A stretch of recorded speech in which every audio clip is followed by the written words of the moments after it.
All right, and here we are.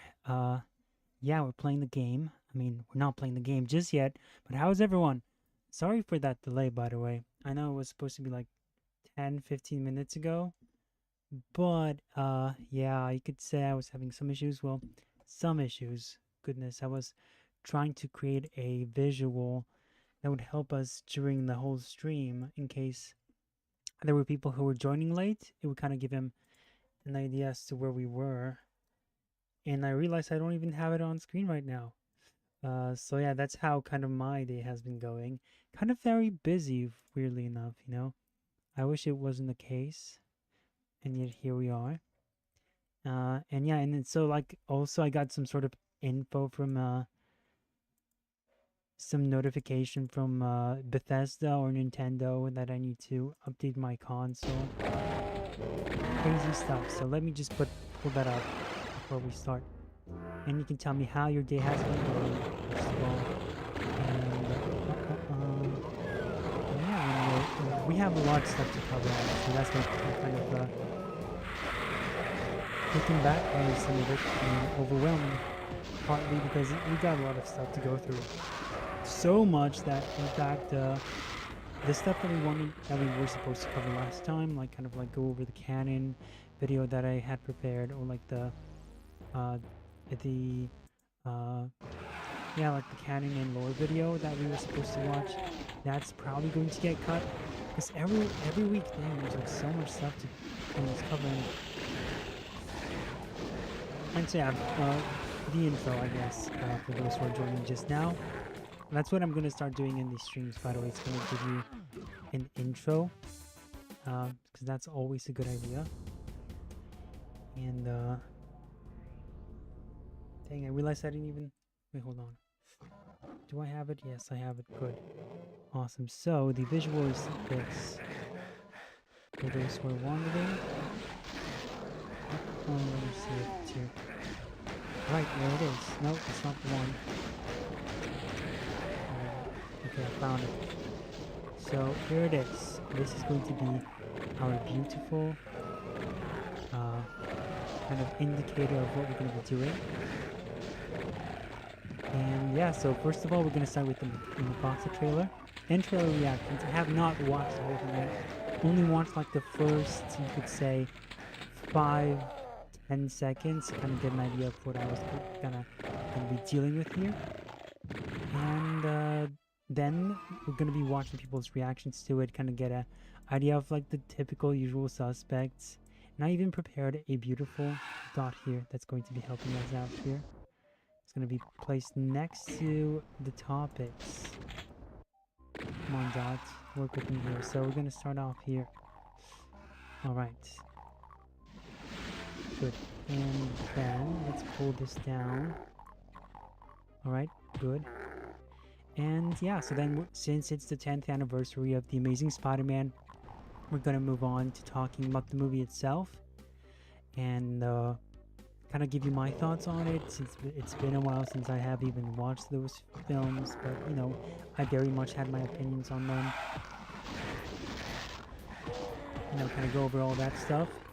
And we're going to be watching a video of somebody who's going to defend the film, since I'm not going to defend the film whatsoever, so we need somebody to kind of keep us in check, but at the same time we'll see how anyone else we'll see if other people will have actual compelling reasons as to why they even watch these movies. So yeah, hey Far Cry Lego, and hello to Moodcap. Hey, it's great to have you, and hey Hosky on Twitch. Yes, uh so that's going to be the Amazing Spider-Man 2 movie, 10th anniversary, awesome stuff. And then we're going to go back to what I believe Moodcap requested in the last video, which I thought was going to be fascinating, since we were watching the Critical Drinkers defense of the Fallout TV series, and what we saw was that he didn't have an argument, even though Mahler and Nerdrotic and Reaper pressed him on it.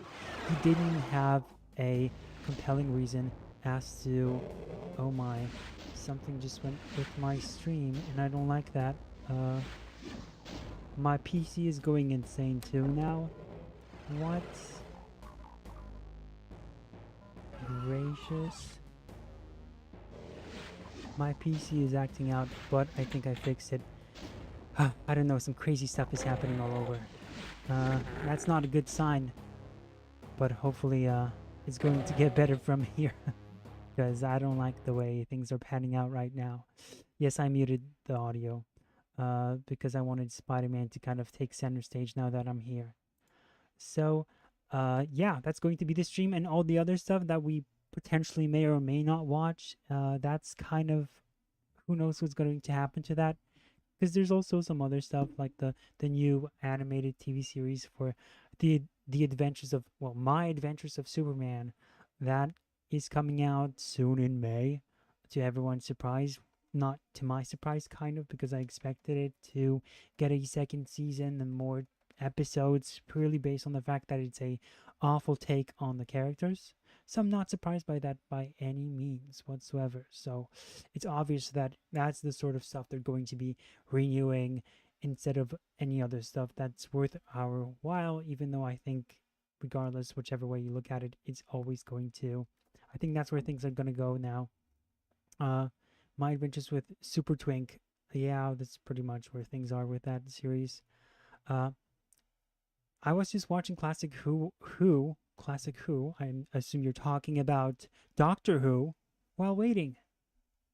Classic Far Cry Lego moment. Watching Doctor Who. I've not seen the trailer myself. I assume you're talking about the Mufasa trailer, which is going to be interesting then. And I see people ask why Disney doesn't make another 2D animated movie. Okay, I guess we want to move on to the trailer itself. Yes, in that case, let me hold on. I also prepared some. Well, yeah, I guess that's all. One thing I should note is that we are not going to be having a stream on this Saturday. I'm taking a Saturday off. I know, crazy, and uh, apologies for that. For those who are looking for more stuff, I got to tell you guys, the whole um, Red Dead Redemption gameplays that we're doing, all that stuff is really, it mixes well with this format, and I'm kind of getting worried that perhaps playing Doom might not be the same, but we'll see. Anyway, so let's move on to the one and only Mufasa trailer, which is already garnering lots and lots of controversy for the fact. Well, let me just take a look at how many dislikes it has right now. In that case, hold on, let me just kind of move this thing. Let's get rid of Spider-Man now. Okay, he's gone. Goodbye, Spider-Man. And this is where we are at now. Brace your ears. Yeah, I'm gonna tone that down. Apologies for that again. So yeah, to give you some perspective, is there's so it has 100,000 likes, but it has 205,000 dislikes. Has 2 times more the dislike. What did I just say? Has twice the amount of dislikes that it has likes, and people are not satisfied. They're not happy about this. So let's turn off this thing as well. And in that case, let's hope that Disney does not destroy us. Let's flip this thing. And so yeah, first we're gonna be just kind of watching this trailer, and then once we finish that, we're gonna just move on to the game while also watching some other stuff at the same time. So let's do it. Let's see what this the fuss is all about. I also heard that the director himself is already criticizing people who are criticizing the movie. I don't know how, to what extent he's doing that, but yeah. By the way, if we get taken down for showing this trailer, then obviously I'm gonna restart it. So let's do it, because I see Moodcap saying, I see people ask why Disney doesn't make another 2D animated movie. It's because they laid off their 2D animation department back in 2013. That is very true, very accurate, and that's going to be part of the discussion going forward. I think it's a bit more complicated than just that, but yes, let's get to the trailer. And you mean fanboy Superman, says Far Cry Lego. Okay, that's probably gonna get me taken down if they keep playing that throughout the entire trailer. So, first things first, the thing that strikes everyone is these mountains. What are we doing here? I don't know, but it's a bad sign straight away.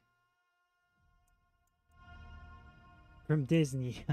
I wouldn't be plastering that all over the screen. But look at this. What is this? Why is there snow? I mean, I think they just want to do it because they want to be different.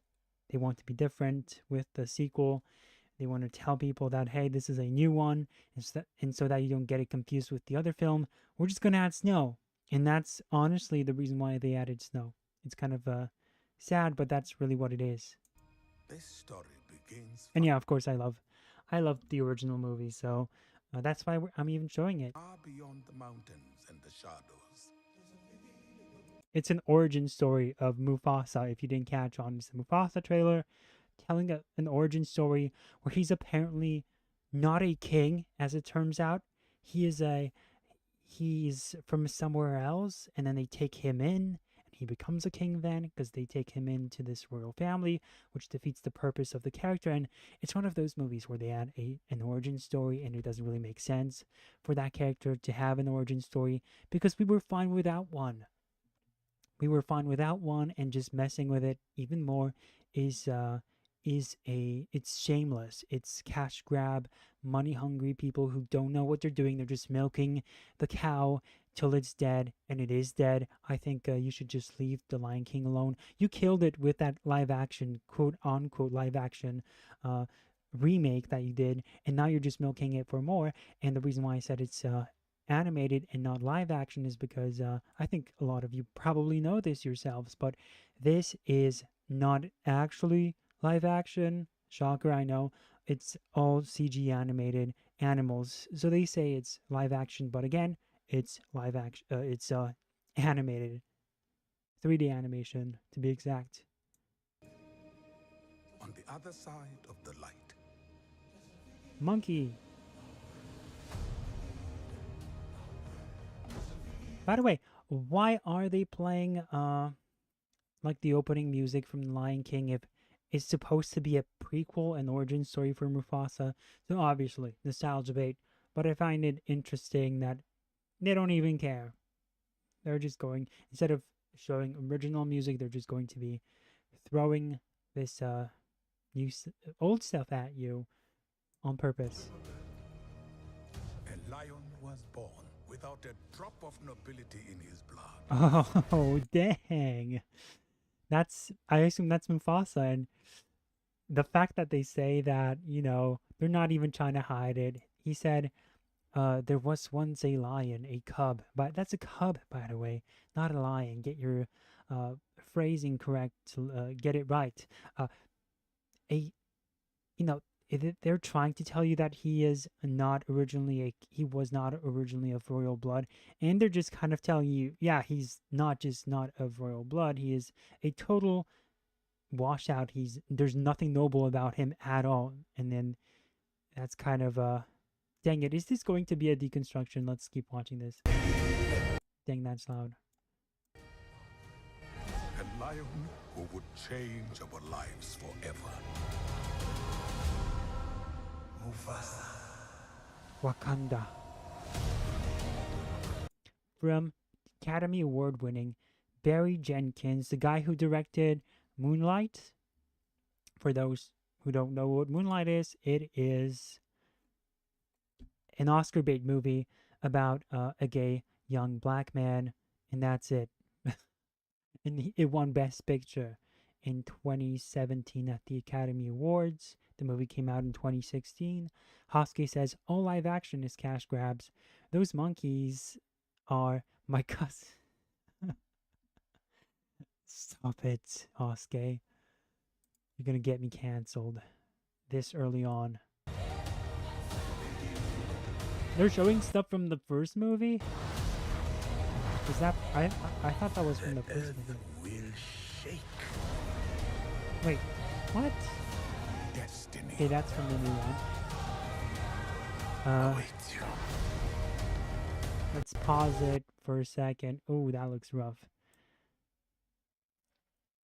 Yeah, I mean, I'm not digging this scenery. I'm not digging anything about this. Is it going to be like Scar is not even going to be related to Mufasa? Because that would destroy the dynamic. Again, it's the prequel problem with Star Wars. The Phantom Menace also had this issue, which I'm not like into overhating that movie whatsoever. But I do think that it didn't need to be made. It didn't have to be made. Uh, they didn't need to make that movie. Uh, yeah, there we go. And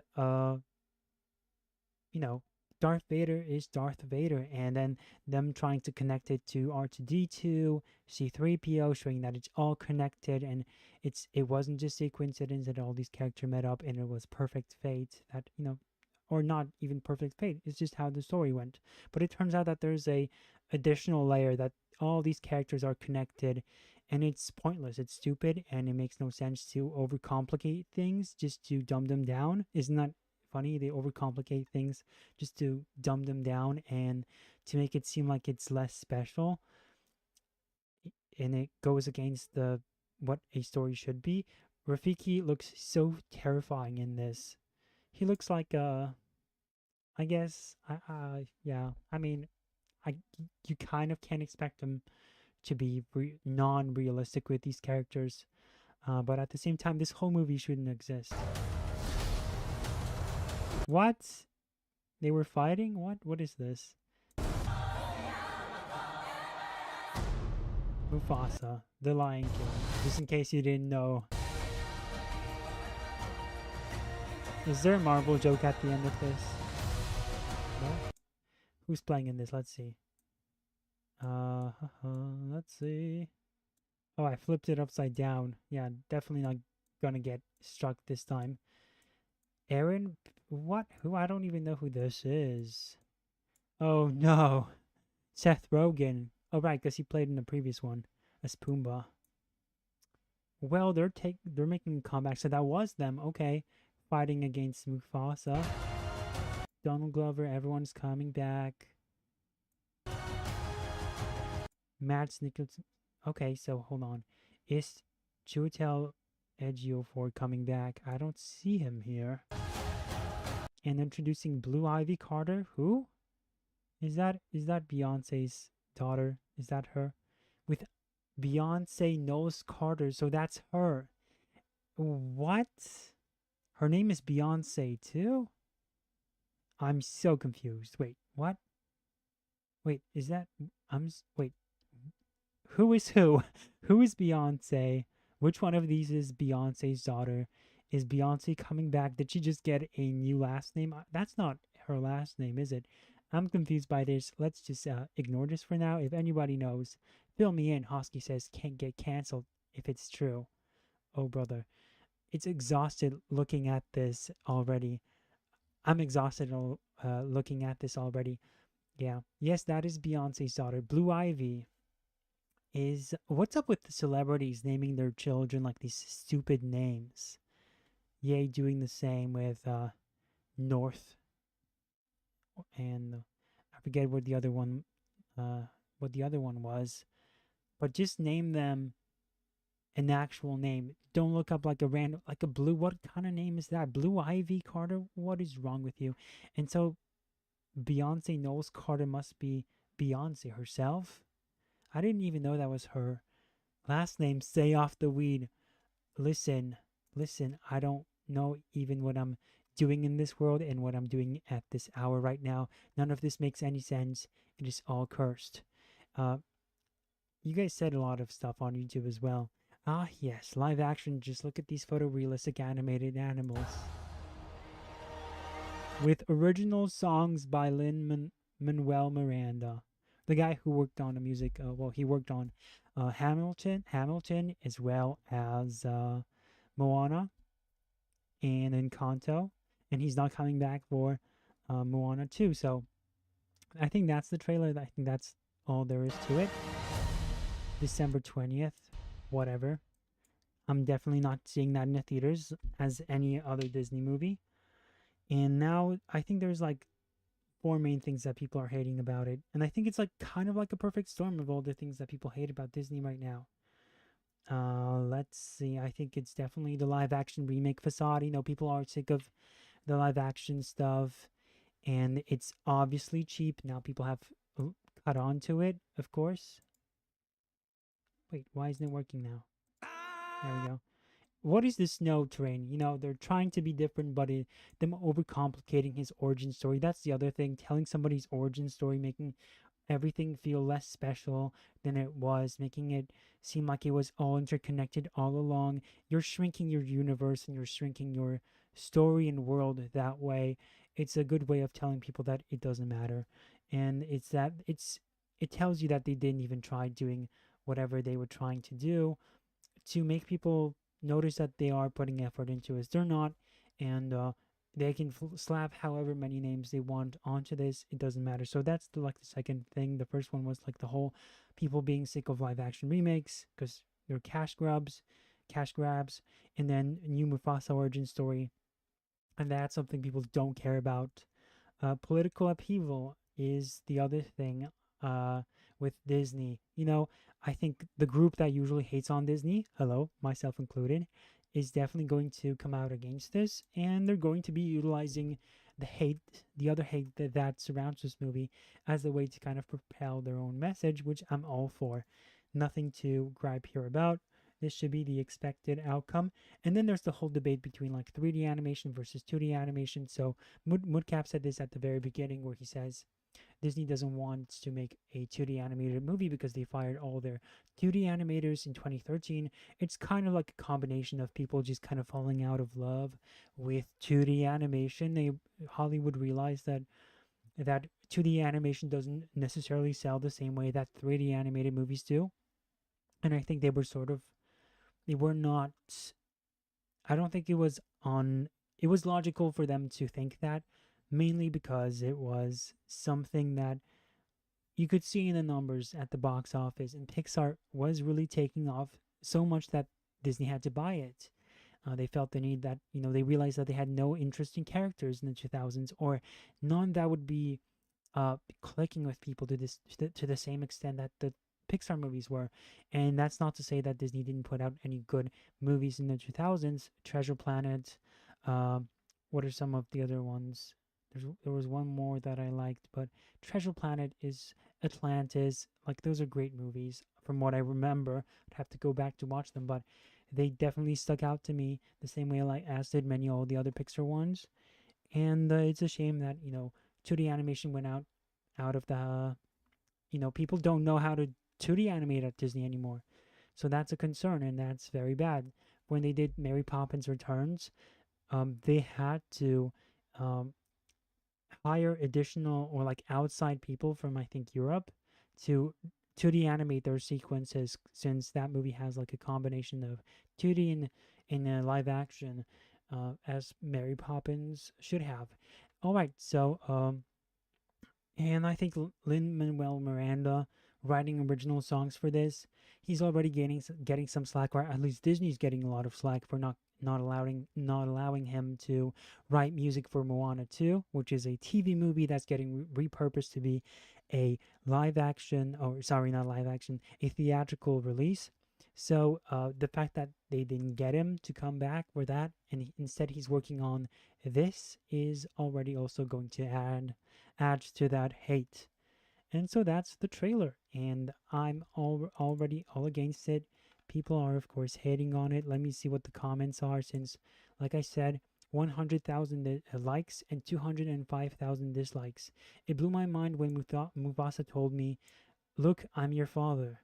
That scene when Scar said, "I'm over Mufasa, I have the high ground," everyone cheered. Without a drop of nobility. Totally retconning Mufasa's speech with Simba. So true. Another comment says, heads at Disney. Remember that live action version of The Lion King that wasn't as good as the original? We're gonna make a prequel. High fives all around. Clicked on video, paused immediately, went straight to the comments. So true. And a different person says, I love where Mufasa said, somehow Palpatine returned. I wish they were making this movie in their classic 2D animation style. That was another comment. So yeah, everyone is totally against this movie. Apologies for destroying your ears, Fogger Lego. and I am already. Yeah, we didn't get taken down so far, so that's a good sign. Don't worry, guys on YouTube. Sonic Movie 3. Yes, a lot of people on Twitter they reacted to this trailer by finding a way. There's like a lot of Sonic fans who are taking this movie as though they're posting stuff on social media, on Twitter specifically, kind of making fun of this movie and saying, I'm gonna go watch Sonic 3 instead. Thank you very much. And that's pretty much most of the discussion happening around this movie. It's Sonic fans just dunking on this movie, which is beautiful, and I love seeing that. Now, uh, yeah, and Far Cry Lego says Sonic 3 is gonna destroy this film at the box office. Moodcap says this looks like a PS4 tech demo, and Far Cry Lego added to that by saying Unreal 4 tech demo, uh, which the first movie was made in Unreal 4. Mm-mm. And Sonic Movie 3 is gonna beat this movie's ass when it comes out. Moodcap, I already want to go back to the original Ben 10 binge I was on after that trailer. Which trailer? You mean this one? Ben 10 is top notch, 10 out of 10. No exaggeration. Maybe some exaggeration because obviously it has its flaws, but it is so good, and I'd have to go back to rewatch that for like the 5th time. But good choice. I think the classic series is the best. No comparison. I'm kind of falling out of love with Alien Force and Ultimate Alien. I'm not even going to mention Omniverse since you can't really beat the classic, and I realized this at the time as well, but Alien Force and Ultimate Alien retcon a lot of stuff from before, and that's it does it shamelessly, so it's kind of annoying. Far Cry Lego, you prefer Alien Force over the classic one? Interesting. Dwayne McDuffie worked on that. Hey, Fahir Bahana. I probably did not say that right. Fathir Bahana Bana. Let's just say that's how you say it. Correct me if I'm wrong. Um, I'll obviously correct myself. I'm watching the movie. I'm watching Sonic 3 on the 20th of December, so they open on the same day. Interesting. Woodcap, he's probably coming back for The Rock's vanity project known as Moana live action remake. Oof. You're probably right, and that's probably going to make people even more angry. You wrote Bahana. So I'm going to assume that's how you pronounce it as well. You pronounce the H as well. So I'm just gonna. You can always correct me again. Who's your favorite classic Ben 10 alien? Mine is either Diamond Head or Cannonbolt. Ripjaws for me. The design is peak. He was underutilized a lot of times, but I kind of like the underdogs a lot of times, so he's perfect for me. I will always love Ripjaws. It is his daughter. Oh, it is her daughter. Good. All right, in Atlantis Lost Empire, we got that one. Awesome. So now that we have that out of the way, why are you downgrading in animation and CGI? Because they're getting lazy and they're rushing everything. Typical Disney. So now what we're gonna do is we're gonna move on to So here we go. Another day, another another. clip, but we're gonna do it while playing Doom. I'm gonna bring back this graphic, I guess. We're still on this, guys. Don't worry. And let's bring back the game, which I think should be okay. Cool. So we're on episode 3, and I don't know how it's gonna turn out because last time like I said, we were playing Red Dead Redemption, and we were watching stuff alongside it, and it was fun. I gotta say, it worked for what it was. We paused during the cutscenes, and it flowed perfectly well. However, as you guys can imagine, Doom is a totally different game. It's less cinematic. It's less. It gives you less freedom, I guess, because the level design is much better in that game. Therefore, I'm talking about Doom from what I gathering so far, and they're two different games. One is open world, the other one isn't. So obviously, you're gonna have more of a airtime to kind of vent and kind of see what other people are saying. So let's see if I'm even good at like listening to both things at once. If it starts getting chaotic, we'll just pause, and that's that. So Yes, and so this next video is going to be, uh, it's going to be um let's see, no, I moved the wrong thing. Hold on. There we go. This is the window I want to move. We're gonna move this, and we're gonna move this to the side. There we go. Make it smaller, I guess.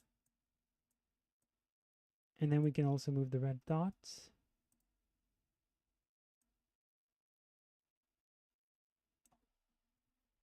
There we go. Yeah, that's not ideal, but whatever. So wish me luck. We're gonna be reacting to people's people who will be defending Disney for this. I can't believe that there are people who want to be defending Disney over this stuff, but I guess those people exist and we gotta deal with them. So, oh yeah, we're definitely seeing Sonic 3. Even me, even myself, who isn't like the biggest fan of the Sonic movies, as you know, I'm still going to watch that just to see what it's like. If it's improved, hopefully it has, because right now the series is, at least the movies are, at the very bottom. So yeah, let's see what is happening in the chats.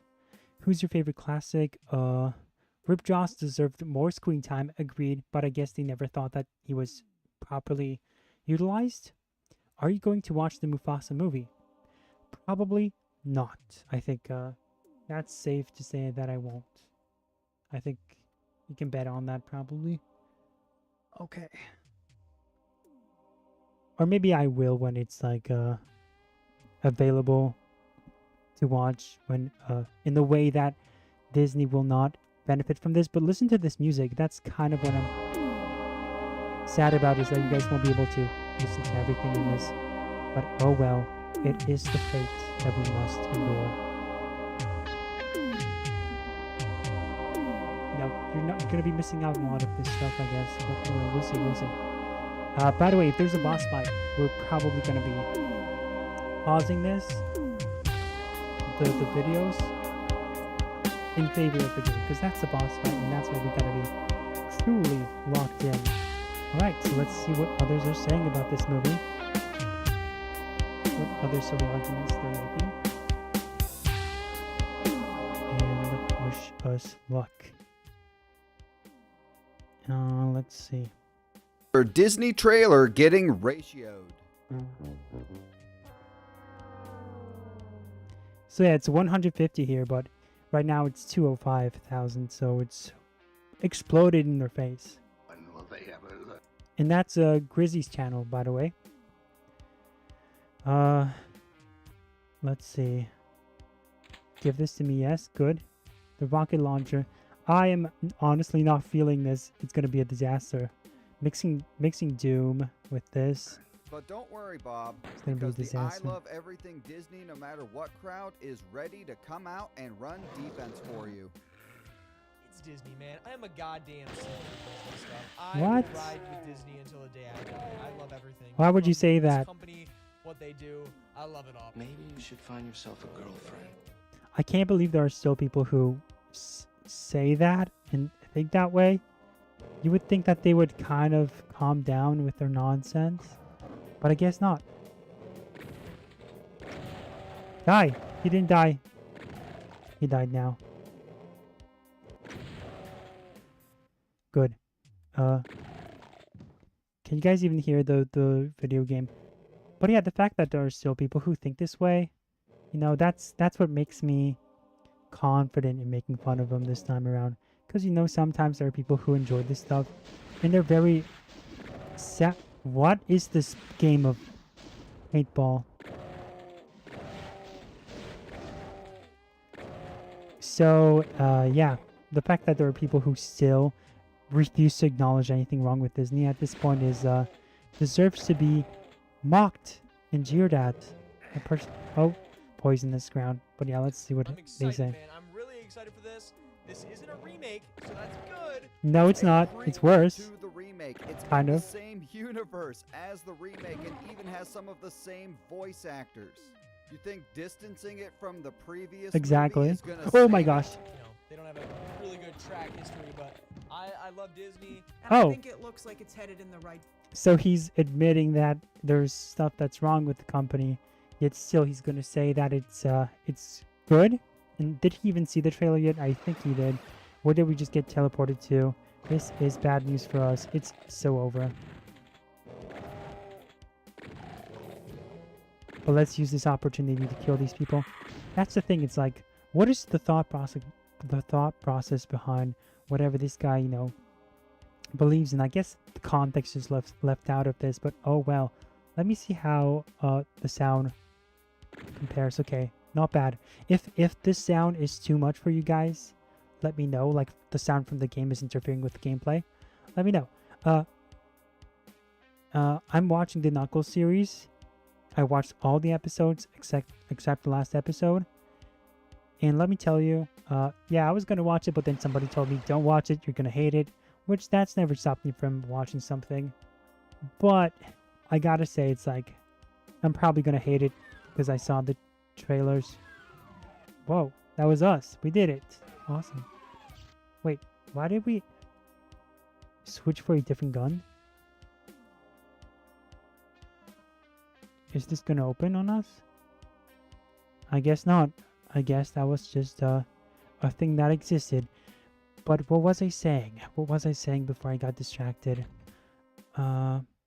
Something about the Knuckles series. Yeah, so I'm like, fine. I guess I have more stuff to watch that I should get to. So let's just not watch something I'm gonna definitely hate. Not only hate, but, you know, the whole approach with Knuckles in that series is pissing me off.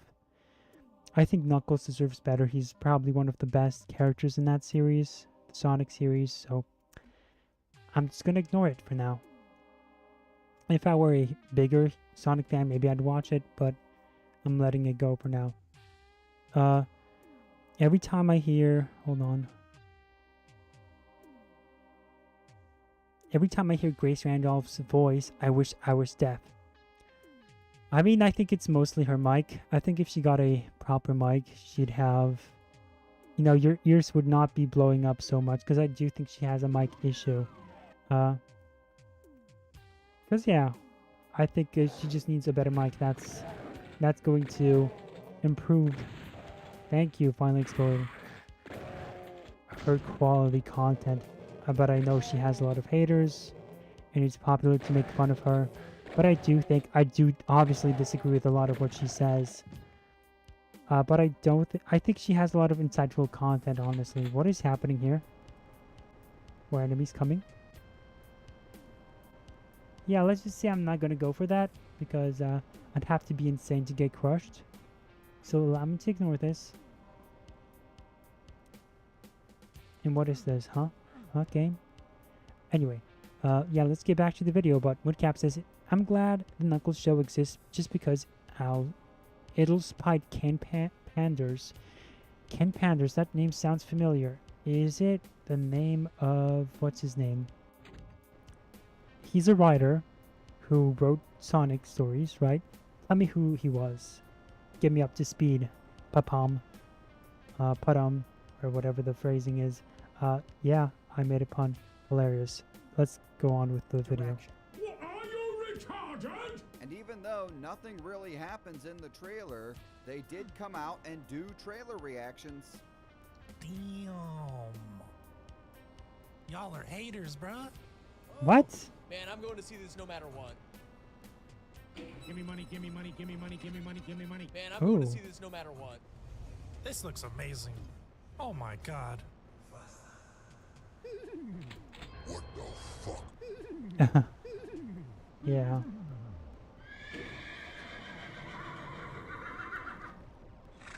Woo!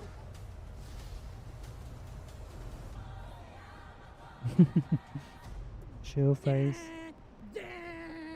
Come on, bro. Let them cook. No. Let them cook. There's Bro, nothing to Disney cook. is burning the place down with their shitty cooking. Yeah, I mean, it's going to feel fresh because we don't know what's coming. We don't. What? Let me just say it does not feel fresh. Does anyone think that it feels fresh? Just rehashing the past stories That's the thing. It's like people complain about the prequels, but then they ask for more stuff like this. And I think the prequels for Star Wars had a lot of redeeming qualities as well. So, except for Attack of the Clones, I really don't like that movie. But the other two, I will tolerate, okay? I'm not gonna hate on them just because everyone else does. This is a prequel, so we do know what's coming. I know y'all mad. I know for a fact. So I guess this is the one Thank person you. who did notice the ratio. Y'all don't want this, but I do. I'm gonna No, you enjoy don't. this. Calm down, bitch. Big Disney fan. I love the remakes and I love What? the live actions. Don't care what anyone says that they're bad. Right now, I believe it's right up against. So what are the issues that he has with the company? Since he said he has issues with them, he understands that there are issues, but if... Oh, poor guy, look at him. There's a guy on this wall here. Oh my. Those are my friends. How sad. Weep and cry for them right now. It's too quiet here, let me tell you this. It's too quiet. I don't like this. Something's gonna happen. I don't like this. Sonic 3. And one of you are asking me who would move. I think Sonic 3 will move. What? You think Sonic 3 is She going has to go on move Twitter just now. to avoid competition with this? And you think that Mufasa is going to be Ooh. the better of the two films? And this is obviously supposed to be much grander, right? This is the movie you see on Christmas Day, right? Like that's Not that for kind of kids. movie. It's got that release date, right? Here's the thing. Kids are going to watch Sonic 3, and man children will watch. I was gonna say Mufasa, but even they will probably watch Sonic 3. So Disney is losing out on a lot of people. I don't even know what they were thinking with this. It's not a good look at all. I mean, honestly. Because what are they doing? They're just rehashing old stuff. So they have nothing to offer. This seems too easy. Like, even though there's been doors that open, even for this game, it's just too quiet all around. I don't know why. Something too quietish about this thing. Too many lives, doors, and too many weapons to pick up. Like, game, what are you doing? You're spoiling me with this. Like, I'm not... Like, what? What's happening at this point? This game is giving me too much ammo, too much of everything. You said Sonic is gonna move back a week, so Mufasa is the movie you see on Christmas Day. Mufasa is the grander movie you said. The grand slam film of the holiday season. And you think that Mufasa, after the horrible fan response to this trailer, has a shot at competing with Sonic and Shadow? Ooh. Disney is gonna need it. Thanks for watching. If you enjoyed the video, please like and subscribe. He died in 2 shots. Nice. Yeah, good luck. It wasn't as bad as I thought it was going to be. Let's read what you guys think about this. I'd take Attack of the Clones over the Disney trilogy any day of the week. And it's worse, it doesn't destroy anything. Blue doors? Blue doors, blue keys, okay.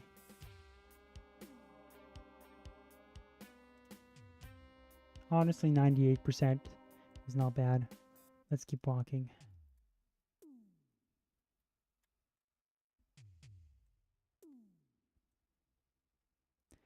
Okay, let's keep treading.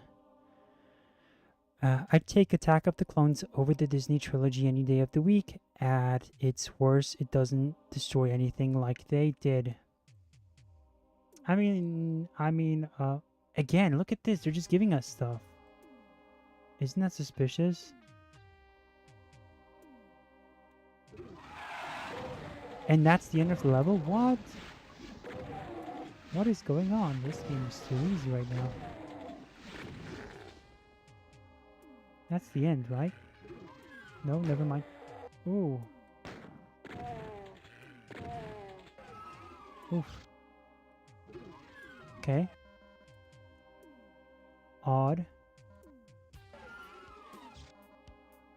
Oh my goodness.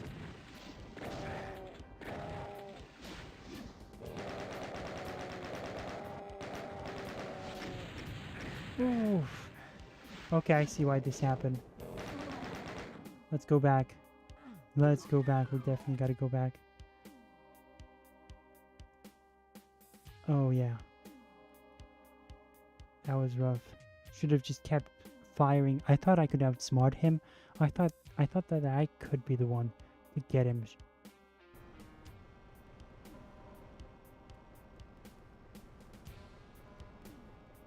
There we go. And what's up with this platform here?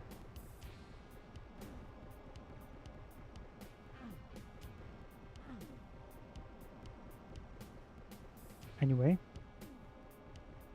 I thought I could be the one to kind of catch him in that, but I guess he outsmarted me. Should have played wiser with that. Yeah.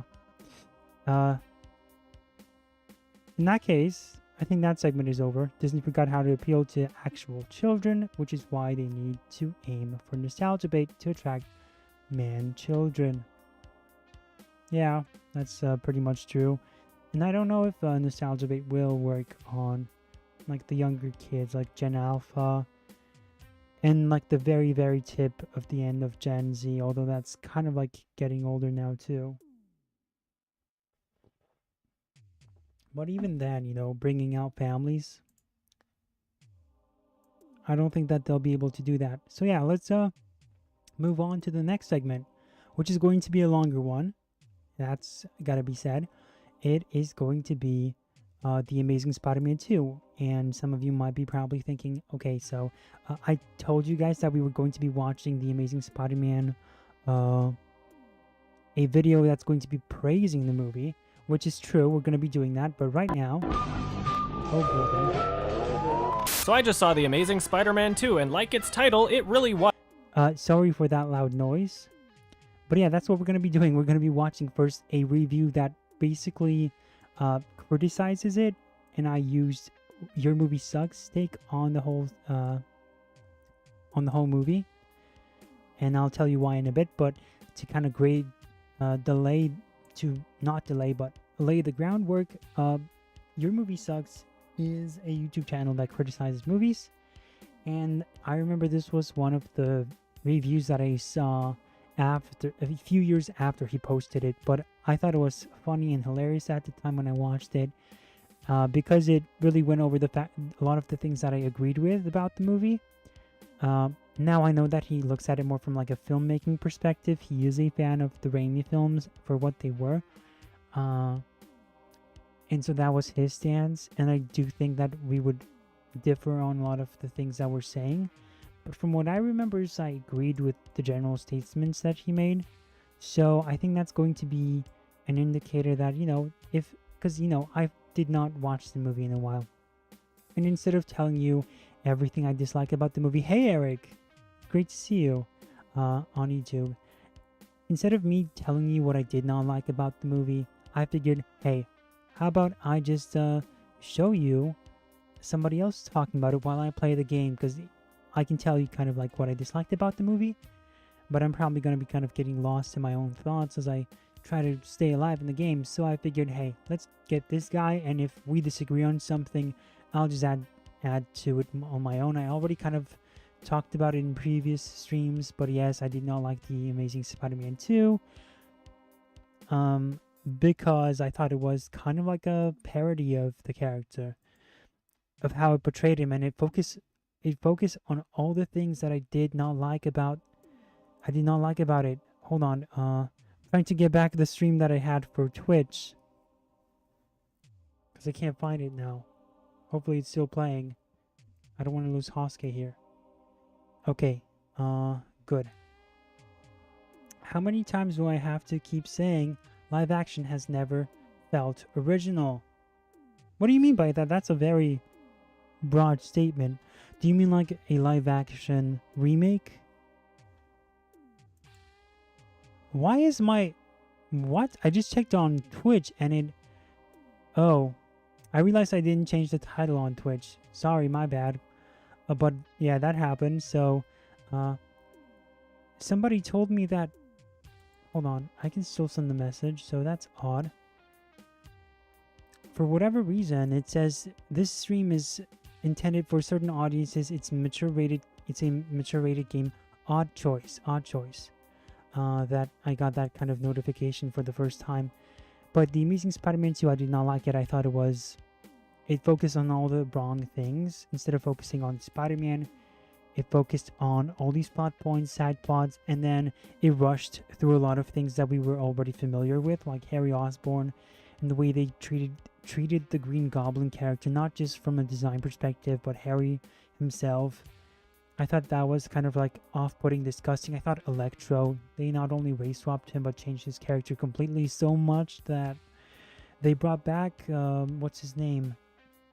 Jamie Foxx for No Way Home, but it was a totally different version of the character because they realized that they messed up with the Electro, and I think it was for a reason. Electro in this movie is a silly, stupid character. I did see some defenders saying that he is endearing and his motivations make sense, but he becomes a kind of like a Batman and Robin sort of type villain, kind of like people often compare these characters to Mr. Freeze, and I would say yes, he was kind of like that because he was just, his reasoning and motivation, I found it so contrived, and at the same time, in the middle of all this chaos, this secret backstory for Peter Parker, which we don't even care about.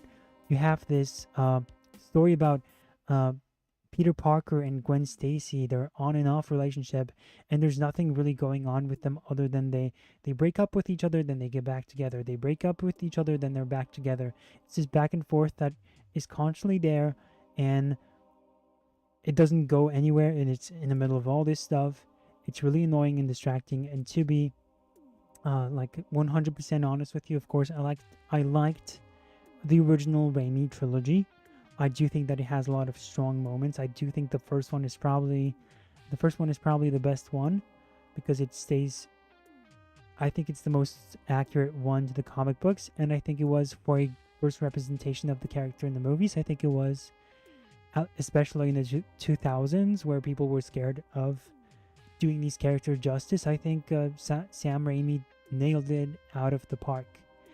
I think 2, because I see Parker Lego saying that he preferred Spider-Man 2 over Spider-Man 1. I think that movie is, I don't know, I thought that the Dr. Octopus was changed too much. He was more of a, which I did like his story arc in the movie, how it was handled. But at the same time, it was a bit too, the departure was kind of too visible from, like, if you place it next to the comic book version, it was a bit too different from a character perspective, and the way he acted was different. But again, he was kind of like a more likable version of Otto Octavius. So, but then, you know, there's stuff about that movie that I did not like, specifically with, I don't know, I just thought that the way they handled J. Jonah Jameson's son and the whole thing with Mary Jane at the end, you know, there's like some stuff in that movie where I'm like, not as good as it could be, not as good as the first one, and I guess the third one is kind of the same. People like to hate on the third one, and I can see why, but then at the same time I look at the second one, and I'm like, hey, there's some inconsistencies here, because if you're going to criticize Spider-Man 3 for being wacky or like campy, all these other movies also were that. If you're going to criticize it for kind of making changes to Venom, Dr. Octopus was also kind of changed for that. And I would argue that Venom was still, I guess Eddie Brock was really the one that hurt there the most. And Venom too, from a visual perspective. But character perspective, I really thought that the whole thing with Venom worked. How he was really just so greedy and so into the symbiote, so that he allowed it to twist him. And there's so many scenes in Spider-Man 3 where he's at the church praying for the death of Peter Parker, and I'm like, dang, this guy is just out to get Peter, and he is so mad, and I like that stuff. It worked. Obviously, there was stuff about Spider-Man 3. Like, I guess it was trying to juggle too much between Sandman and Venom to a point where it became almost like an issue. Anyway, we're not even here to talk about Spider-Man 3, 2, or 1, but I wanted to acknowledge the fact that I like the first ones, even though I do acknowledge that they have their flaws. And now The Amazing Spider-Man 2. So yeah, we'll be kind of injecting ourselves. I do think that YMS brings more of his... he looks at movies differently than I do, but I still think that he has a lot of valid points to make. He made speaking of The Lion King, he made a great 2-hour video about the live action remake for The Lion King, which I watched because obviously I like the first one, and I was interested to hear what he was gonna say, especially because he made like this huge discovery with Kimba the lion, and how everyone was saying how The Lion King, Disney ripped off Kimba.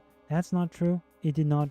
And then he was the one who kind of made that discovery, and he was the one who said, no, Disney did not rip off that movie or that TV show.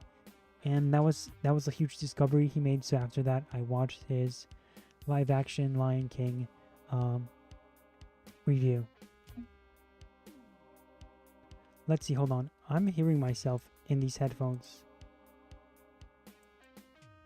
There's an echo.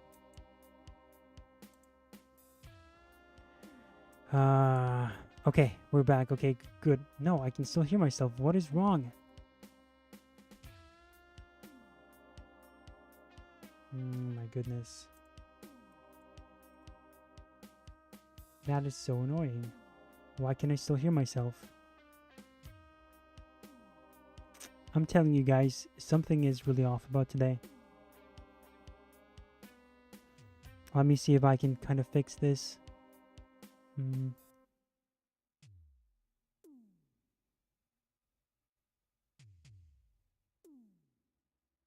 I don't know if I can.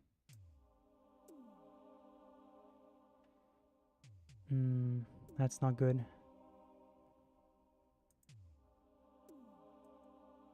But why? I turned off the playback for this.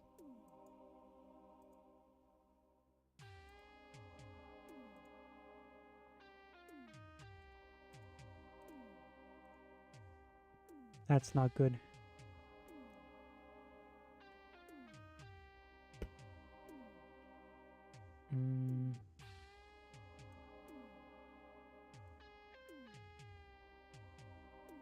I don't even know what to do anymore, because it's really...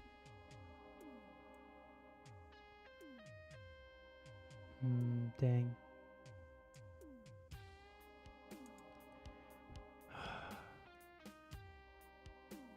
It was working normally just before.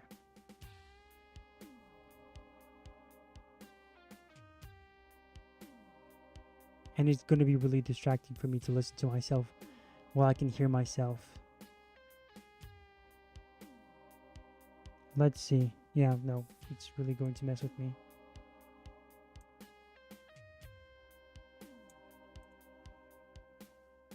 What if I add this and then get rid of it later? So I'll go silent for a bit. Hold on.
Now let's see. Okay. Oops, sorry. That's loud. I can still hear myself. How come?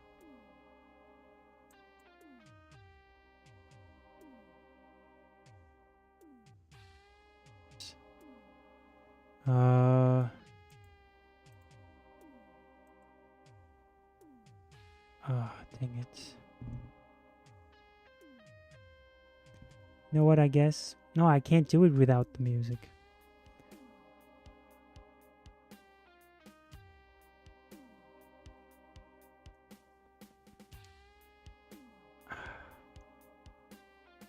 I'm literally stumped because it was working perfectly just now, and now it's gonna mess with the whole thing.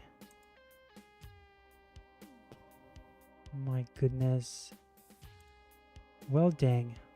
I don't hear an echo. You guys don't hear an echo, but I can hear myself through the headphones. Like, I can hear everything twice, the double. And so that's, even though I have set it to off.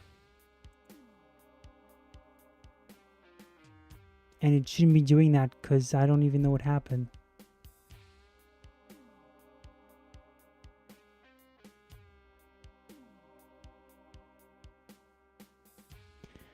Oh well. Am I just gonna have to bear with the voice in my own head?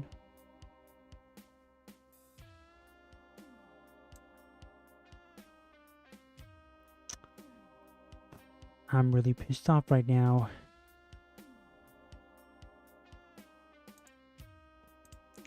You guys can't hear it, but I can.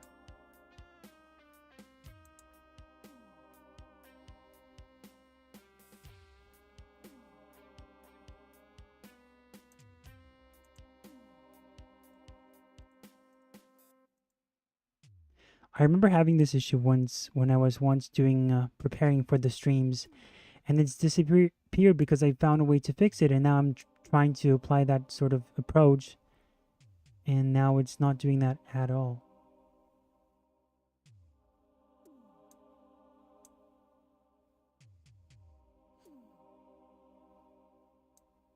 Hold on.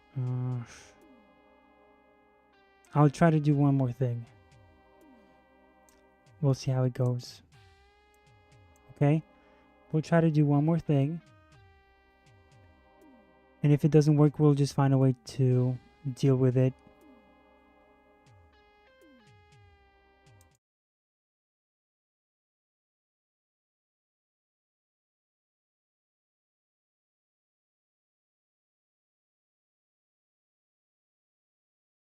So here we go, another day, another Disney. So I just saw The Amazing Spider-Man 2, and like its title, it really was amazingly shitty. So shitty, in fact, that it was hilarious. What just happened? Everything just reloaded. And it didn't help my issue. Great.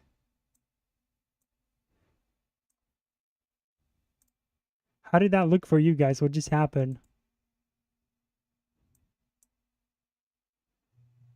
Nothing, eh? Whatever. We're just gonna have to deal with it. I'm gonna hear my own voice throughout the whole thing.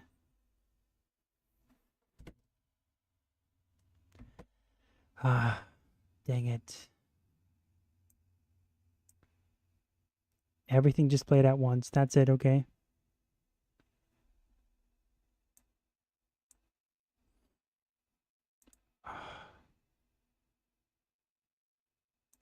Too bad. Okay, I'm just gonna try to do what I can. Fucking bad that it turned You guys into don't know how annoying it can be. To hear your own voice, like I can hear myself and I'm just stopping what I'm saying because I can hear myself and it is so distracting too. It's like having this other person talking in your ear all the time.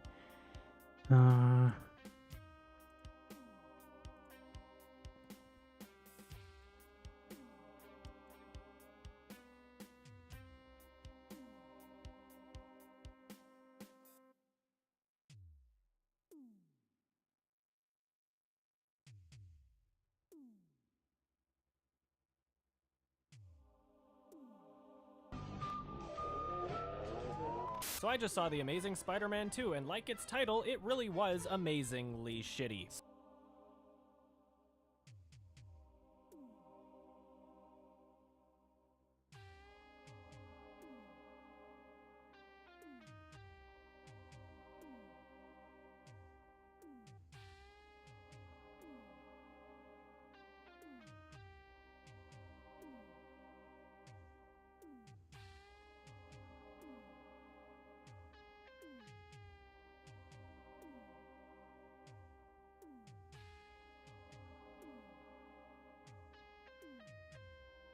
You know what? I think I'm kind of considering on stopping this this live stream because it's really not going to be productive, and it's only going to be wasting you guys' time. And I figured, well, I can't even do tomorrow since I can't do it tomorrow either. What do you guys think? Should we just because I don't know what to do, honestly. If I try to do like find the solution here, I don't want to be wasting your time. Let's see, double audio, OBS. What do you guys think? Let's put a vote on it. Should we push the stream because it's I can hear myself double.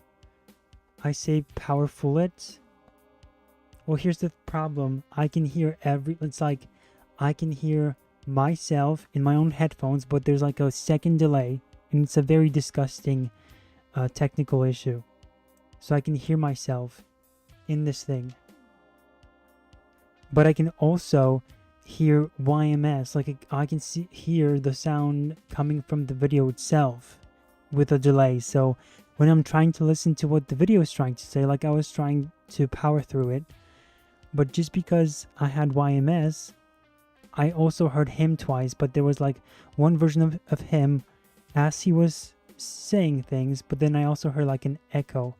I can understand stopping it because hearing everything is tiring. It's not just like hearing everything, it's me trying to say something and then me hearing myself talking with a delay while I'm talking to you guys. And then on top of that, I have a video playing and a video game playing, right? So there's that. Plus, there's one more additional thing, which is that I have YMS delay. The the guy's name is YMS, so I can hear him with a delay. So there's a delay of a delay. Wait, no, not a delay of a delay. There's a delay of the video, and there's a delay of me, and I can hear both in my headphones while still listening to the video itself and trying to play the game. You guys will know what I'm saying. It's like that insanity. Let's see. I don't know if I can fix this. I don't even know what the issue is.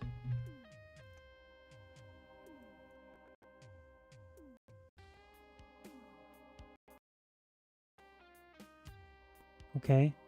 Did that help it? Hold on. I'll try to fix this in the next... Oh, nope, it did not help. Dang.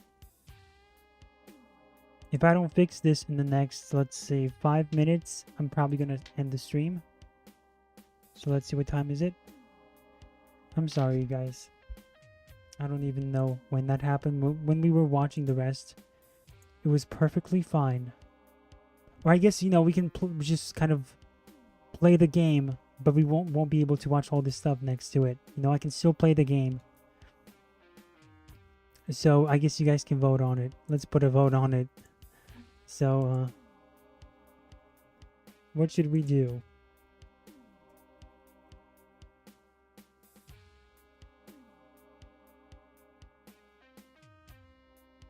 I guess I can find a way to kind of make it work. I'll just have to, I can watch like the videos on my phone while you guys will have to watch them. I think I can make it work. Yeah, I think okay, fine. It's going to be a lot of going back and forth, but maybe let's try to do it. Maybe it's the fault of the video capture. Let's see. Maybe it's that video capture. Where are you? And now what? It's still a problem. Let's do... I don't even know. It's going to be such a hustle. I'll let you guys vote on it.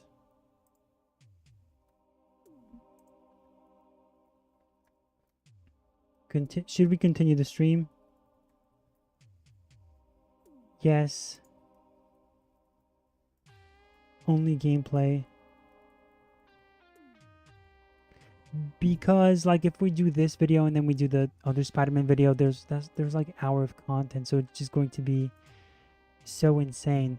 Yes, only Doom gameplay. No. Let's see. Did you restart the stream? I didn't. That's, I guess, the one other option, but then I'm gonna have to create a new link. And I'm gonna have to resend it to everyone. So I can do that. It's not the first time we had to restart a stream because of Amazon and Paramount. So like that's like the final solution to this. But then again, it's like I don't even know if that's gonna work. So if it doesn't end up working, I'm just gonna end up wasting your time.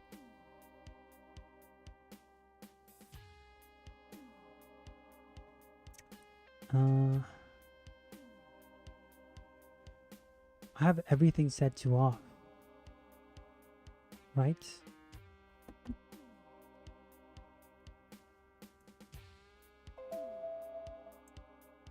You guys heard the echo? Probably. No? Maybe?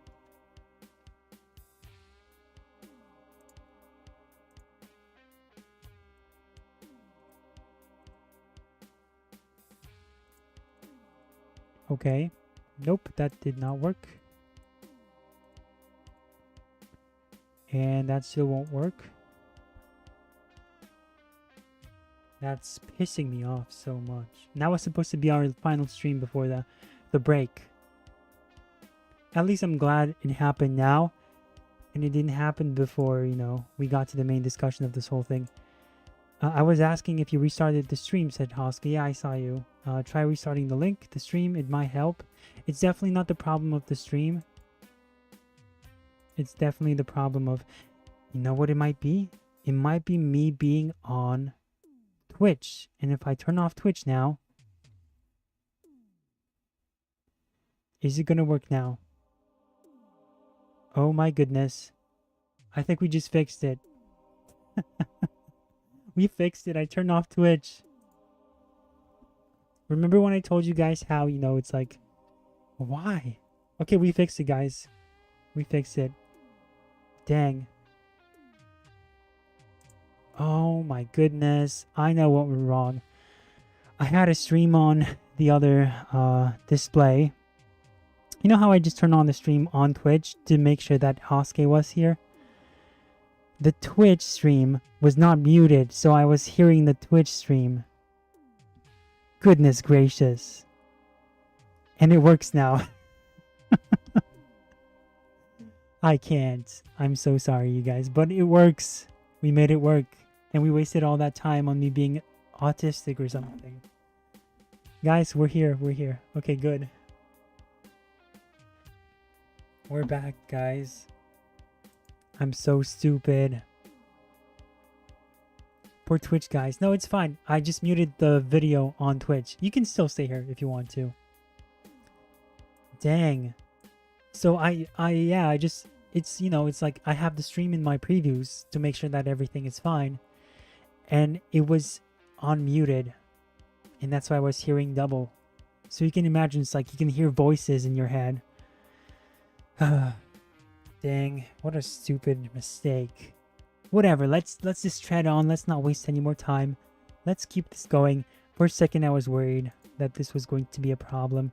But we're back, and that's all that matters. And yeah, now I can eat again. I'm sorry, guys. I feel so stupid.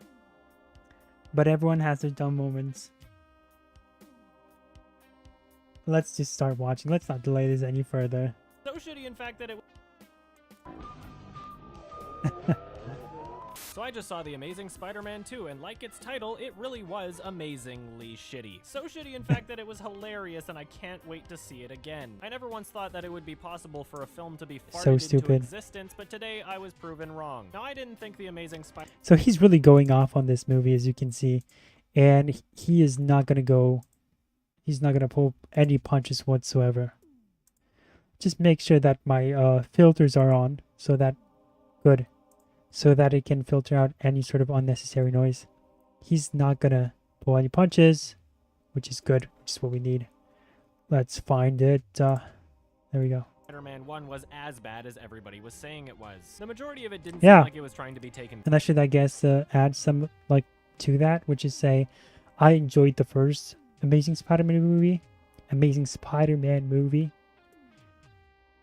too seriously and had a good sense of humor. And as someone who's a fan of the Spider-Man character, I thought it was right about fucking time that they started using perspective shots to show him swinging around the city. Not only that, but I was more than okay with Andrew Garfield being Peter Parker, and I thought he fit the character very well. Sure, yeah, there was stupid shit like property of Peter Parker, but it generally...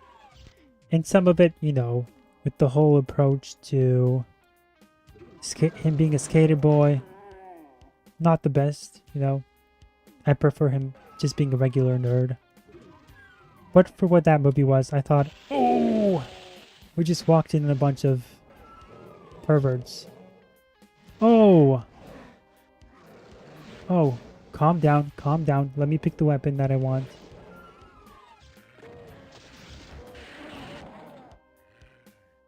Calm down, calm down.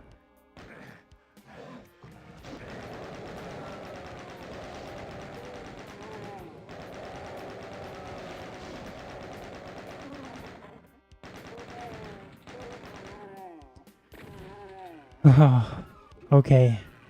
So many... I'm telling you guys. I told you guys. Didn't I tell you? This stream was going to go poorly for us. I told you, didn't I?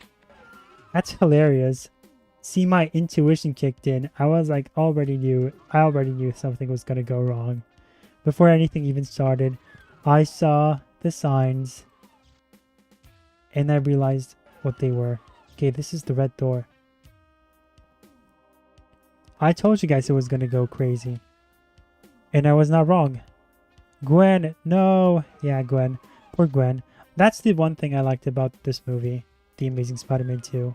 I like Gwen, even though I thought their love interest thing was, the love story was definitely not done justice. Like the whole thing with they were breaking up and then staying together again, that was kind of ridiculous. It's like, we get it. You guys want drama, but it really came off like Twilight drama than anything else. And it was a wasted opportunity for these characters. Let's keep watching. So yeah, I liked the first one. Very good. It was solid of course.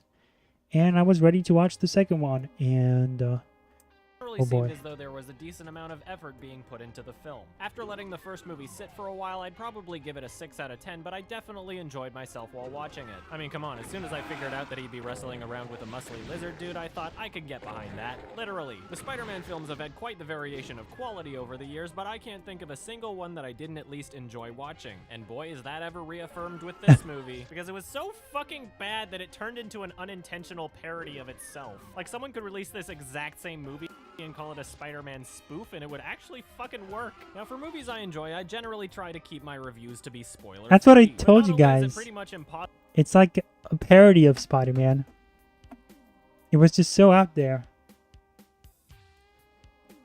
But yeah, let's let him finish. Possible to explain what's wrong with this movie without just explaining the whole plot, but I pretty much guarantee you that your movie watching experience will be much better if you're thinking about these things during it, because boy does this ever make one fucking hilarious unintentional comedy. At the beginning of the film, you see two dudes duking it out in the plane and somebody shoots a window, and it's like, oh no, the air pressure, I'm getting sucked out. So the one guy fucking grabs onto the other, but the expelling force is so strong that he gets sucked out anyway, with the remaining man now holding his laptop with one hand and typing on it. Yeah, don't worry, the laptop's not gonna fly out of the plane. It's important. And he's not really a Spider-Man fan, so he doesn't even look at it from a perspective of, oh, why are we even watching this? This should be about Peter Parker, not his secret parents' story, which it should never be about, because even that concept from the comic books was retconned to death.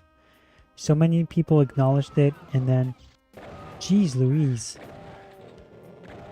So many people acknowledged it, and it was, let's say, he was like the father of Peter Parker was a secret agent, a spy during the World War II. That was like the first idea that they threw around. But that sort of makes sense. You know, if you publish the story in the 60s, it makes sense to have at least your father be like a spy during the World War II. Because the war was like 20 years ago, so it makes sense to have that as a, you know, to have your parents as spies. Or at least your father. But then in the modern day, once they started moving away from the war, they made it about SHIELD agents. Which, no. Now you're just kind of adding too much to the story. And I realized that this place is... I guess there's more to this place than we thought. What was that noise? Oh, brother, what is this? Where did he come from?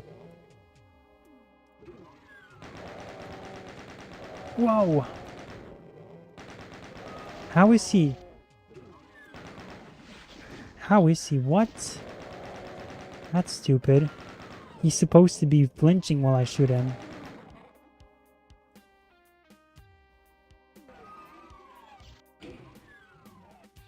Okay, let's see what he says next. To the plot, this needs to happen. You need to upload your thing. Plus, if he lost his laptop, the audience wouldn't be able to see that it's a Sony Vaio. This is just the beginning of a film that is essentially one giant advertisement for Sony products. We see at least three different laptops in the film, and they're all Sony Vaios. We see at least 3 different phones in the film, and they're all Sony Ericsson Xperias. Can I just say this entire movie looks like it's color graded like a ad. Like the first, I like the way the first one was color graded, but this movie looks like it was like a Sony commercial. That's what it looks like to me a lot of times. So, yeah. But I don't think that's like a major issue with the movie, that it has product placement. Every movie has product placement, at least the big budgeted ones. Although I do think that Sony overdoes it in a lot of their films, since they're the ones who are making the movies. Every time you see a Sony product in the film, it's like a fucking punchline. So Paul Giamatti hijacks a truck filled with plutonium, and so Spider-Man saves the day, and at the end of that, we get introduced to Max, played by Jamie Foxx. Each scene, and especially the story scenes, make it extremely apparent that nobody really wants to be there. Yep, this is the obligatory scene. Woodcap says, because Far Cry Lego says use rocket launcher. And then Woodcap says, I wish the suit was in a better movie. Yeah, it's a great suit. I like the suit too. Yeah. Cool. Nobody really wants to do it, but we're gonna do it. Let's probably get the best some money. one. So then we get a cheesy montage of Spider-Man saving the day in various scenarios. Nothing wrong with a little bit of cheese, especially in a Spider-Man film, but one of those scenarios was really, really stupid. Like he goes into a convenience store as Peter Parker, picking up some cold medication, then sees a crime happening, and then changes into a Spider-Man costume and saves the day. He does all of this as Spider-Man. He's dressed as Spider-Man now and he pretends to be sick. And this movie has so many of those scenes where Peter Parker is, it's like a parody of Spider-Man, where number one, they show a lot of scenes where he's helping kids, and it's all very much by the numbers. It's like, hey guys, look, he's helping this kid in this alley. And it's like, okay, cool. What about the movie? It's like, no, look at this stuff. And then it has like the most hilarious staging of everything. Because, you know, like, you look at the final scene, and the staging is basically everyone, he's gonna fight the Rhino. And he's gonna fight the Rhino, right? And so, there's people looking around, and because it needs to be a blockbuster, they need to have these people on the sidelines. And then, it's just them. I think my audio is too loud a bit. But, it's them on the on standby. And even though there's like a terrorist attack happening, they're just all there standing watching this whole thing take place. And so you're like, okay, well, I guess these people just want to die. And it's stuff like this. Or there was one more thing about, oh yeah, like the jokes in this movie where Spider-Man takes on like the fire hydrant, or he's pretends to be a firefighter. It's like, they're trying so hard to be like Spider-Man. They're like, see guys, this movie is like Spider-Man. It's the most accurate one. And it's like, no, just give me a compelling story. Give me compelling characters. Stop checking off boxes. And so much of this movie is checking off boxes, including the villains, including the Secret Six, including the Sinister Six teases. Everything about this movie just screams like it's checking off. Back and see what happens. But yeah, let's keep watching.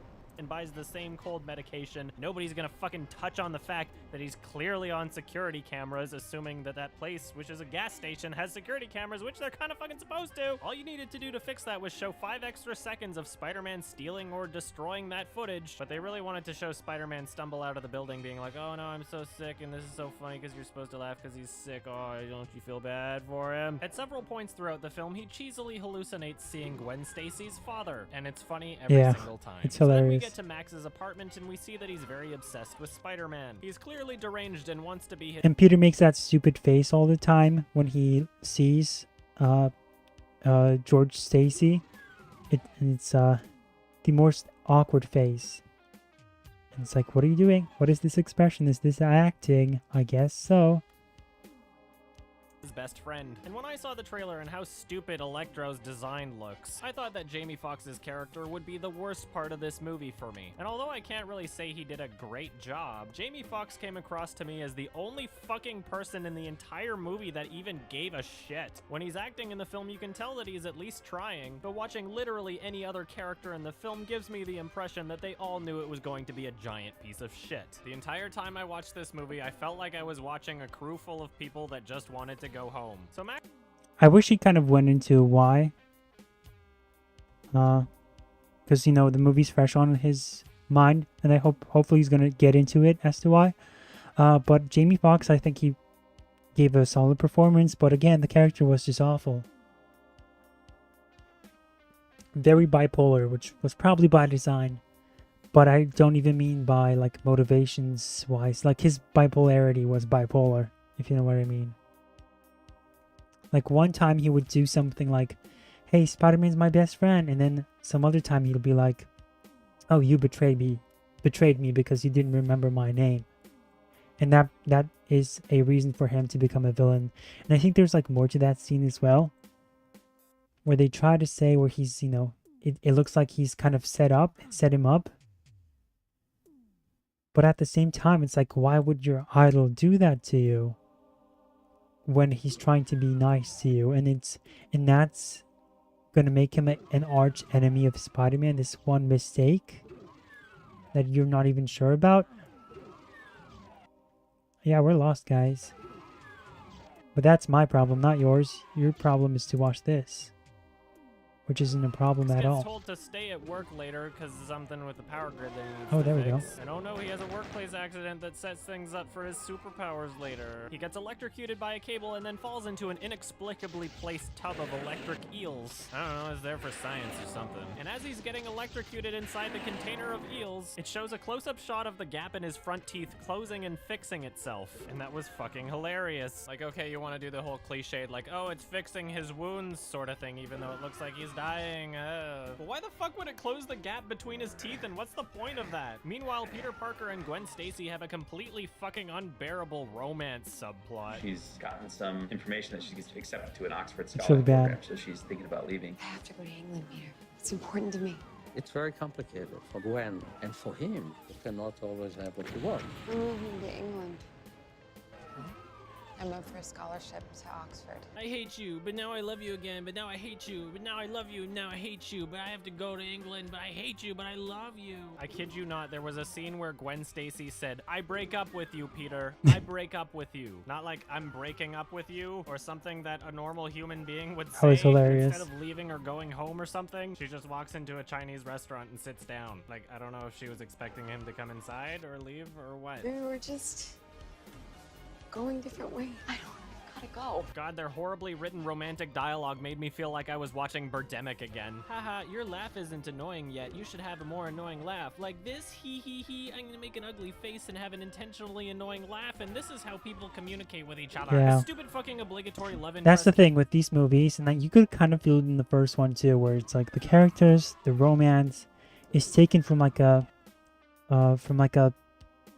girls movie, where the characters just act like very fake, and the romance is like from Twilight. That's a good way of summarizing it. And this movie just doubles down on it just because it has that drama of will they, won't they, 50 times back and forth.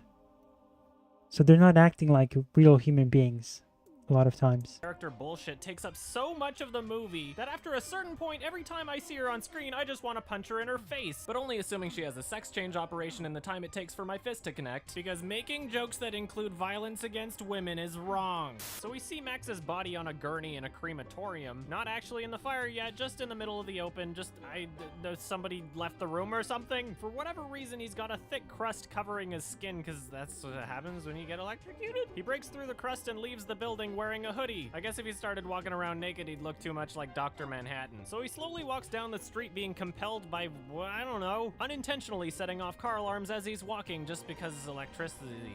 So he gets to Times Square, and for whatever reason, all the people that are clearly using cell phones in front of him don't have that affected as well. Like, what exactly could he be emitting that's setting off car alarms? But Yeah, not very affecting inconsistent, people's isn't it? phones at all? Maybe they'd written. He destroys everything, or he gets in the way of every form of technology, but the moment, you know, the plot needs him to be seen by everyone, suddenly everything is okay.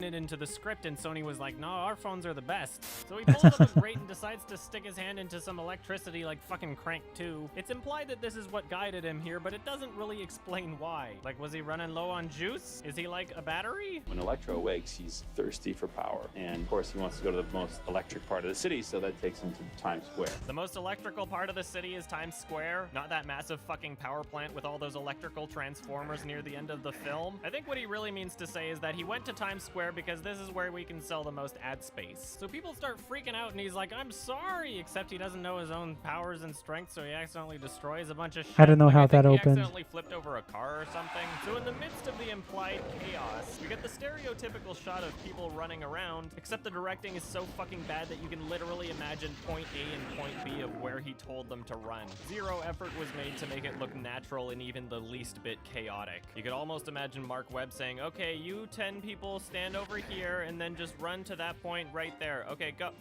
No, just go already. I need to go home. I don't want to be here. Okay, good. We got the shot.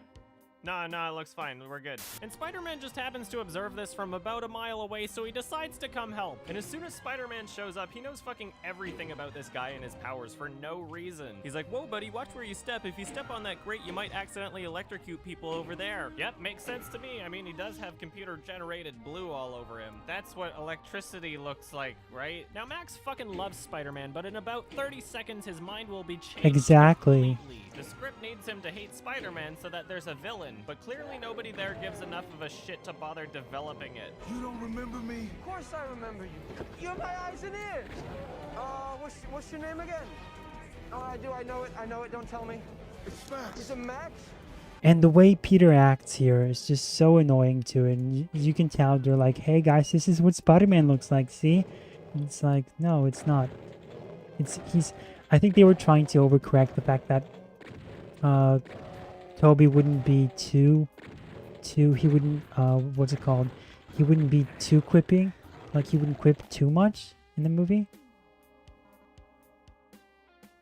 So they figured, hey, we'll just make him overquip in this movie. Because that's what Spider-Man is, right? No. And it's really annoying. And it's really coming from, you don't even know what it's coming from. It comes from this place where they think it makes sense, but it doesn't. Yes. How could you forget me? How could you forget me? Calm down. Let me help you. It's like he doesn't even believe it that he would forget about him. It's like, obviously everyone is not gonna know your name. So what do you expect? There's something going on here. Just gotta figure out the proper combination. This stream is cursed. Yeah, it is. Use rocket launcher on them. I wish the suit was in better movie. Sony only thought if we add more stuff to the film, it will make it better. They did. They did think that.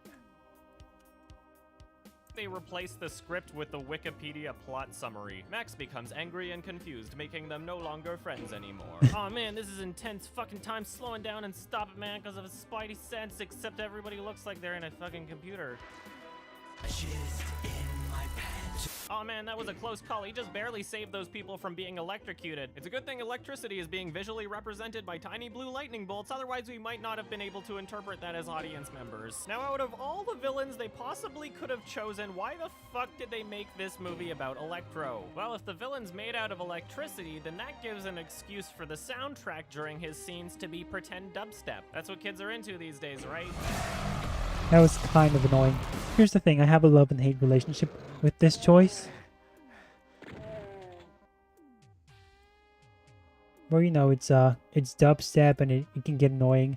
and the way they use his voice as part of the soundtrack, where he's like, "He betrayed me." You'll hear it in a bit, I believe, but it's like, it's really off-putting. At the same time, I kind of dig with it. I kind of dig it. I vibe with it. And but yeah, you'll see it's again, it comes off like a parody almost. Now, what are we supposed to do here? There we go. And there we go. We have everything we need. Yeah, our superhero movie can be cool and hip with the youth. Honestly, this is one of the cringiest soundtracks to a movie I've heard in my entire life. Now, let's not get anybody familiar with the genre. Let's just throw in Pharrell Williams. Hi, I'm Pharrell Williams, and I was given the luckiest job in the world. Hans Zimmer's like, this guy, Hans Zimmer. Dang, I want to kill me. Dude, if you can only imagine what Hans and I got to do musically, I'm telling you, riveting. That's an understatement.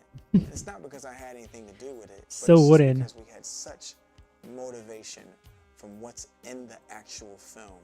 This film is going to grab you by the edge of your seat. It's going to be very tough to get up, so use the bathroom before you sit down. What is he even Spider-Man 2, saying? Hold on to your Hosky, so Hosky said I was taking weed, but you know, this guy is clearly not well. This band I put together with Donny Mann, Pharrell, you know, I didn't pick them because they're famous. I picked them because they're really good. And because they're really famous. I picked them because they're really famous. And because they're really good. Part of the reason I picked all these people is because they're really famous. This band I put together with Donny Mann, Pharrell, I didn't pick them because they're really good.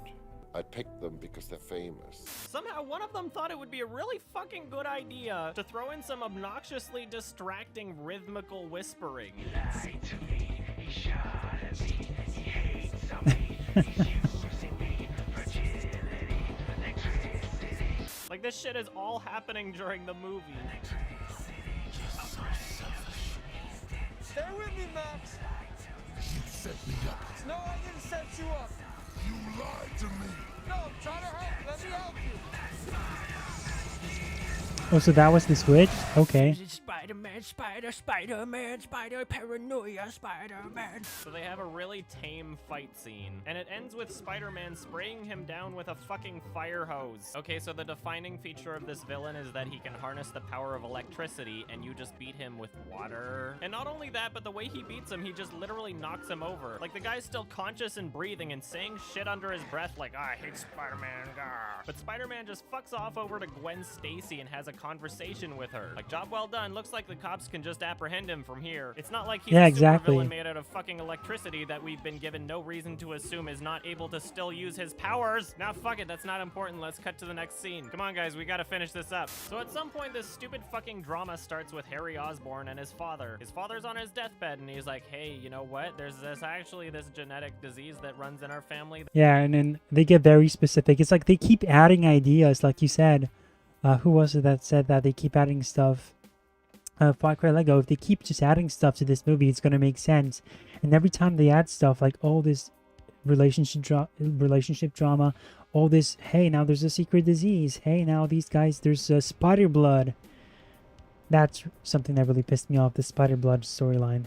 You know, they just keep adding stuff. Oh, Peter's parents are actually secret spies trying to... It's like, dude, just shut up. Everything is played up like it's a parody. And that's what I meant when I say that. So, I'm glad that he's going over this stuff. Because it really... yeah, I think he's doing a solid job at kind of going over the stuff that I have issues with for this movie. That started affecting me at the exact age you are. How convenient. And so despite this guy being in his 60s and Harry being in his 20s, Harry starts to deteriorate over the next fucking week. Like, was the disease part placebo effect or something? It's almost like he wouldn't be dying from it if you didn't say anything. So Harry decides he needs Spider-Man's blood so that he can be self-regenerating. So they add in another stupid... And the whole scene with give me your spider blood, Peter, was so awkward and contrived, especially because Harry Osborn assumes that Peter knows Spider-Man just because he took a picture of him from a very far away angle. And you're sitting there like, okay, clearly, blah, blah, water time. clearly, you can tell him no, and that you don't know him that well. But no, Peter tells him, yeah, I know him.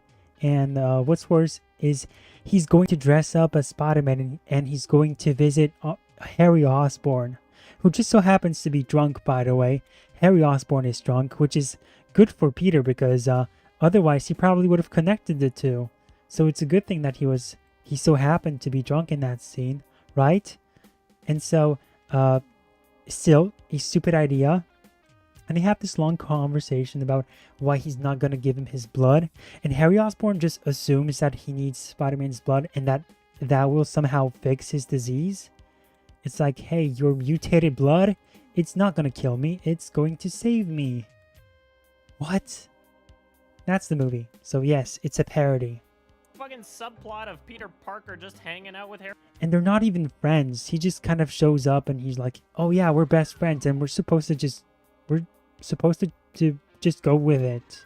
We're supposed to take their word for it, even though there's no development between these two whatsoever. There's no emotional attachment you have for these two. Because they haven't seen each other since they were kids, and now they're like, oh yeah, we're best friends, by the way. Best friends forever. And it's like, I don't feel anything while I'm watching this movie. Harry Osborn, here in this movie, even the characters' relationships are obligatory. Like, there's yes. no real fucking reason why Peter Parker even tries to hang out with him. It's just like, oh, these guys gotta hang out with each other because otherwise the plot device wouldn't work. Yeah. So eventually Harry tells him, I need... Like, there's no reason for these two to kind of like, you know, as the way the movie presents them, it's like they're friends, really, not best friends. They'll tell you they're best friends only for the plot to kind of get moving. But it's really just, they're really just friends. And they have no reason as to why they should be seeing each other this often, other than the plot needs them to. A Spider-Man blood. And Peter's like, I don't know if that's a really good idea because we don't really know what the blood will do to you. But why the fuck is Yes. he telling Peter this anyway? That's the other thing.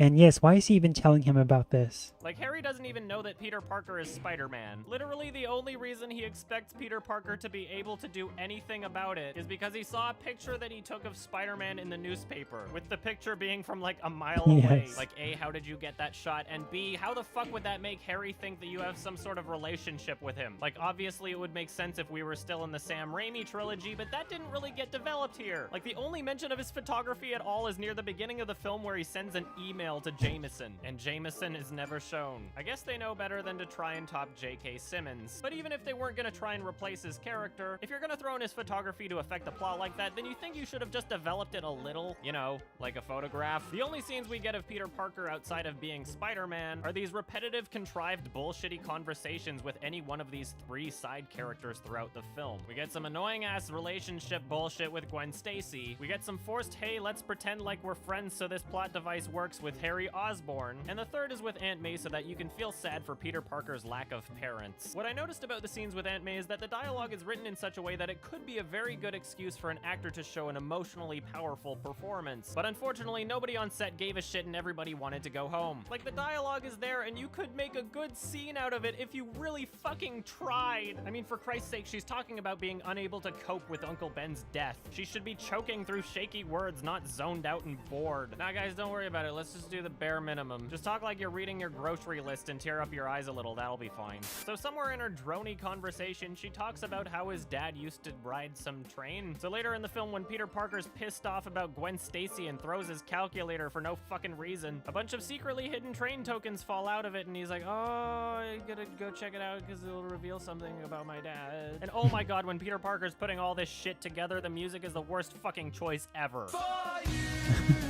I'm gonna pause because, copyrights, but yes, this was such an awful music choice as well.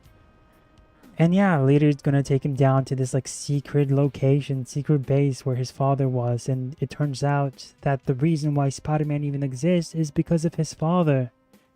And that there's this super convoluted reason as to why Peter happened. It's like the Mufasa trailer. It really is like the Mufasa trailer. Because, you know, they're just adding stuff to the origin story that's unnecessary. By the way, why is this switch here? It costs us... It's a switch, right? No? I guess it's not. How do we make this open? I don't even understand still. But yes, It's like they keep shrinking their universe. Dang. They're constantly shrinking their universe. I don't even know what we're doing anymore in the game. Baby, I'm not moving on.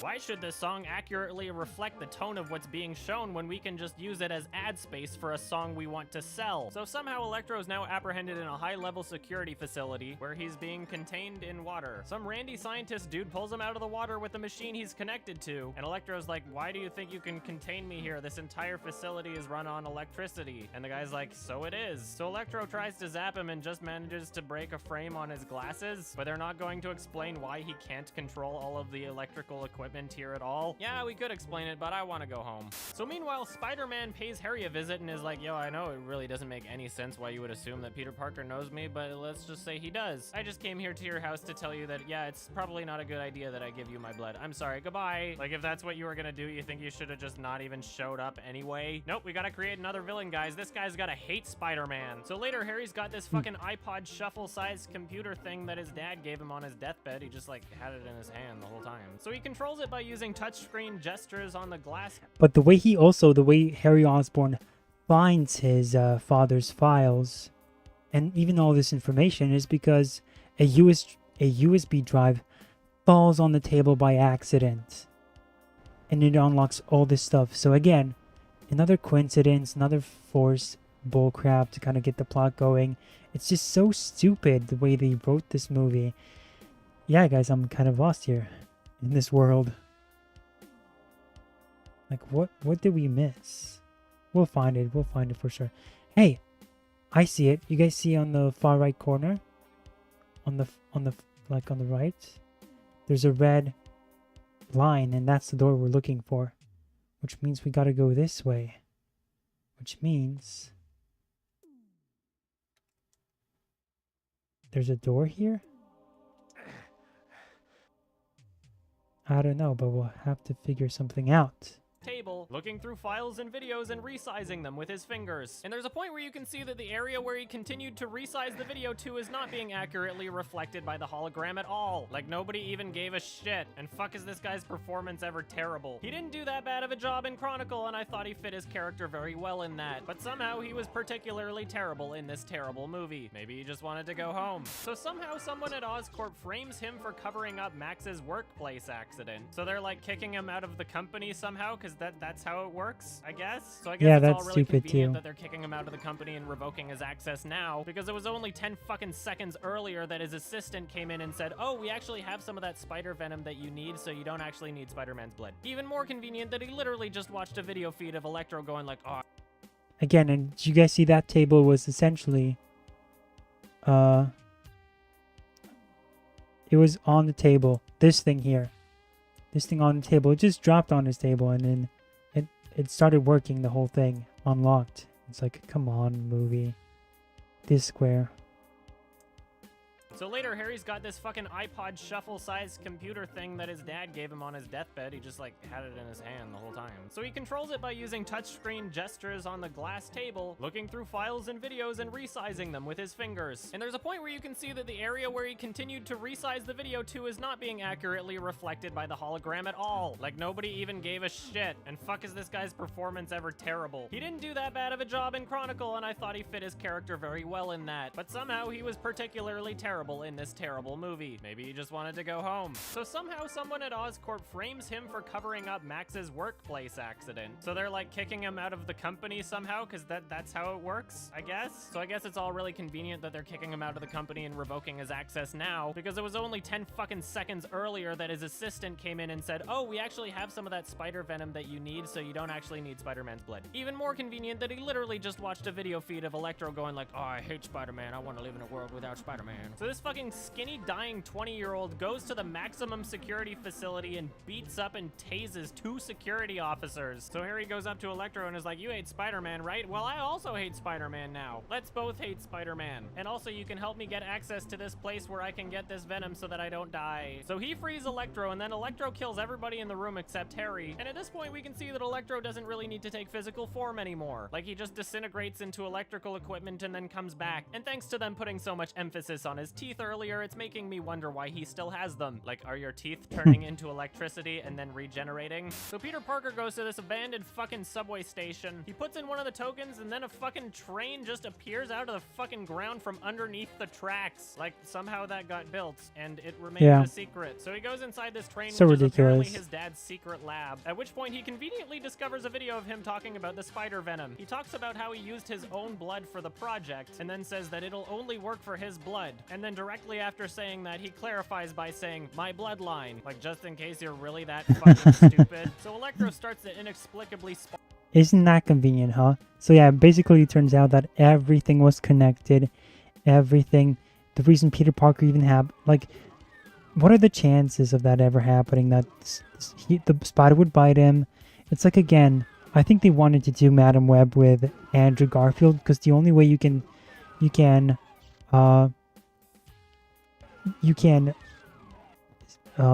explain this stuff is it's Madam Web trying to play Destiny, and it's the web of life that's trying to give you these powers. Which, again, if you think about it, it's the things we hate about Spider-Man. We like Spider-Man because he's a relatable guy who just happened to get the powers, right? And it's just a series of accidents led him to this moment in life, and that's that. And that's where the story picks up. And that's what you're supposed to care for. But no, they had to add all this stuff, and that's where the movie was going for. They wanted to do more of the Web of Life stuff and Madam Web. And that's what they were trying to do, and that's why I despise this movie. on a full bodysuit every time he regenerates. Can't have nudity, this is PG-13. So he helps Harry break into the place where he can get that spider venom shit. Then Electro fucks off while Harry holds a gun to some dude's head telling him to inject him with that shit. And so the guy injects That's so Harry stupid. on the exact same arm that he's holding the gun that's pointed at him with. Like, I get it, that arm is closer to you already, but you don't think that you should inject the one that's not holding the gun at you? Well, apparently it didn't matter because he injects him and then he just starts fucking spazzing out on the floor with some horribly edited bullshit. Like, all they did was flash some lights and get this skinny guy to contort his shoulders. And then for absolutely no fucking reason, he just starts crawling towards the Green Goblin suit. There were several suits in the room. Is it possible that if he just started crawling towards the Doc Ock suit that he would be that instead and not the Green Goblin? There is no reason or logic to any of this. Also, his teeth got really fucked up somehow. So we get back to Peter and Gwen Stacy bitching about how she has to go to England because she's like, I'm pursuing my dreams and going to Oxford. So she goes to an interview at the New York headquarters for Oxford. She gets accepted and then goes right in a cab to the airport. So Spider-Man decides to vandalize public property to appease her, and then picks her up and then stands with her on top of that bridge. Apparently for what must be a very long time because it's nighttime by the That's also kind of added to the movie. It's like, hey, by the way, she's going to Oxford. Again, another thing that they just throw at you. You can just tell that they had no idea what they were doing with the script and they were making up stuff as they were going along. That's that. And nobody cares about his mom and dad. So true. Hosuke, but it was something too simple to fix, better than something breaking. Yeah, so true, Hosuke. It's better that it was something stupid like this than it genuinely breaking. So it's like this movie constantly keeps adding stuff that doesn't make any sense. And then we're supposed to be kind of like pretending that it does make sense. And so by the time Gwen Stacy dies, it's like, whatever. And even then the movie kind of goes on and lingers on the same stuff. There we go. This is what he's supposed to be reacting like. Oh, dang. Leave him. Oh! Dang.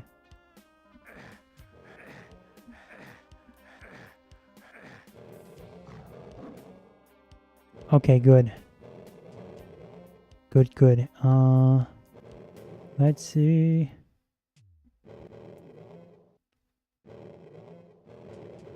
I guess we can't shoot. Oh yeah, we can. Whatever, let's just go down. Or not.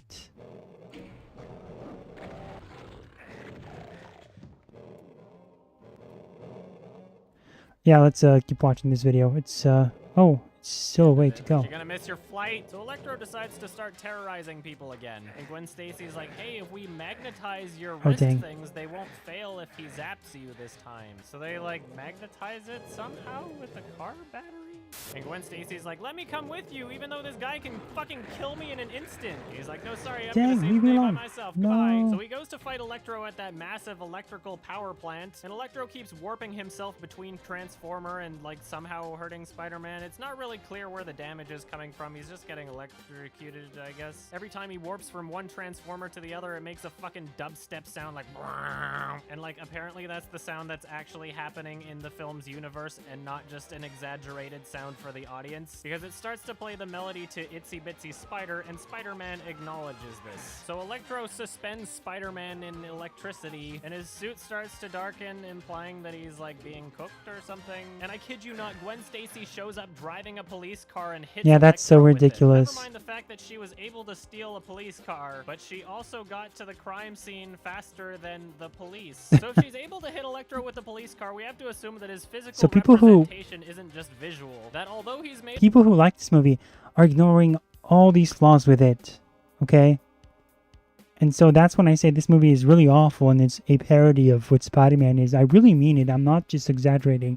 This is... Have you guys noticed a pattern every time? Like, I only seem like I'm making these outrageous claims that I don't actually believe in, but it turns out that I actually do believe in them, and I do think over this stuff. And this stuff speaks for itself, and it's insane that it has to be pointed out. When I call something a parody of the original, I really mean it. of electricity and can disintegrate into power grids, he can actually be damaged in his physical form somehow. Like, there's no real reason why he even needs to take a physical form at this point. So then some really fucking confusing and hard to follow shit happens. Gwen Stacy goes to a thing and turns on the switch, and then it somehow kills Electro. Like, I think that all the power went out in the city because of him, and like she turned it back on or something, and then he died. There's a little chip indicator on Electro's head that says he was overcharged, and when Electro dies, it just falls onto the ground. So was this physical chip on his head the entire time when he was not even in physical form and literally electricity? Like, I'm pretty sure it was given to him by that Randy scientist. It doesn't make any fucking sense. So after Electro dies, Harry shows up as the Green Goblin. Like, there was no reason why they couldn't just double team to kill Spider-Man. He was Yeah. biding his time. He was just starts kind of spouting off waiting some on the fucking bullshit sidelines. Like, oh, Spider-Man, you don't actually help people. I hate you. And at this point, not even Spider-Man himself is gonna question the logic of It's like, you don't help people, and it's like, what are you talking about? I saved everyone. Everyone except for me. You wanted his blood, and you didn't even know what that was gonna do to you. But you don't get it, he's desperate. Desperate to what? Get radioactive rabies? I don't even know. It's like, it's stupid plot. It doesn't make any sense. This is the sort of writing we're talking about with this movie. They expect us to believe in so many choices that were made on the spot, clearly. But they want us to believe in it. And it's like, they do think we're stupid to like this stuff. Whoa. See, he's not supposed to be shooting at us while we're shooting the minigun. That's how it's supposed to work. Oh no, we ran out of stuff? No, that's impossible. We did? When? Well, it's over for us, guys.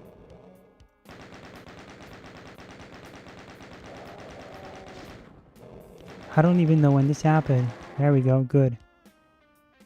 Whew. Yeah, it's like, they want us to be stupid. Believing in this stuff and ignoring it would tell me that, well, I'm not gonna call everyone who likes this movie stupid, but if you like this movie, it's like they want you to be stupid. Okay? Let's just put it that way. Why won't it open? Last time it opened. Game. So how do we... Oh, right, this.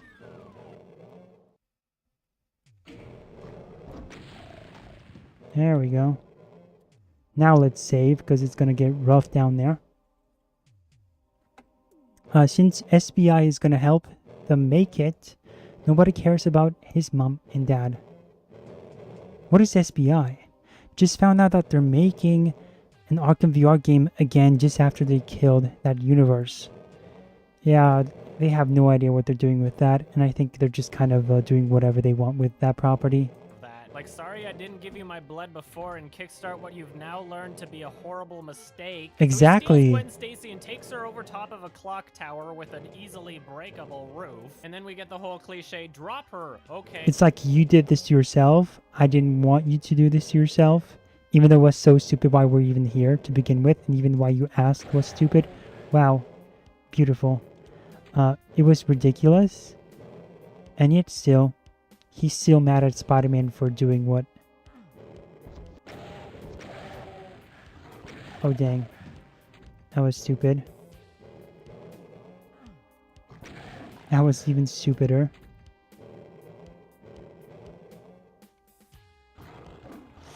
I don't know what to do. We have ammo here after all. How come it wasn't working before? What? We have 20. We have 20. We have 20 ammo of this. Why isn't it working? I'm so confused.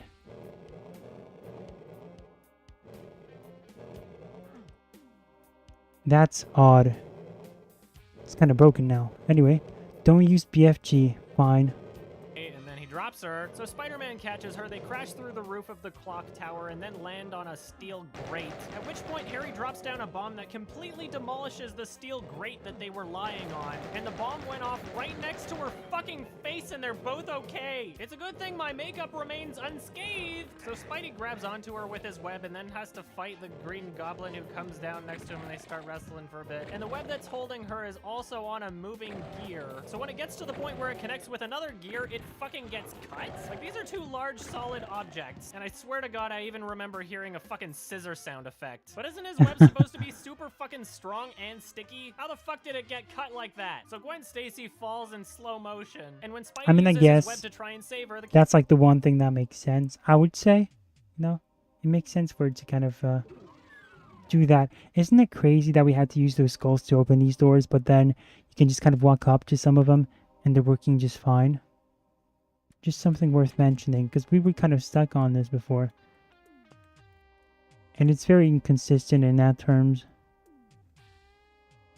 camera zooms in on the tip of his web, and somebody thought it would be a great fucking idea to animate Thank goodness the it's strings over. of his web forming a hand shape, like, oh, I'm reaching out my hand to try to save Ooh. you. He manages to catch her within the very inch of her smashing her head onto the fucking concrete below, and I accidentally burst out laughing in the theater. Yep, she's dead now, no blood or anything, maybe just a tiny bit coming out of her nose, but no puddle or fucking anything on the ground. So I mean, I guess it's like a kid's movie, so they didn't want them to kind of overdo it.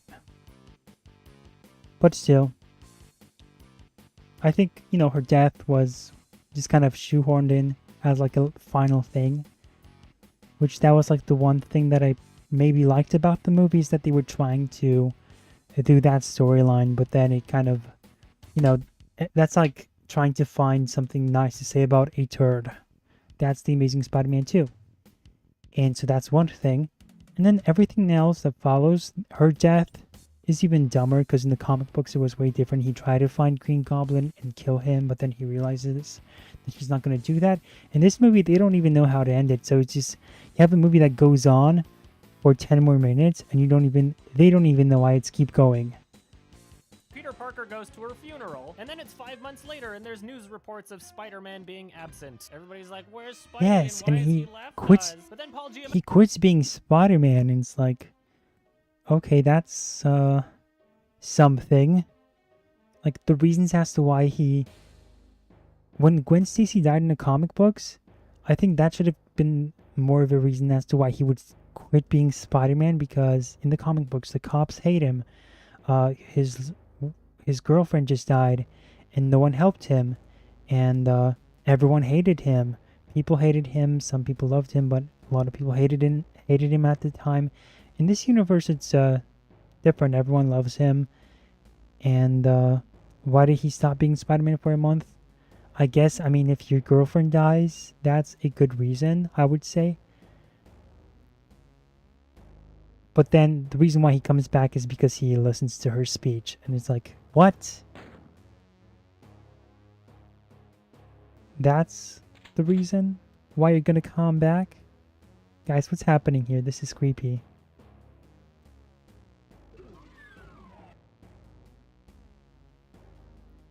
This is creepy-o. Misa, I don't like this. And then the Rhino stuff. And again, this whole scene with the bystanders. It's ridiculous.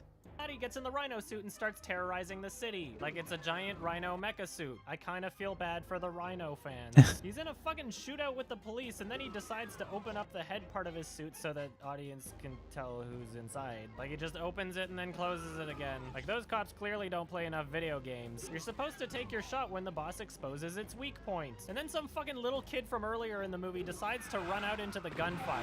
Like literally he was just with his mom watching behind a police barricade. That's some fucking grade A parenting right there. I can understand if you want to ogle at a spectacle, but there's literally a guy in a fucking mecha suit shooting police officers and firing missiles. And you decide that you're just gonna fucking hang out and watch with your kid? So Spider-Man shows Everyone up decides to do to that. save this kid. Did he end That's the problem. Everybody does that. And it's like, you guys... Again, another stupid plot contrivance that makes no sense whatsoever. his 5-month hiatus to take care of Rhino? Well, that would make a Oh, little so bit it's of 5 sense, months. so no. In the Even previous worse. scene, it shows him finding a USB drive with Gwen's speech written on it. He plugs it into his Sony Vaio computer and then gets so inspired that he decides he's gonna continue being Spider-Man. And this all just so happened to perfectly coincide with Rhino destroying the city. Like, literally, if Rhino decided to do this a day earlier, then nobody would have stopped him. So Spider-Man does a couple of fucking backflips and winds up for a roundhouse kick or something, and then the movie just fucking ends. I feel really, really bad for Rhino fans. Like, I get it, you wanted to end the movie on a punch, but wouldn't doing that be better suited for Spider-Man fighting some random fucking ass criminals that you know are gonna die anyway? Didn't you publish photographic images of Rhino before the trailer for the film was even released? Did it not occur to you that there are people in the audience that only came to see this movie just because Rhino is in it, and that ending the film before his fucking fight scene might piss a few people off? They literally ended the film with the exact same shot they ended the trailer with. When you end the trailer like that, it implies that if you buy a ticket to the movie, you will be able to see the fight scene that got abruptly interrupted by the title in the fucking trailer. Now let's just have the Rhino fans imagine the fight scene instead. So the end credits start and I'm patiently waiting for the typical Marvel, oh look, Jeez. this connects to something in the next movie scene. And as expected, about 30 seconds into the credits, a new scene starts. And my first thoughts are, this doesn't even look like the same fucking movie. And I kid you fucking not, it was just a clip from the next X-Men movie. I was Isn't like, that what the crazy? fuck? Jennifer Lawrence? There was a scene from the X-Men at the end of this movie. And you're kind of like wondering, what? How are these movies connected? They're not. And I guess they just wanted, they pay them. Fox just paid Sony to include that end credit scene as an advertisement, I guess. That was crazy stuff. It's like, why would you pay your money? This movie is literally just a product placement, isn't it? It's just an excuse to get paid. Oh, this looks like something's gonna go down behind these doors. Never mind.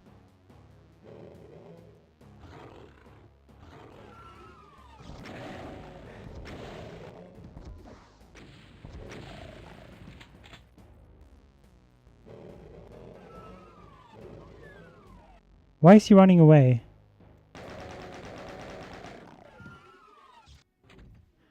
Ooh, soon. That's not good. What? Sony doesn't even own X-Men. They put such little effort into this movie that instead of filming something that might relate to the third one that you're probably gonna release, they literally just sold ad space in the middle of the fucking Thank you. credits. And that was the only clip there was after the credits started. This entire movie did not even give a shit. So as you can tell by how long this video turned out to be, this movie was a whole new level of shit. If you want to watch it as a comedy, be my guest because it was pretty fucking funny. But if you were hoping to take this movie seriously at all, I would suggest you avoid it like the plague. I was thoroughly really impressed by just how bad this movie is, and I'm giving this one a 3 out of 10. Oh my god! Get over Accurate. And so, let's see. Boss time here. What? X-Men? I don't even know that. Yeah, it made no sense whatsoever.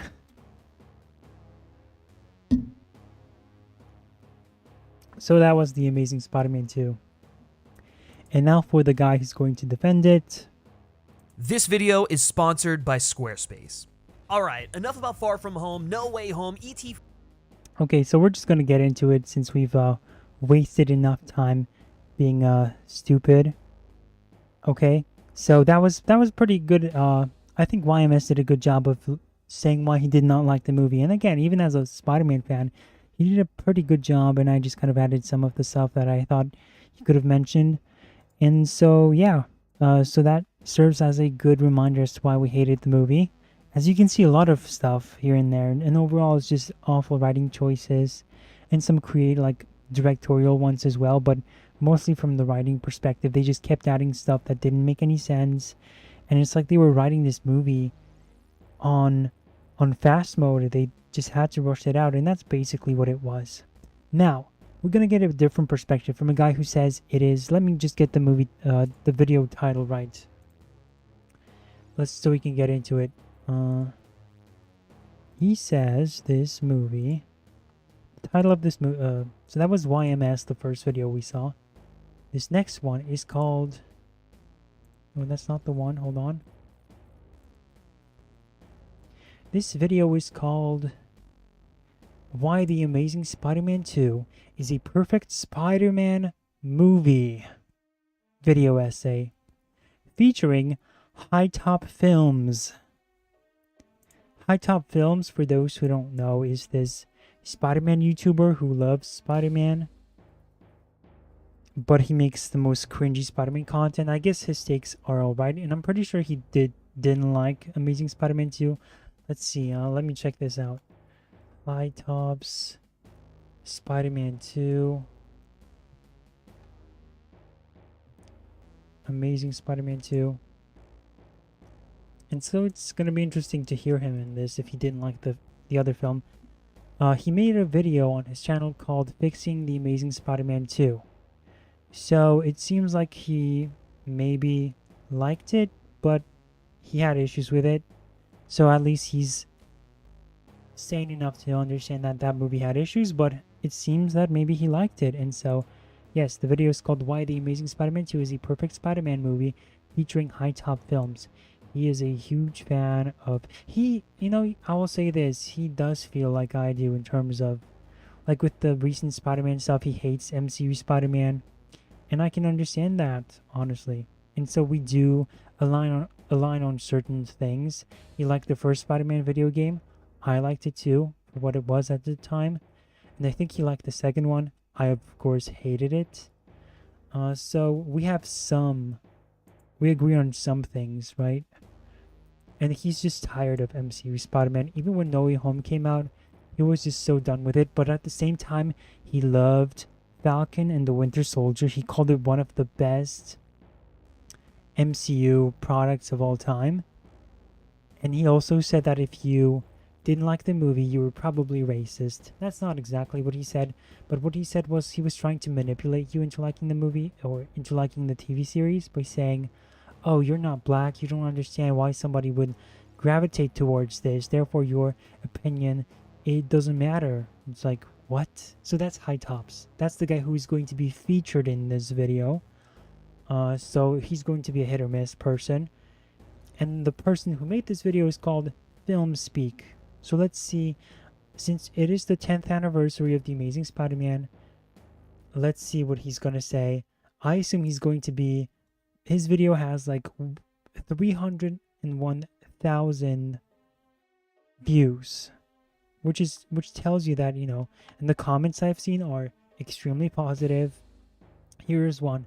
For years I have been fighting alone against the entire world with The Amazing Spider-Man 2 as my favorite superhero film, let alone Spider-Man film. Thank you so much for this. That's one comment. A different one saying, I really like the silence in this film where he just stares cry, or think. He could just feel his problems. The fact that he's obsessed about his parents is amazing, unlike the other two Spider-Man who never bother.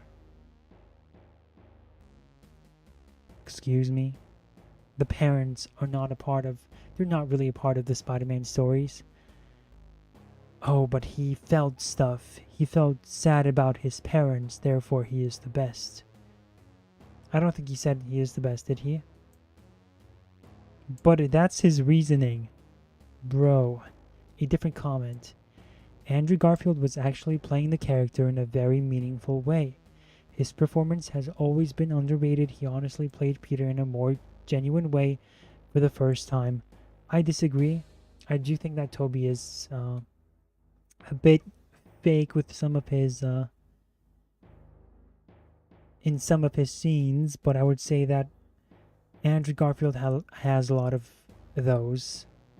Like the Skater Boy approach, nah, sorry.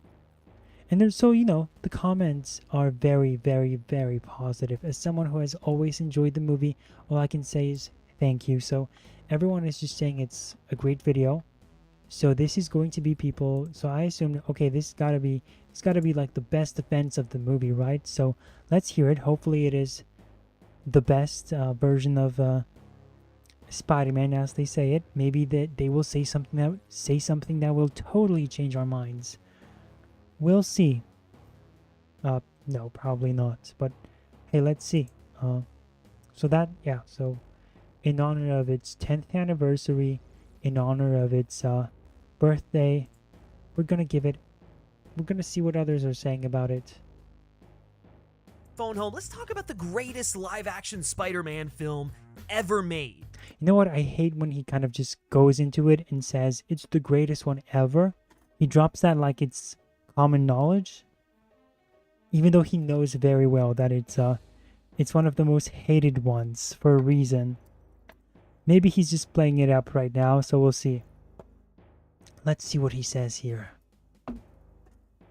Maybe he can redeem his attitude here. Spider-Man 2. But wait, no, not that Spider-Man. Okay, he redeemed himself here. Or did he? Man 2. The Amazing Spider-Man 2. He's self-aware. Yeah, I know. Look, you all think I'm insane putting one of the Okay, he is self-aware enough. At least there's that. Okay, good. So far we're starting off strong. Okay, good. I like that. Nice. He's being self-aware. So now let's see how he's going to dig himself out of the hole. Best Spider-Man movie ever. Garfield-verse films above Sam Raimi's masterstrokes. They're crap. Crap. Mega crap. Hell, I bet there are even people in there whose... Oh yeah, and this is me watching it for the first time, so I'm gonna live react to it. I didn't cheat. I don't know what his arguments are gonna be. Like I said, we're giving him... This is as much as a test for him as it is a test for me. If anything, it's more of a test for me, since I don't know what he's gonna say. It's all live. And he's got the time to prep himself, write the perfect script, the perfect defense as to why he loves this movie. And this is a pretty lengthy video, so let's watch it. Jaws dropped at the idea that The Amazing Spider-Man 2 is better than the MCU's Spidey films. And normally when I have a nuclear hot take like this and I see the first protesters starting to gather, my first response would be, look. Parker Lego, he joking, right? No, he isn't. I get it. And to an extent, I do. Except this time around, I don't. Look, I'm not saying this should be everyone's unanimous top pick or that you're wrong if it isn't. Film is subjective. You're allowed to like what you like. But I sincerely do not understand the enormous amount of hate that Mark Webb's duo of Spidey films have gotten over the years. I think it's just the second one mainly. The first film is an incredible reintroduction to Spider-Man, and this second film builds on that foundation to craft the quintessential big screen Spider-Man story. Okay, hold up. Put the web slingers down. I have the receipts. I promise I do. I really do. I've loved this film ever since the first time I saw it in theaters back in 2014.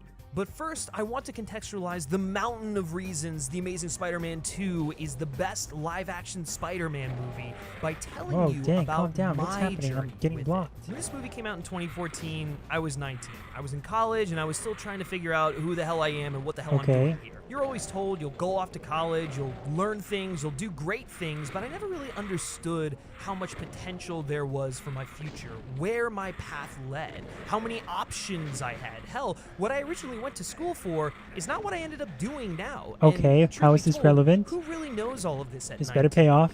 I was already a fan of this mini universe of Spidey that Webb and This better pay off, okay? Andrew Garfield had created. Hell, I was a massive fan of Mark Webb after 500 Days of Summer.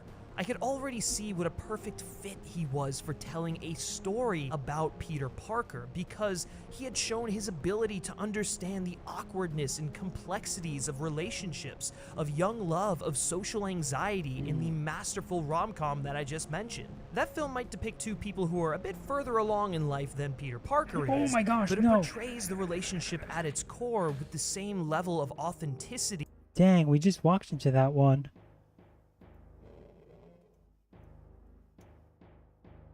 and understanding with Peter and Gwen Stacy. The Amazing Spider-Man 2, under Webb's direction, feels like a film that authentically captures the internal struggle between Peter Parker wanting to be, well, Peter Parker and needing to be Spider-Man. What does this make me? What does that make you? It makes me not able to live with myself. And the Wait, effect that what? that has on his relationships, more than any What is he saying? Sorry, I missed that. universe of Spidey that Webb and Andrew Garfield had created. Hell, I was a massive fan of Mark Webb Okay. after 500 Days of Summer. I could already see what a perfect fit he was for telling a story Yeah, about I Peter caught that. Parker because he had shown his ability to understand the awkwardness and complexities of relationships, of young love, of social anxiety in Okay. the masterful rom-com that I just mentioned. Yes. That film might depict two people who are a bit further along in life than Peter Parker is, but it portrays the relationship at its core with the same level of authenticity and understanding with How Peter so? and Gwen Stacy. The I Amazing mean, I didn't see 500 whatever years of summer.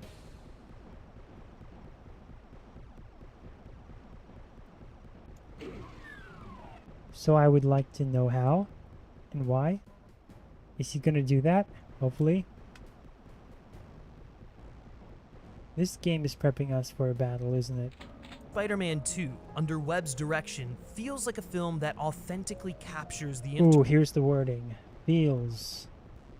If somebody says it feels, you know, it's like that's a dead giveaway that this guy is kind of very lukewarm with his takes. I'm not saying he is, but it's a good indicator of somebody who doesn't believe in what they're saying. Because they're just saying, oh, I feel like, you know, it's like people who review the Spider-Man movies, or the games, are like, this game feels like Spider-Man. This game feels like Batman, like you're playing Batman. And it's like, what do you mean it feels like it? It's become a meme for a reason.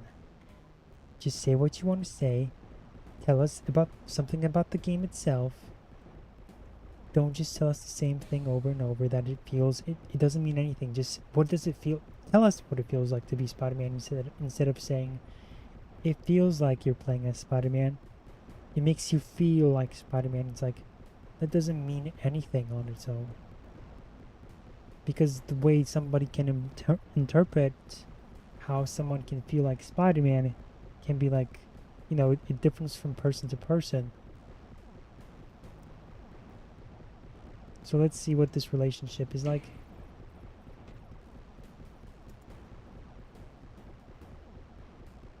internal struggle between Peter Parker wanting to be, Thank well, you. Peter Parker and needing to be Spider-Man. What does this make me? I don't know. What does that make you? It makes me not able to live with myself. And the effect that that has on his relationships, more than any other live-action interpretation. That's the thing with the movie. It's like, it tells you he is torn from the inside. That he can't be with Gwen Stacy because he feels like he is in this. Her father died, and he feels like he is haunted by the ghost of her father, and therefore he can't be the guy who's with Gwen. But then he goes back to her randomly after he breaks up with her. He flirts with her. They get back together, you know. Instead of separating from her totally, he still comes back to her. And not even that, it's not even like this, a guy trying to his best to stay away from her, but he can't help himself. It's, oh my goodness, oh my goodness. It's him just casually talking to her, flirting with her, and it's like, did you just forget about the drama queen play you were putting on just now? You were freaking out just a second ago that you can't be with her. She broke up. You guys had this whole thing where you were all crying about it and making a big deal about it, and now you're just kind of forgot about that. So yeah, that's this movie, and so it's like, I wouldn't say it does a good job with that, because it chooses when it wants to play around with that. It doesn't know when it wants to do that, so that's what it ends up going for. Of the character. It's for that reason that it speaks to me the most, and has since the moment it came out 7 years ago. But me loving the film alone isn't proof of its greatness, I know. So strap in as I spin a giant fucking web of reasons why The Amazing Spider-Man 2 is the best live-action Spider-Man movie, and my personal favorite Spider-Man movie of all time. Before we suit up, let me tell you about the fine sponsor of this video, your friendly neighborhood Squarespace. Squarespace is an all-in-one platform to build and expand your online presence. We're gonna skip Squarespace's and there we go. FilmSpeak, and use the code FilmSpeak to get 10% off your Blood first is yapping purchase. so much crap. Hey, thanks for letting me web zip in here for a quick second. That's High Tops. You know, back in the day, I was one of the people that crowned this movie awful. I was one of the people that was like, this broke me. I was one of the people that screamed that the rights should go back to Marvel Studios. Sick? Well, look at me now. Truth is, my initial reaction to The Amazing Spider-Man 2 was pretty much entirely based off the fact that it wasn't The Amazing Spider-Man 1. The tone was much different than what I was expecting. It felt more campy, more insane, more ridiculous than the grounded nature of Marky Mark Webb's first swing through the world of Peter Parker. But as the years went on, I obsessed, and obsessed over The Amazing Spider-Man 2. I made 12 different fan edits in Windows Movie Maker, trying to add back in deleted scenes, trying to cut out the reshoots, trying to create my own version of the probably non-existent web cut. You're dead! But now, I feel differently. Maybe it's the oversaturated sameness, often voiceless nature of the Feige flicks, or maybe it's just the fact that— Here's the problem with the whole movie is subjective thing. When you say movie criticism is subjective, clearly there are components that are tied to your emotions that make you feel a certain way, and that is tied to what you kind of think about the movie. But at the same time, your feelings reflect the reality. The reality does not reflect your feelings.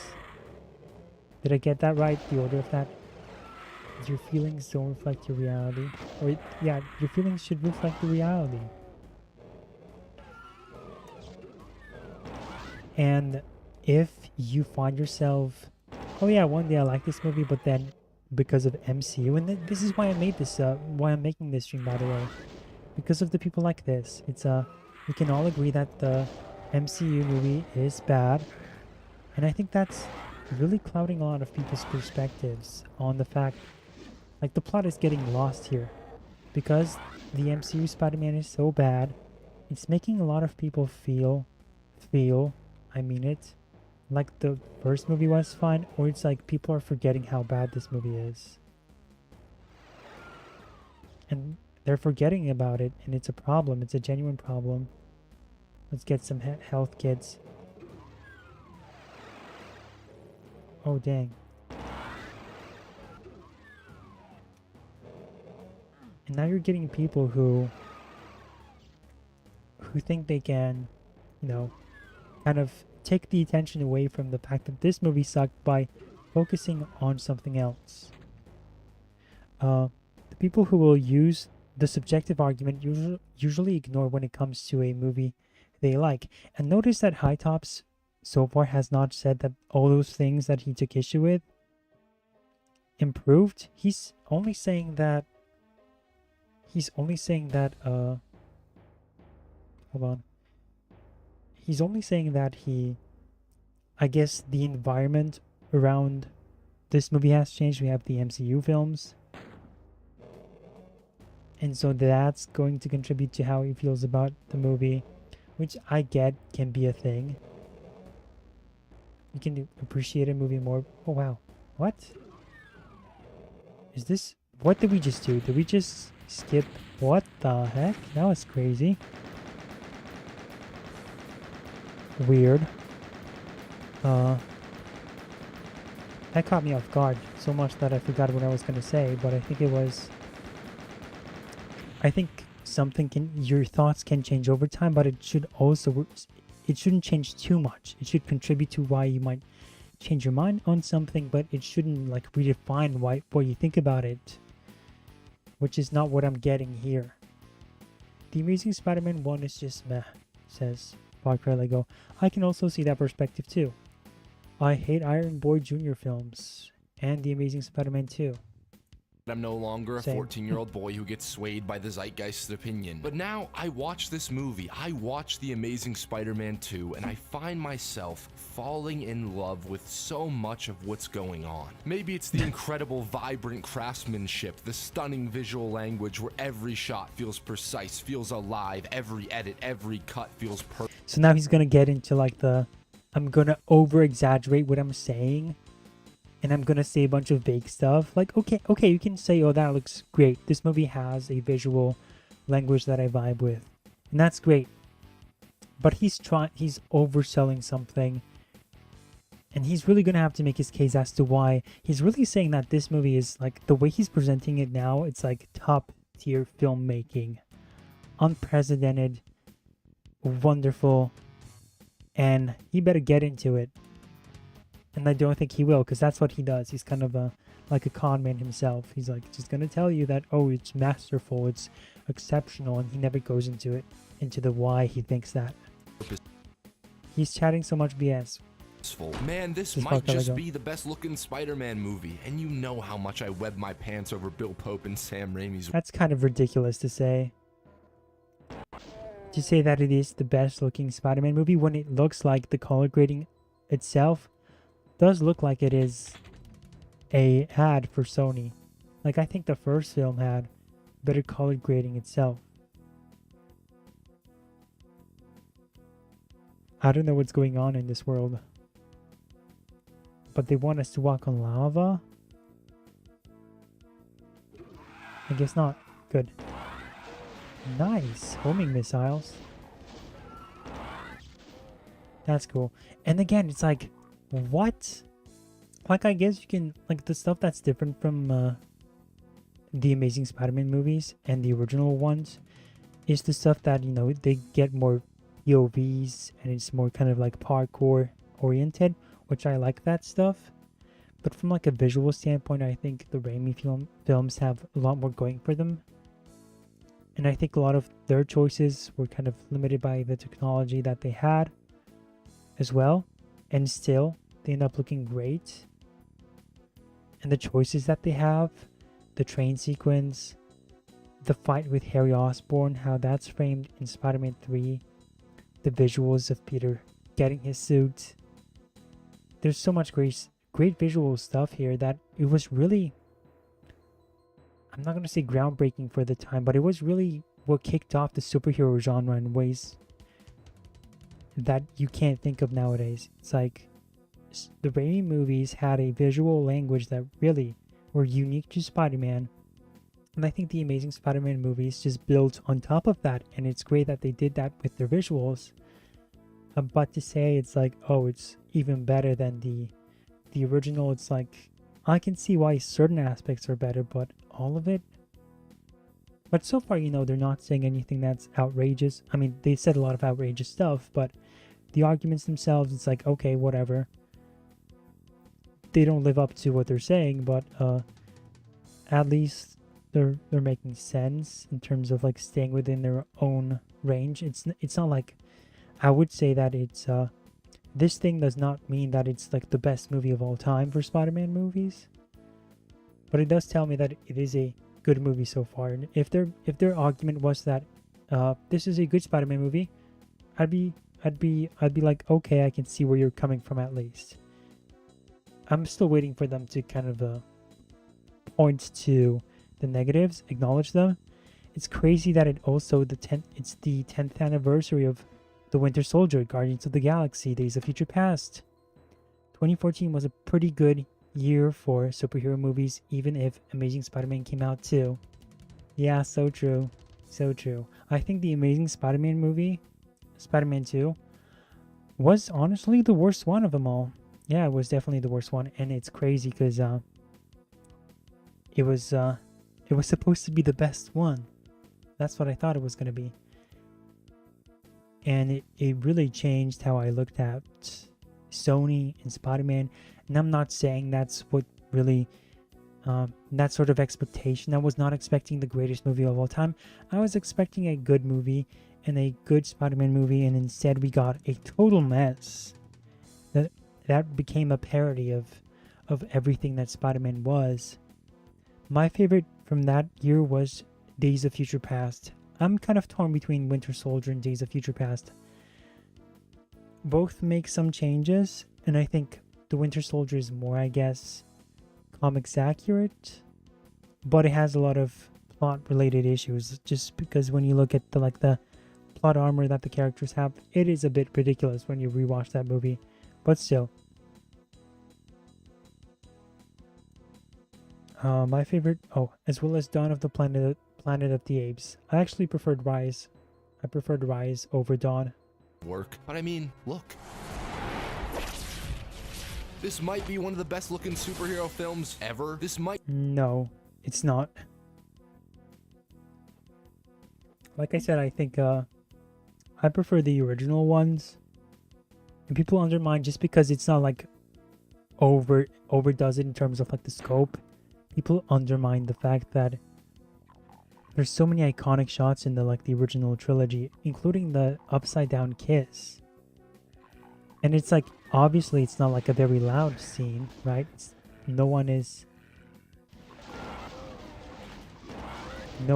like dying, or there's no big spectacle, even though there's plenty of spectacle scenes, but it's much more, I don't know, I don't want to say methodical, but it's the idea wasn't just to go the bigger the better. The idea for those films was, how can we show this person die? How can we show this person kiss? How can we show this person smile and enjoy the world, and everyone kind of and then this person walks around the world with joy because they no longer have their powers. How do we show that in a way that is fun to watch? And they paid attention to that sort of stuff over the, hey, big monster, big electric face, you know?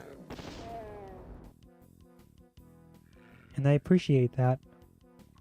And I think a lot of people underestimate those moments.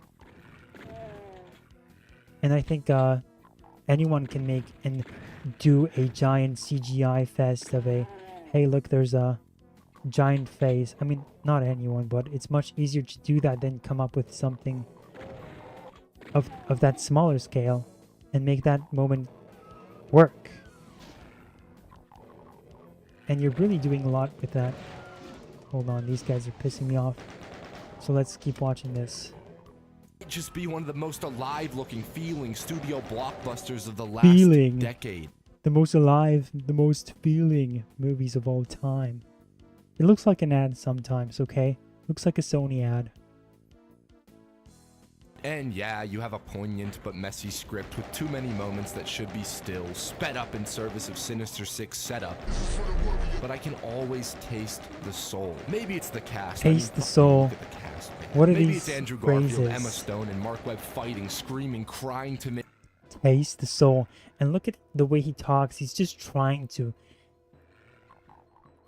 live up to the visuals. He's trying to overcompensate for the visuals. He's like, it's feeling, it's crazy how amazing this is. They're crying. Look at them crying. Isn't it insane how crying they are? Like, how crying they are. Yes. Beautiful. It's like, isn't it amazing? Look at these raw emotions as he shows them crying. And it's like, dude, we get it. Stop trying to oversell this movie. Who's shooting me? Oh.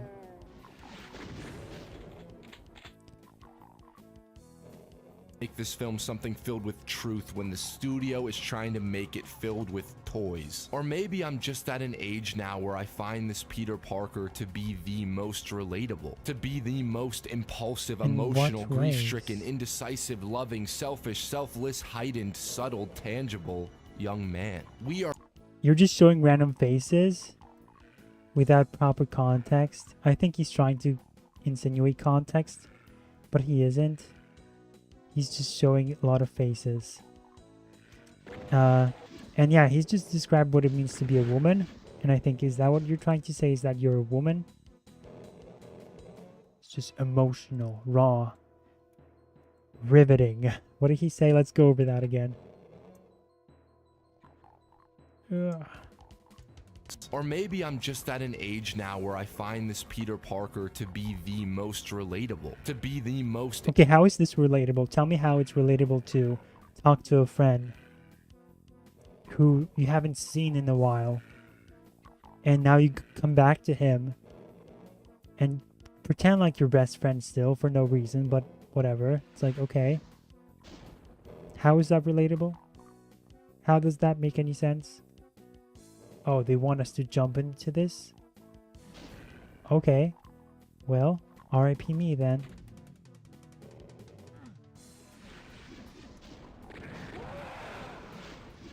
It's like, okay, that's one thing relatable. What's next? Impulsive, How was that impulsive? What's this? emotional. Emotional, he cries. Okay, he's Tobey Maguire was emotional too, okay? And I think to a fault sometimes. Oh gosh, crazy stuff all around. Ah. Oh gosh. Ooh, crazy. Quick load. Let's see what he says. Grief-stricken. Grief-stricken. Okay, I assume he's referencing the Gwen Stacy part here. But again, the grief is he quits being Spider-Man for what, 5 months? So that grief thing is... How well was it executed? Because it felt like a rushed thing at the very end. Maybe he's referencing George Stacy, but then again he flip-flops between caring about George Stacy's legacy and what he told Peter to not very quickly. Toby had some ugly cries. He had a lot of ugly cries, Sir Dietzel on YouTube. Woodcap, he went from Chris Stuckman School of Reviewing, where he thinks big word makes the review good. Pretty much. Hoske, oh, Hoske didn't say anything. Good. And all of the three movies are in my top favorite superhero movies. I'm glad you think that, Sir Dietzel. And I think you'd have a good case as to why. My favorite... Oh, I read that one. Oh, you would say that... Wait, hold on. You would say that The Winter Soldier, Guardians of the Galaxy, and Days of Future Past are some of your favorite movies of superhero movies of all time? Wow. Then that really was a great year for you. The movie looks like that Ant-Man Coke ad. Yes. The color grading just looks like... It looks like an ad. I'm sorry. It does. What is the next thing he says? Indecisive. Indecisive. I mean, again, we had a lot of indecisive decisions in the previous Spider-Man versions. Like, Peter Parker in Spider-Man 2 was very indecisive, and it made sense in that movie. Whereas here, he just goes back and forth between being with Gwen on a whim. And it's not like the movie even acknowledges it. It's almost like at times, like the filmmakers forgot about the fact that he just dumped her, and they skipped to the part where they just have fun, kiss, and make out, and then they go back to them hating each other in a way, or like being mad at each other for no reason, and then they go back to like it's like they have 2 movies happening at once. Took this guy long enough to die. What else is he gonna say? Loving, selfish. Loving, selfish. It's like, I don't know. He's just saying words now. Like, you're not going to tell me that Peter Parker was trying to love anyone in those other films, even the MCU ones. Maybe not the MCU one, honestly, because what is his relationship with Zendaya? Although in No Way Home, I guess there's some of that. So hey, you can make a case there too. So I think they're just adding a lot of stuff that doesn't make any sense. High Tops does this stuff all the time. That's his approach to movie reviews. Let's kill this guy. Selfless, heightened. Selfless. Okay. Again, sure. What about the time he just left people for like 5 months? How is that selfless? Just because he got shot for a right reason. But it doesn't change the fact that it happened. And it wasn't very selfless. So, again, a rushed ending to a movie.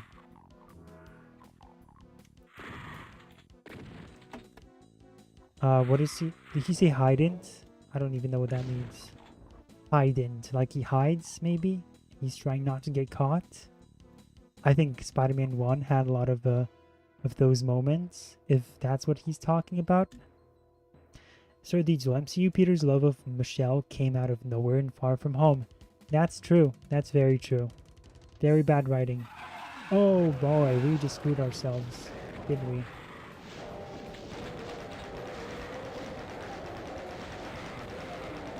Hold on, let me finish this. Let me save myself.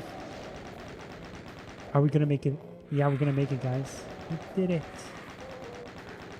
Dang, that was crazy.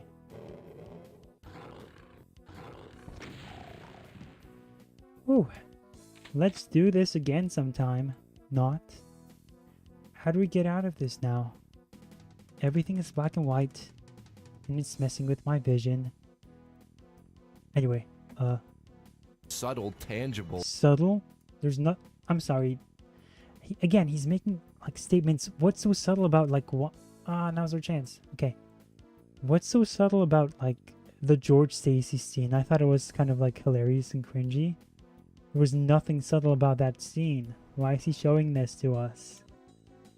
Nothing. It's like, come on. Just make actual arguments. Say something that you believe in, but then show us examples, genuine examples. And we're stuck on this island. Great. I guess we're just gonna have to run for it. Whew, okay. Young man. Young man. Okay. Great. All of them were young. So, guys, is he making, like, any sort of... I mean, I don't think he made any argument, really. He's, like, just listing off random things that may or may not be true. And I would agree, like, okay, I can see, like, what you're referring to. But he's saying it's, like, the best, most definitive version of that. He's, like, he's making a case for that. It has so much heart and so much... It's like, dude, you're just saying stuff. I don't think he's doing a good job so far, but that's High Tops. That's supposed to be a guy that's featured in this video. He's not the main guy. Who said the main guy of this video? His name is Film Speak. He's saying that this is his favorite. This is the best Spider-Man movie of all time. So this is still High Tops, and I don't think he's called it the best one yet, but he did say a lot of bogus stuff. I give a pass for the ugly crying during Uncle Ben's death. Well, of course, it's a very sad scene, so we understand why he would ugly cry there. We are not consistent. We are not perfect. We never will be. And this... Again, he's making these very vague arguments like humans are imperfect. Peter Parker is imperfect. Masterpiece. This is the most imperfect Peter Parker. Just a kid In like what me. way? Just a kid like me, and then a close up to his face. Dude. Trying his best. Wait, let me just get rid of this. trying his best to exist in this world. Is he gonna say that, or I wonder what he's gonna say now? Trying to live in this world.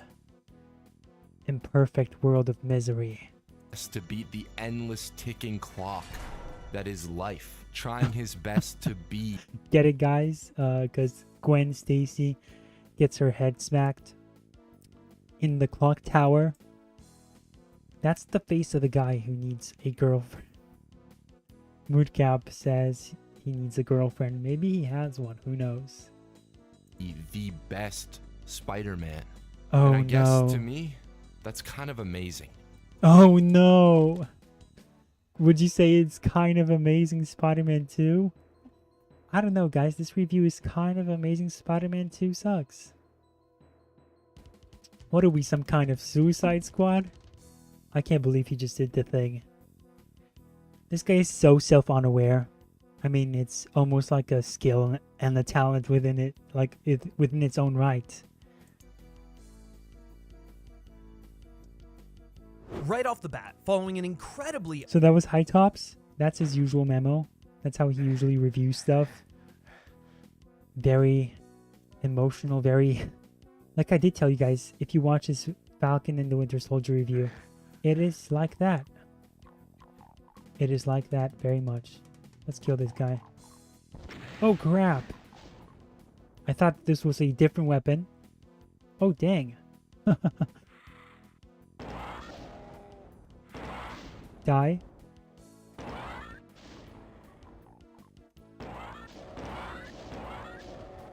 How are you still not dead? I thought this was this weapon. Dang. Dang, dang, dang. Evil spirits, move away. We're low on ammo. I mean on health. Not good.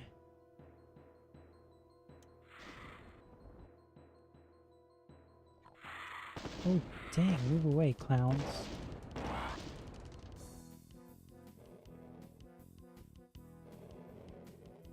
Oh, there we go.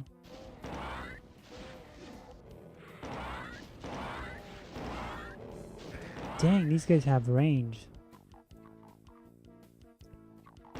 So yeah, if you want to watch High Tops, this is what you're in for. We have 8%. I don't think we can recover from this.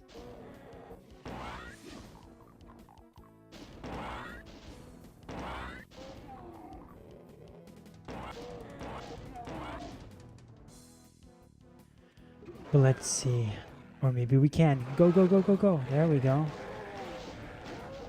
Oh crap. It's over for us, huh? Okay.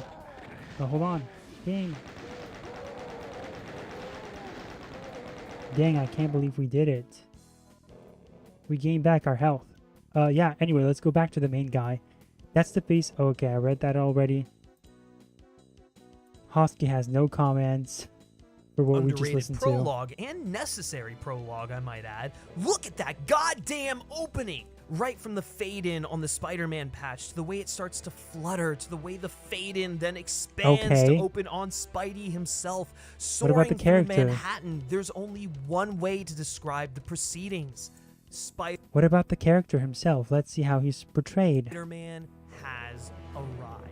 After Great. finding his path in the first film and learning how to be this hero, Peter Parker enters the sequel in absolute fighting form. A little cocky, a little overly confident that Manhattan is his domain and he is its purveyor as he gloriously swings Good. around and over skyscrapers. When it comes to actually being Spider-Man, Spider-Man has never looked better. And within 60 seconds, we get introduced to the one and only Paul Giamatti, reaffirming his range as an actor, playing one of the most gloriously campy and scenery-chewing villains No, superhero it's not films have funny. ever seen. He's not the Rhino yet in this opening chase, but Oh, he yeah. doesn't need to be.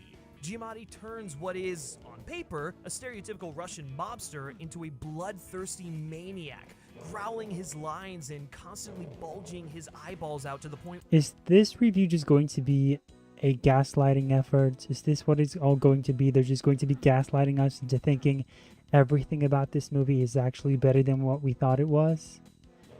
this guy who is nothing like Rhino is just so incredible and so amazing. This is what you came to see, right? This is Rhino as he was in the comic books, right? Just this campy guy with a gun. He's not in the Rhino suit yet, but guess what? He will be later in the movie. When that happens, you're gonna be satisfied, right? Woodcap, he's saying this about the dude who like has like 3 minutes of in the movie. And yeah, he's like trying to make it about like his range, showing his range to play Kooky Clown. Anyone can play that. I can even play that stupid crazy guy. Are we stuck in this box? How do we get out of this?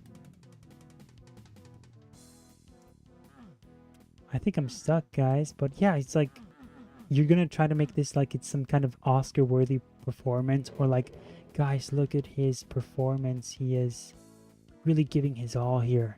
It's truly a display of his range as an actor. Like, why would you focus on that as your main argument? It's like, tell us why you think this movie is good. Don't focus on the weakest parts or like the parts that don't even matter. Where you think they might burst out of their sockets. I mean, the guy's very first line is directed at the audience. He's practically looking into the camera as he insists No, he's not. that we... He's looking at the traffic. Anyway, what is his first line? Did they say? Say hello to him. It's a performance that's incredibly self-aware of who the Rhino is. Honestly, I'll get the... We don't even know he's the Rhino yet. Did he say what the first line was? Guys, did you guys catch the first line? But he doesn't need to be. Giamatti turns what is, on paper, a stereotypical Russian mobster into a bloodthirsty maniac. I went back his to see. lines and constantly bulging his eyeballs out to the point where you think they might burst out of their sockets. I mean, Okay, the guy's sure, very that's true. first line is directed at the audience. He's not looking at the audience. Not even close. He's looking at the traffic. Looking into the camera No, he is not. as he insists that we Stop gaslighting us. say hello to him. It's a What is his performance first that's line? incredibly self-aware of who the Rhino is. Honestly, I'll get the one disappointment of this film out of the way. The one disappointment. Guys, I'm stuck in this place. Help. Seriously? Let's just keep watching. What is his first line? He didn't say, did he, right? The fact that Giamatti never really got to be the Rhino, as we were robbed the final entry that should have been a perfect Spider-Man trilogy right as he was introduced. You could watch an entire movie of this. You know that they wouldn't have gone in that direction. Maybe they would have, no, they would have gone for like a Sinister Six movie. That's what they were planning to do. There was not going to be a Rhino in the third film. I think I'm stuck. What happened, guys? This is weird.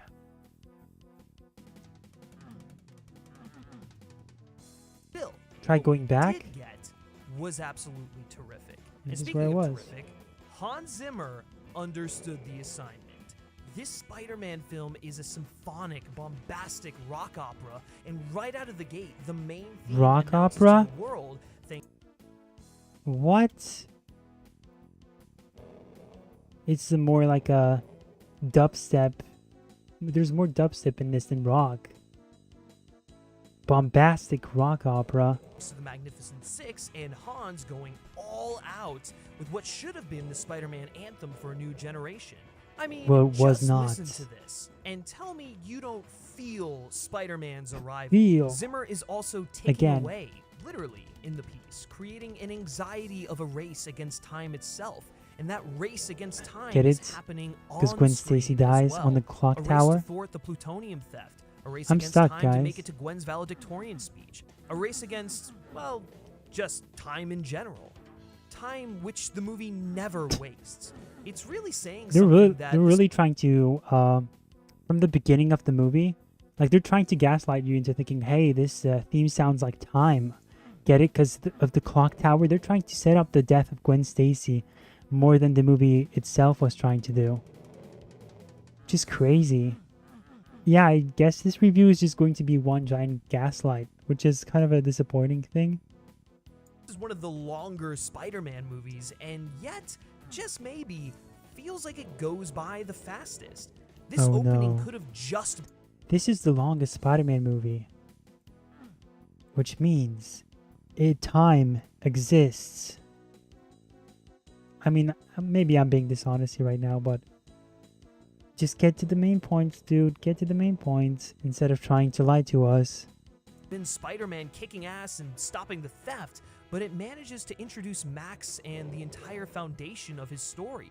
Peter's conflict over Good. being with Gwen and breaking his promise to Captain Stacy on his deathbed, and foreshadowing of the impact Oscorp will have on the entire narrative, all in the span of about 7 to 10 minutes. It's fully appropriate to the nature of the character, to the tone of the film, that immediately So much as we enter the gaslighting, so film, true. Peter is running behind, and his entire journey throughout the course of the story is a desperate and frantic attempt to get ahead of it. And if we want to relate it back to me, with my poor time management skills and sometimes frantic behavior to get ahead, I can honestly say I've never felt more seen in an opening to a superhero film. Where in this opening does it indicate that he doesn't have a time? I guess, you know, when you kind of look at it from a perspective of he has to attend his graduation and he has to save the day. Sure, but that's just classic, you know, superhero drama. It's like Peter Parker is constantly put in these situations where he's struggling to maintain his real life with the Spider-Man one, his normal life with his real one. And so that's not anything new, and has nothing to do with time, like as a theme. Time is not a theme in this movie. This feeling of a race against time.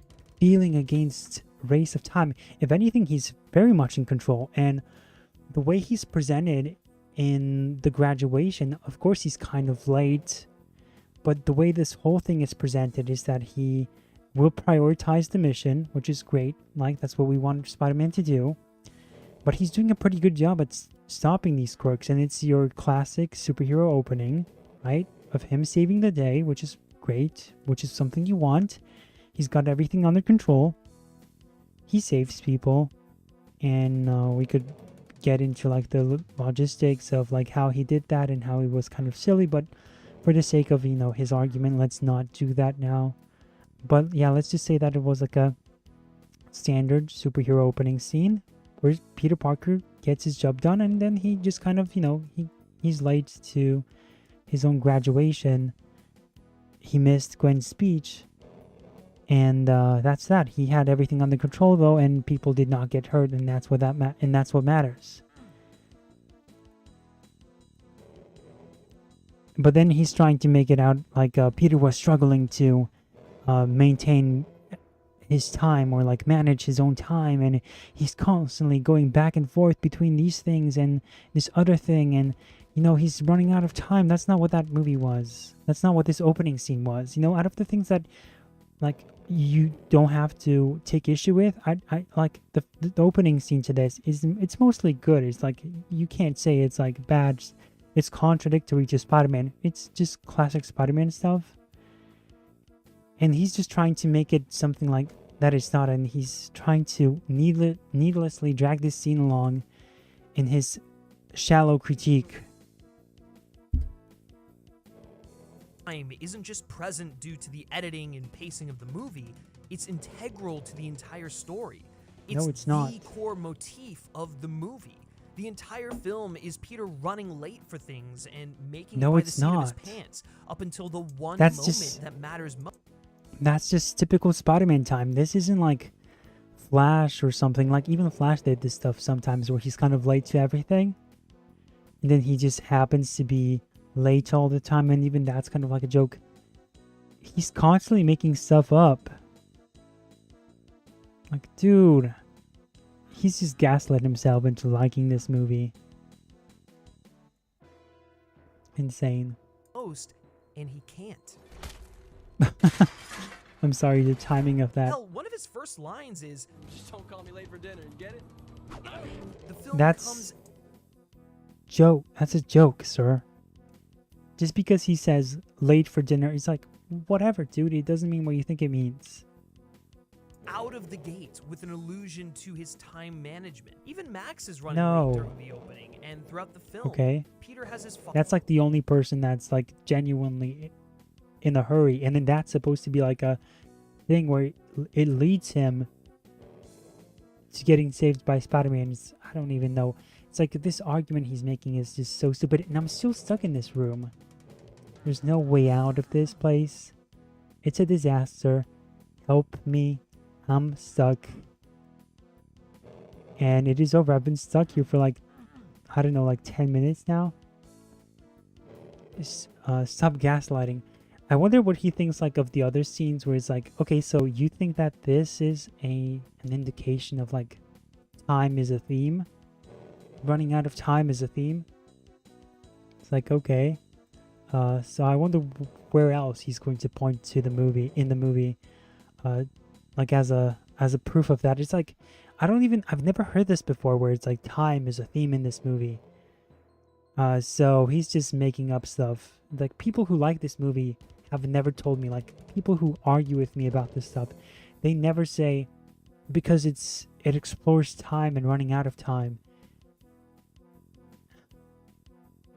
It's crazy. Others watch, a constant reminder Crazy of the tragedy dude. that Peter comes from, but also the inevitability of tragedies to come. Peter essentially makes the exact same critical miscalculation about time that Richard Parker... Maybe he's like confusing motifs with themes, and maybe that's what that's what's getting lost. People, this is something else. People a lot of times just use the word theme a lot to mean different things, and because of that they conflate everything else with, everything. But this is annoying, guys. I gotta admit, I cannot leave this area, and I'm scared of reloading it because it's gonna probably take us further back than I wanted to. Oh, something worked. You found a secret area. Hold on, what if I just focus on the game for a while? Because it's maybe because I'm paying attention to the stream more than I'm paying attention to... I'm more paying attention to the video than I am the game, and maybe that's why I'm not hearing something.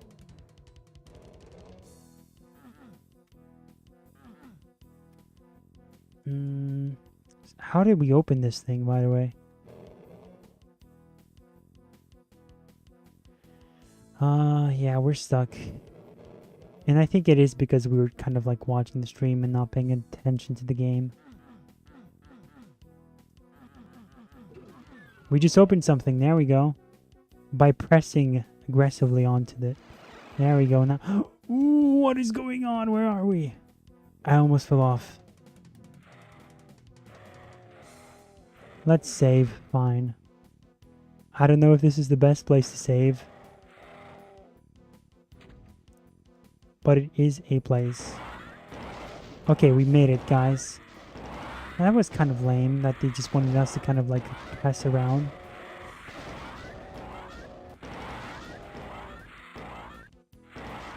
Alright, now this thing. And let's...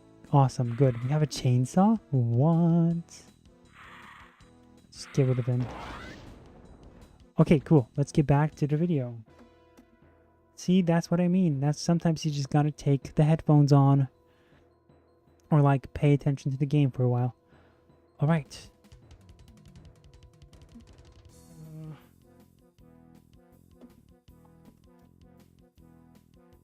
did. I always thought that I'd have more time.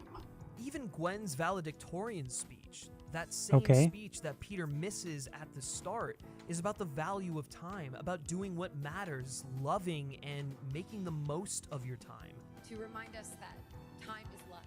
Time stops for no one, not even Okay. Spider-Man. Even when his abilities allow him to slow it down to such an extent that he can dodge bullets. Okay, I guess I can see now where he's coming from in terms of like people saying time a lot, and it probably indicates that these characters are running out of time. So okay, I can see now where he's coming from. But where else in this movie is that ever like a thing?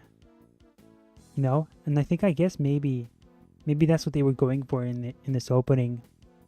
I'm not talking about the music, because obviously I think that he's projecting onto that so much, but when he's looking at it in general, when so many characters put so much emphasis on time, but then again, isn't he just kind of like cherry picking words? Like, so many characters will say time. It's time to do this. It's time to, hey, I'm running late. He's making a quip at Rhino. And I think he's just picking these, he's micro focusing on stuff. I think that's what he's doing here. But even if, okay, maybe if like, maybe let's give him the benefit of the doubt. But even then, it's like, you look at the rest of the movie and it's like, okay, so how about that one scene in Times Square where Electro kind of goes crazy? What's the connection to time there? Well, it's an intense scene, therefore it's alluding to how time is just stressing us out. And it's like, dude, no, just hang it up. It's like, you can literally make this case about any other movie. That's how you build conflict. That's how you build stakes in movies. That's how you engage the audience, by the way. You try to make people, the characters, feel like they don't have time to do something, or that they have to act now. That's part of writing. That's part of writing drama. So you can say this about any sort of movie. Like Batman v Superman, you can also make that case. Will Batman save Martha? Time will tell. But no, it's like he has only so much time to get to her. Superman has only so much time to save his mother. And it's like, oh, save Martha. There is no time. We have to save her. Superman has to take Doomsday away from the city. It's like, I don't know. It's like, you can make this about so many other movies.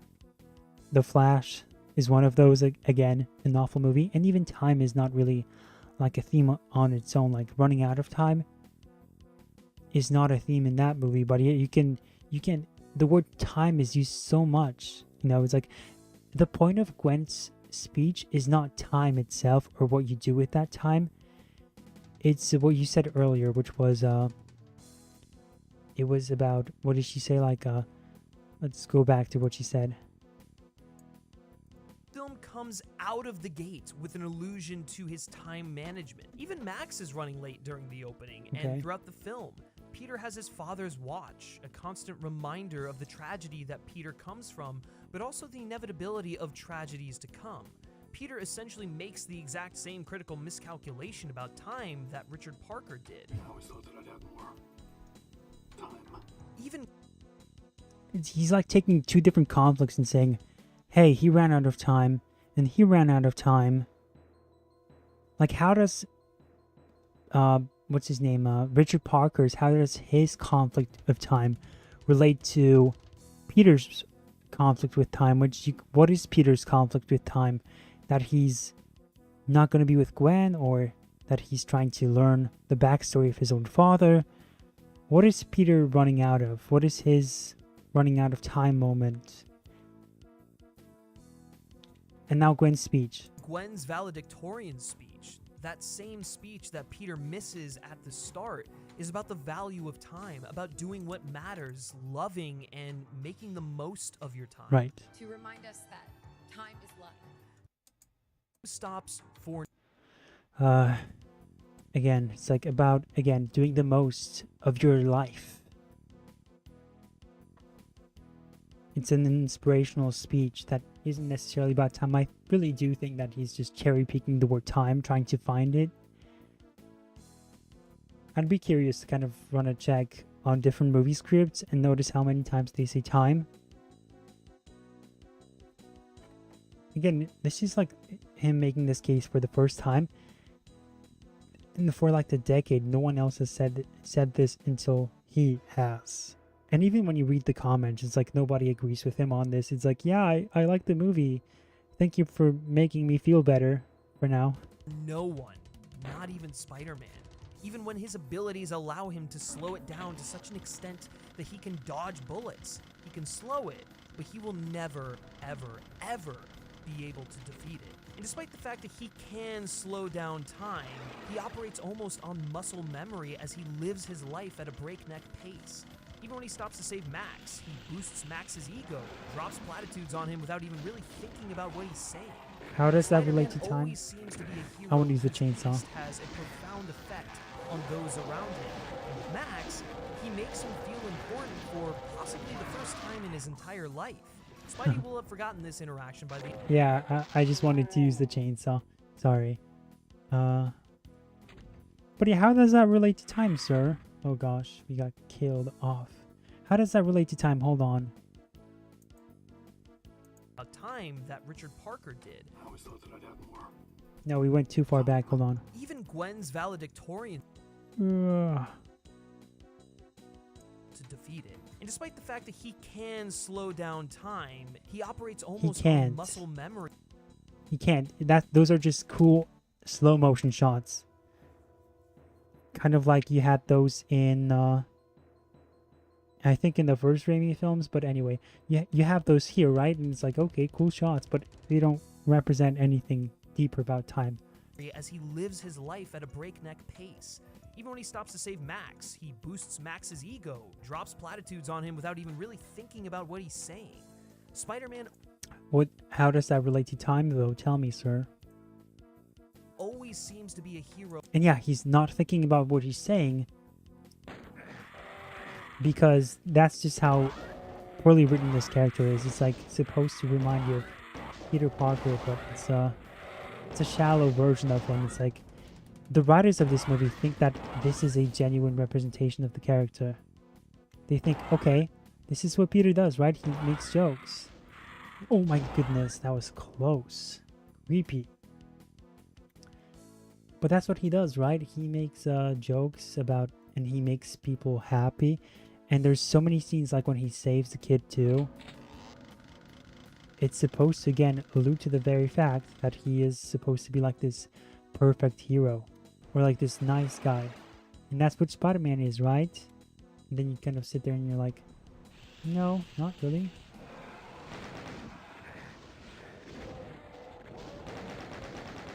Dang, we're screwed.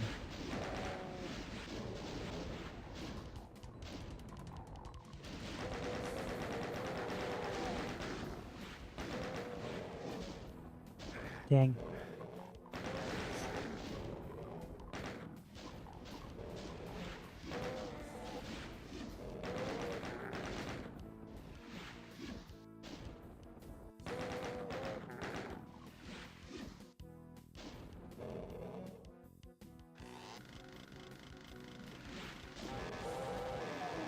Nice. Oh my gosh, I didn't even notice this. I didn't even notice these guys.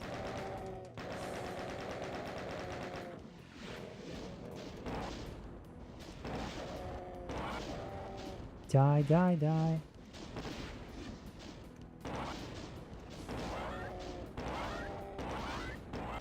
Die.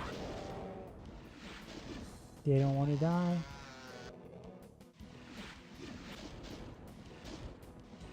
I wanted the shotgun.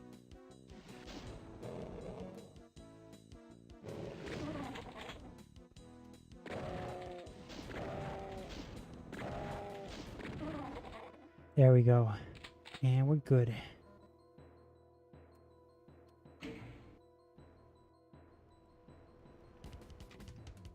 All right. We have the blue skull. Nice. The video is the definition of revisionist history, says Moodcap. Yep, it is, says Farcalego, as well as gaslighting you into liking this film. Whose haste has a profound effect on those around him. And with Max, he makes him feel important for possibly the first time in his entire life. Yes. Spidey will have forgotten this interaction by the end of the day, but Max will remember it for the rest of his life. That's the thing about life. You should always strive to live it, but you must be careful not to live too hard. Stop and take stock of things once in a while. It's okay to pause every now and then. to exercise more caution and scrutiny in your actions. It's the heart of this film. It's a beautiful message, and the film does an incredible job of tying every scene into that subtext. But even on just the surface, this is a powerful Spider-Man story. I said before that TASM 2 is the quintessential Spider-Man story, and I meant it. One of the core elements of the Spider-Man mythos, of the Peter Parker mythos, is that he is a man with a dual life, one which is extremely difficult and even impossible to live both sides of without something going wrong. He's constantly at odds with being Spider-Man and being with the people who mean the most to him. This is constantly weighing on Peter throughout the film to a deeper extent than any other Spider-Man has captured, with him constantly seeing the ghosts of Captain Stacy, being reminded of the promise he made to the man as he was dying, reminded of the very dilemma that is his existence. So with he's these making a powers. case that Spider-Man is just kind of living his life, but now he's acknowledging the fact that Peter is, you know, being thoughtful and considerate of others. So one second he's trying to make this case about, oh, he's not thinking about time, he's not letting things to kind of sit, and he's doing too much. Ooh, that was us, we did this. But he's not allowing things to sit with him. He's just kind of living life as is. But then you have this other scenes where he's saying, well, no, he is, he cares about others, and he thinks about stuff. These other people haunt him, and he has to live with that. And it's a real problem. It's a real dilemma, and he makes his choices accordingly. But then he says that, but then he'll say something like, oh, he's not being considerate enough.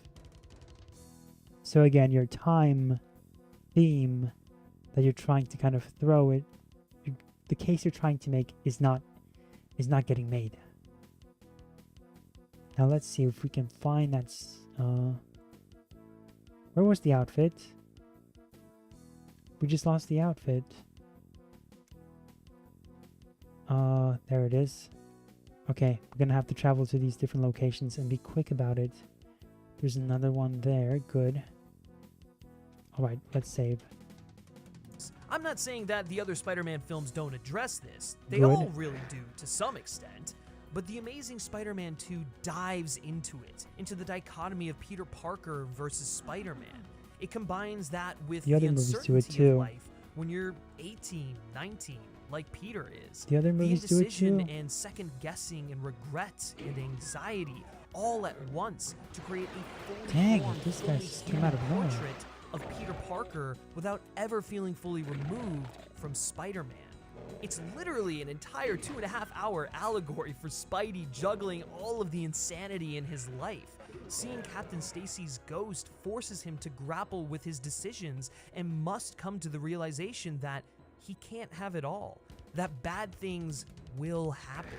To that end, Peter makes a personal sacrifice in letting his relationship with Gwen go at the end of the film instead of allowing the past, her memory, his failings. But then he's haunt him. inconsistent. He renews his vow and commits to being Spider-Man. Sacrifice is another key theme of The Amazing Spider-Man 2. Peter Parker's parents sacrifice a future with their son in order to prevent Oscorp from making a weapon. So I think he's probably gonna have a better case for sacrifice. Cause it's yeah, people sacrifice themselves, I guess. I don't know. Oh dang.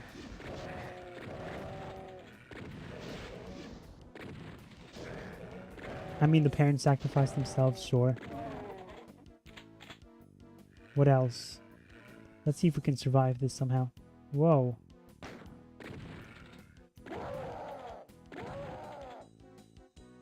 Huh.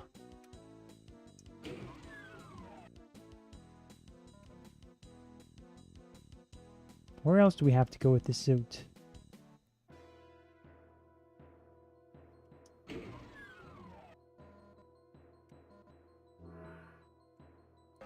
Where is the blue door? How about that? Oh, there's still a lot of areas we haven't searched yet. I guess this area. Nope, let's go back. Crap. Wasting time. Oh, we've been here.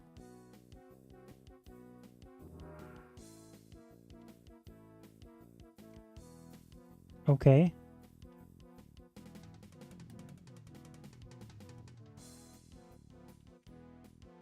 There we go. Nice. Ooh, we did it. Nice, guys. How much more do we have left? Is the question. Of Richard's work. Richard destroys the spiders, but creates a failsafe in Peter. The catch is, Peter has to want it. Peter had to make the choice to use Richard's technology for good. His parents understood that doing the right thing often means making the difficult choices, even if it means losing the thing you love the most. They sacrificed the future they slaved over planning so that the world would be safe. But the final thing Richard left behind was an invaluable tool for his son. Peter discovering his DNA is the only one that could have worked with the spiders is really Peter finding his father's love. But Richard had a response. Peter found his father's love because it had the same DNA that the father had. It's almost like the father created it so that the DNA would work on him as well as Peter, I guess, because, you know, it works on Peter because it works on the father. Then it's like, with the whole love thing, it's like, okay. But why? Why does it work on Peter, though? Did the father want to make him like a spider person, or what are they trying to say there? Why did you just decide to make it Peter's DNA specifically? Well, I guess he would say because it has to do with his DNA. He knows that the blood is going to work for him. Therefore, it's going to work with the spiders. His blood, Richard Parker's blood, is going to work with the spiders. But then that's not really love, is it? That's not really, that doesn't really have anything to do with Peter. And again, it's like, okay, so what does that have to do with sacrifice? Like, okay, so he sacrifices his life of work and that's it, okay? But then, what about Peter? How does that relate to him with sacrifice? I assume he's going to try to go with the whole Gwen Stacy sacrifices her school to be with Peter or something. But that's just the decision she makes to make the movie more romantic, I guess, in the moment. Responsibility to get away and save the world from the repercussions of his experiments. Is this the last he had fight? Great power, but exercised great responsibility for the betterment of mankind. In a way, that's the biggest lesson Richard tries to pass on to Peter. What? His father's love. But Richard had a responsibility to get away and save the world from the repercussions of his experiments. He had great power, but exercised great responsibility. Again, they're gonna do the thing where they're just repeating the same stuff, and I think the great power, great responsibility reviews are just kind of parodies of Spider-Man. They're just gonna throw great responsibility and great power whenever somebody makes a choice in these movies, and they think they've struck gold just by saying that, you know, he made a choice because something had stakes. Therefore, this is like Spider-Man because great power comes great responsibility. For the betterment of mankind.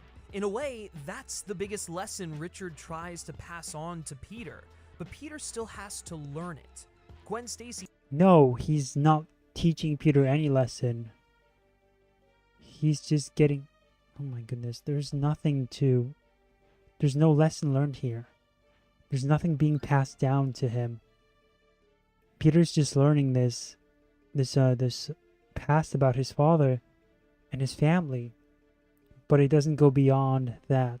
He helps Peter put the last of the pieces together and understanding that. Can you guys notice that, like the YMS review we've watched and how it's like very specific with the things that happen in the movie? And then there's just these two guys, High Tops and Film Speaks, who just constantly have to overcompensate and add additional stuff that's not even in the movie. And they tell you that it happened, or they have to read into things extra specifically, extra hard. Oh my goodness. You guys are bastards, you know that, right?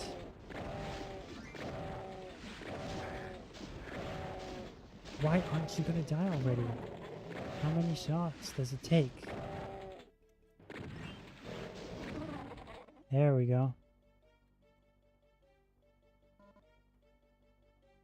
A backpack full of ammo. Nice. It has unlimited ammo. Use chainsaw on them. Oh. Okay. I will next time. Thanks for that tip, though. Not only can he not stop It saves time, ammo. he can't make anyone's choices for them but his own. Gwen How Stacy ridiculous was that scene? Again, like Peter overreacting and like his movements. It's like, what are you doing, dude? Stop overreacting. is the great Spider-Man love interest. Both MJs are great, but Gwen has the most agency and depth of all Dang the various it. Peter Parker's loves. Gwen It's makes the her most- own decisions Oh and my lives gosh. her own life. And Emma Stone absolutely slayed this role, by the way. Her father and Peter may have made a pact to protect her. That's Captain just like the Stacy's ghost modern. might be I'm saying sorry, like the whole agency thing is just. That's just how modern female characters are written. And you could say that Mary Jane in the No Way Home movies has more agency. He posted this video, I think before No Way Home came out. So, you know, MJ in those films, Michelle Jones, has a lot more agency in those movies than Gwen Stacy. That's just how modern female characters are written. And guess what? Gwen Stacy in the comic books is not involved in his life. And I guess that doesn't matter to his point. But still, that has nothing. Are you gonna just judge a character based on how much agency they have? Because if so, that's a very flawed way of looking at it. Why do you think that agency equals better character? It doesn't. You can have passive characters that are great.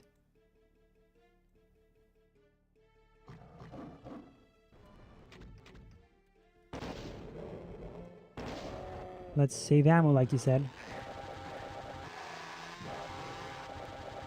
Dang, crazy.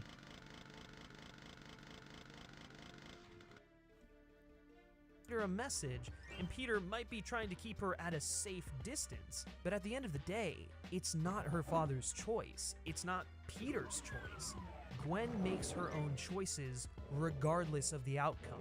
She loves Peter, and for that love, the risk and danger is worth the reward. Peter has to learn the value of making a decision and learning to live with what comes of it. That's why early on in the film, Gwen is sick of his back and forth and lays down the lines, makes the decision to break up because Don't just follow the path with your own turn. All the limbs. it's Uncle Ben's advice given out of love for his nephew, but which applies 100% to Gwen's philosophy.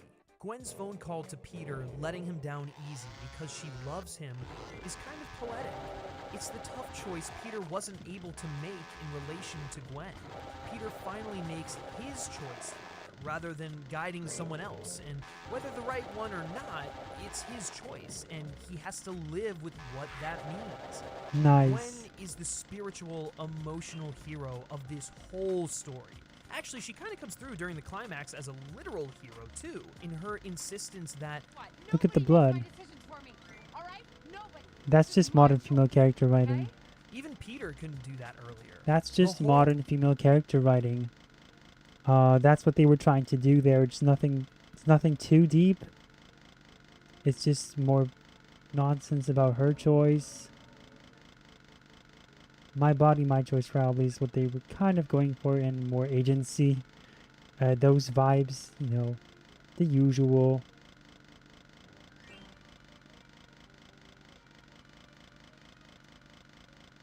Now, where was the blue door? There it was. Good.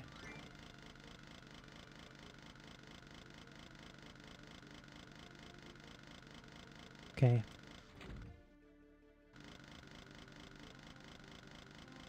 It's like, yeah, we get it. She makes her choices. Now about that sacrifice theme. I think this guy's all over the place. He's not going to address the flaws or the plot holes with this movie that we just saw before. Movie, Peter thinks he can have everything under his control, and that stuff is his fault if it doesn't go like he wanted it to. But the reality is, people make their own choices. Gwen chooses to be with him, chooses to leave, chooses to help defeat Electro. And at the end of the day, Peter has to choose to be Spider-Man for him. Choose. Else. Even Norman Osborn has a speech about... Is he going to say about choices? Is that something else he's going to talk about? Guys, they see choices now. It's like, congrats. Oh, dang. How do we fight this guy?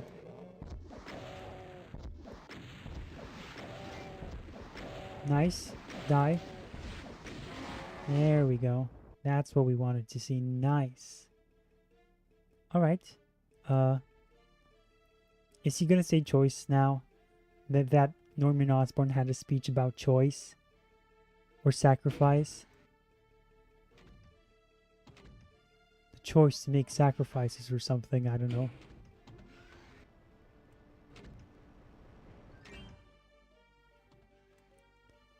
Okay, we need the red key, which is not here. Let's see if it is what he says. How change is a choice. How How change is a choice. He said it, guys.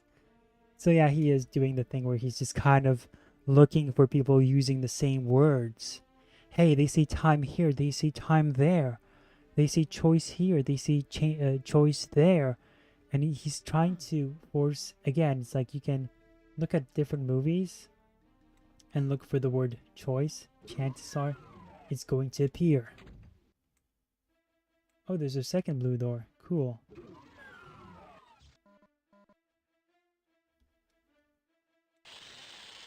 Oh, what's that noise? What is that? Let's see. Okay.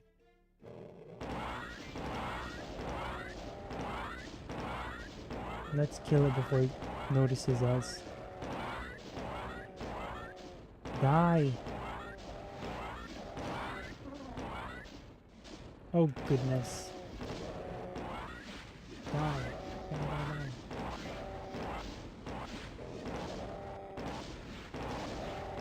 Ah. Hold on, I can just use my chainsaw. Never mind.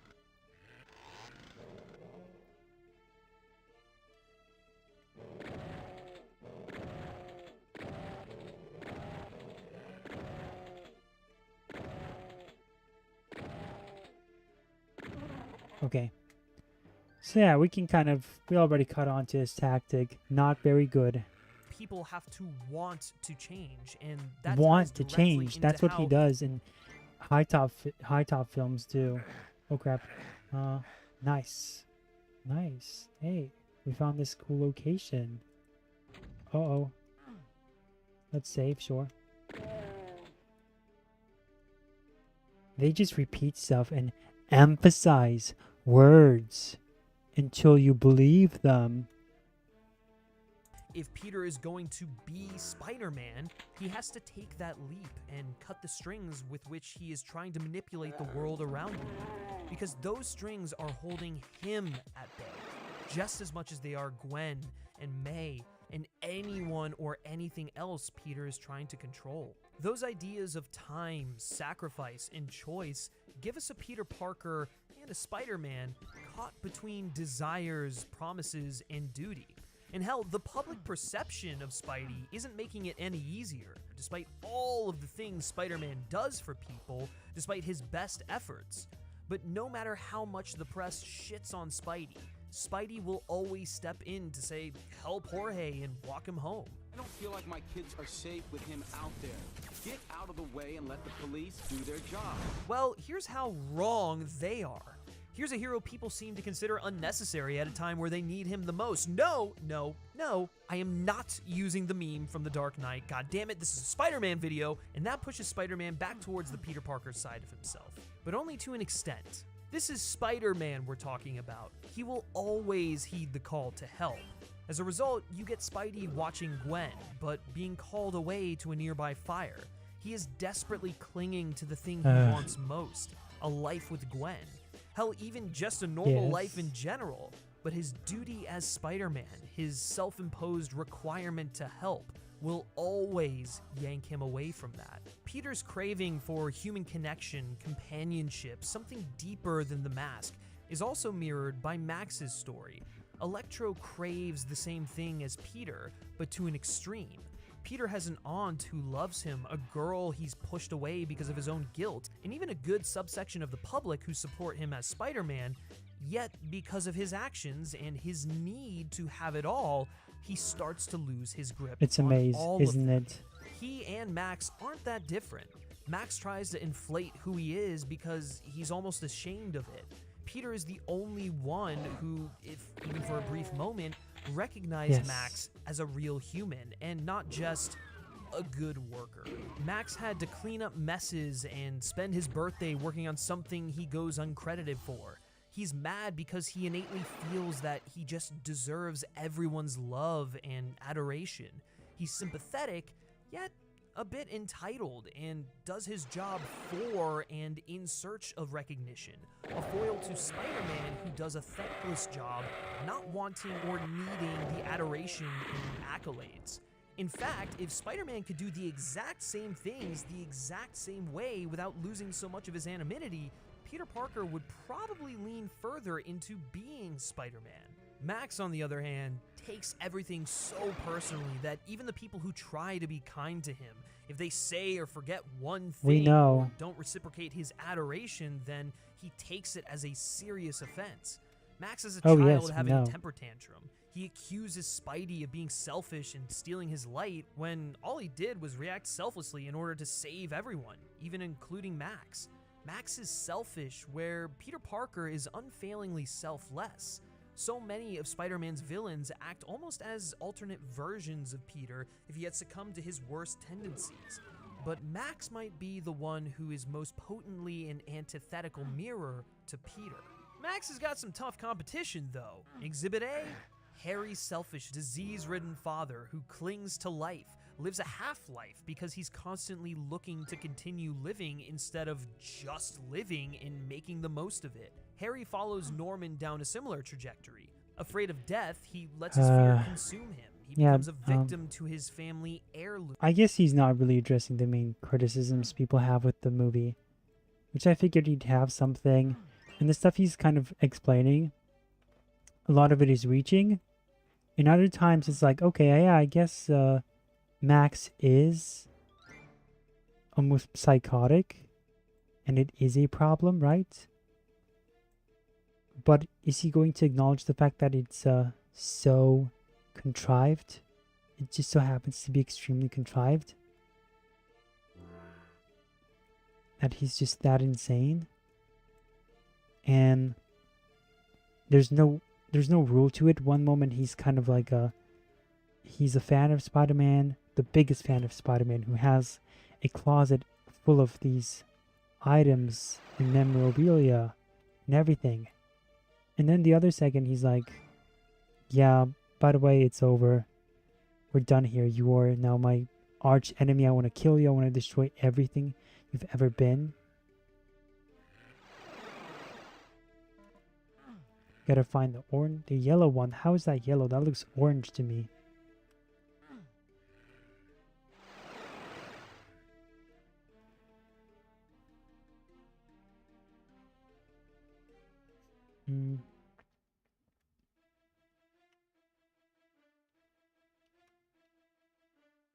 So, yeah.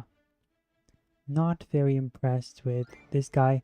I'm wondering if we should even keep watching this, because there's like 16 minutes left of this. And he's not really doing it for anyone.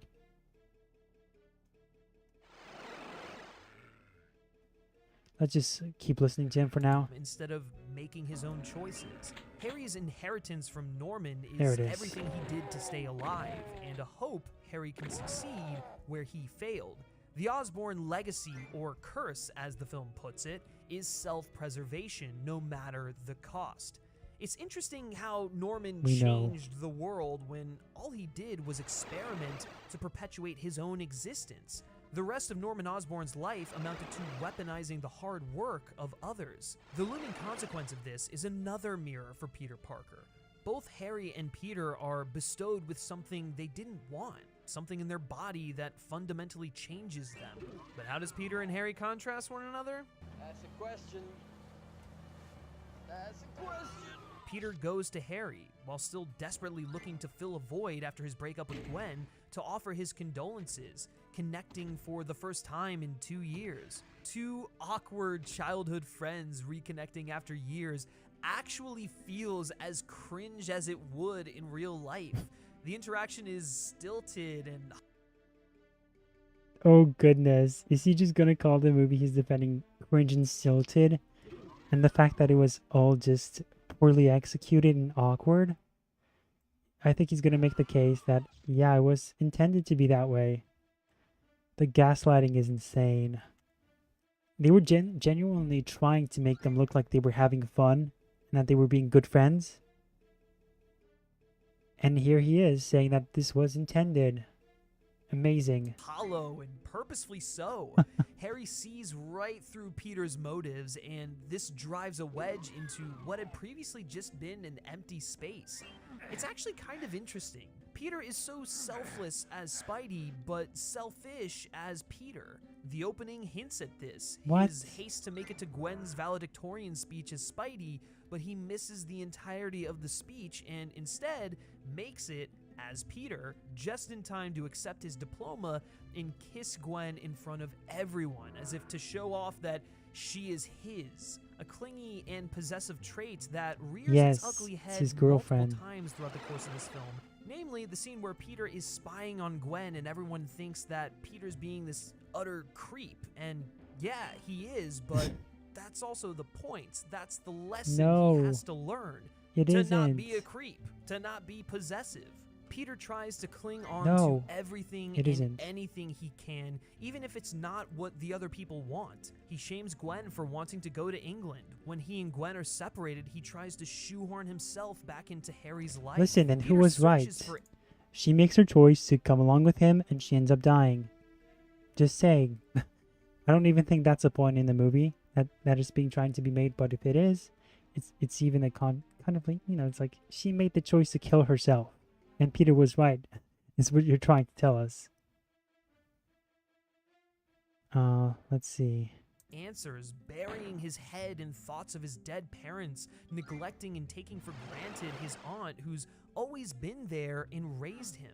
Even May, to a small extent, is trying to cling on to Peter because she actually raised him and considers him her own, even if it prohibits Peter from getting answers. Going the wrong way. You're my boy. As far as I'm concerned, you're my boy. Maybe everyone has a part of themselves they hide. Even from the people they love. At this moment, Peter realizes his parents' lives were all lies. Peter learns that lesson from May and tries to put it into action with Harry. This doesn't go Peter's way. Harry is pissed because Peter won't help him. Peter is obsessing over his dead parents because it's a vice to fill his void. His fear of abandonment, which Gwen triggers. His entire personal web is unraveling, slipping between his fingers. But that's why he needs you. To help him make his choices clear. As Harry puts it in an elevator directed towards Gwen. But Peter does make a choice. And yeah, okay, the Peter and Gwen ground rule scene is the most tense indie drama thing ever, but it's so heartwarming. It's so sincere, it's so authentic. You could really buy into the fact and believe that Andrew Garfield and Emma Stone were actually dating at the time. Ah, I love it. I love it. It warms my soul. Gwen understands he's following her, so it's not as creepy as everyone makes it out to be. As I mentioned earlier, it's possessive for sure, and it's an obstacle Peter has to overcome, but they're also in this awkward situation of riding the line of a relationship. Does it make it right? No, but the film purposefully draws attention to that, calls Peter out on his weirdness. It's a personal hang-up that the main character has to overcome. Peter is losing Gwen as she wants to go to school. Eventually, Peter trying to cling onto her is going to be what seals her fate, but he can't even process or react to getting Gwen back because Electro shows up and ends their final moment of joy together. Peter's mirror, this monster who he played the tiniest part in helping create, has returned to haunt the person he believes. He's just explaining the movie at this point. Electro in his final form, sacrifice. A sacrifice brought about by time running out. Peter fights off the Goblin, fights off Harry, but does so as Gwen's position becomes more precarious. This culminates in Peter literally trying his might to hold back time, holding Gwen by a web while using his body to force the gears of a clock tower to stay in place. A time motif just doesn't get any more obvious than this, and all Peter does in trying to hold its mark Yes, it's a motif, is that he destroys it. not the a gears theme. of time all but explode, severing the web and sending Gwen plunging to the ground. And the rest, well, we don't need to see that again, right? It's upsetting enough to think about what happens next. The hands of the clock tower rapidly catch up to where they would have been at the moment the gears shattered, and then stop with a dull thud. Dang, Time it's has run over for out. us. Oh, there we Gwen go. Stacy has suffered the ultimate sacrifice in order for Spider-Man to save the day. And now Peter Parker is faced with a choice. It's amazing what can happen when a superhero film introduces a set of ideas and themes Dang. and stick to them, isn't it? Everything comes together. Every line of dialogue, every scene, every subplot has a purpose as Peter mourns Gwen. The price of a double life has been paid.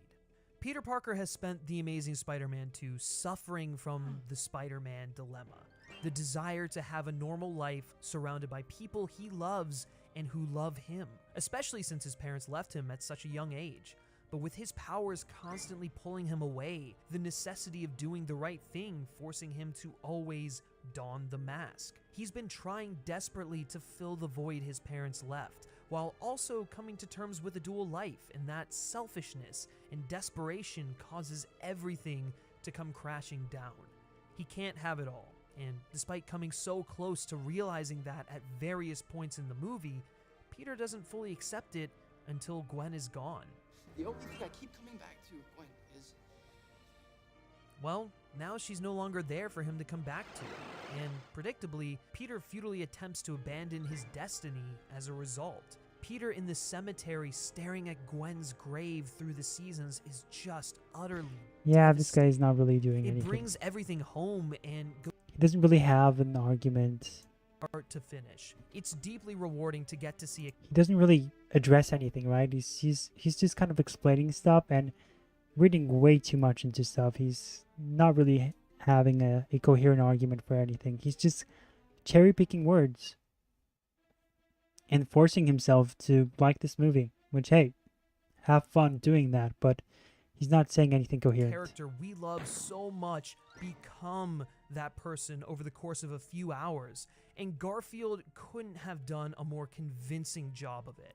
Across both TASM films, but especially in TASM 2, I think this is the best Spider-Man performance we've ever gotten. And you know what? Fuck it.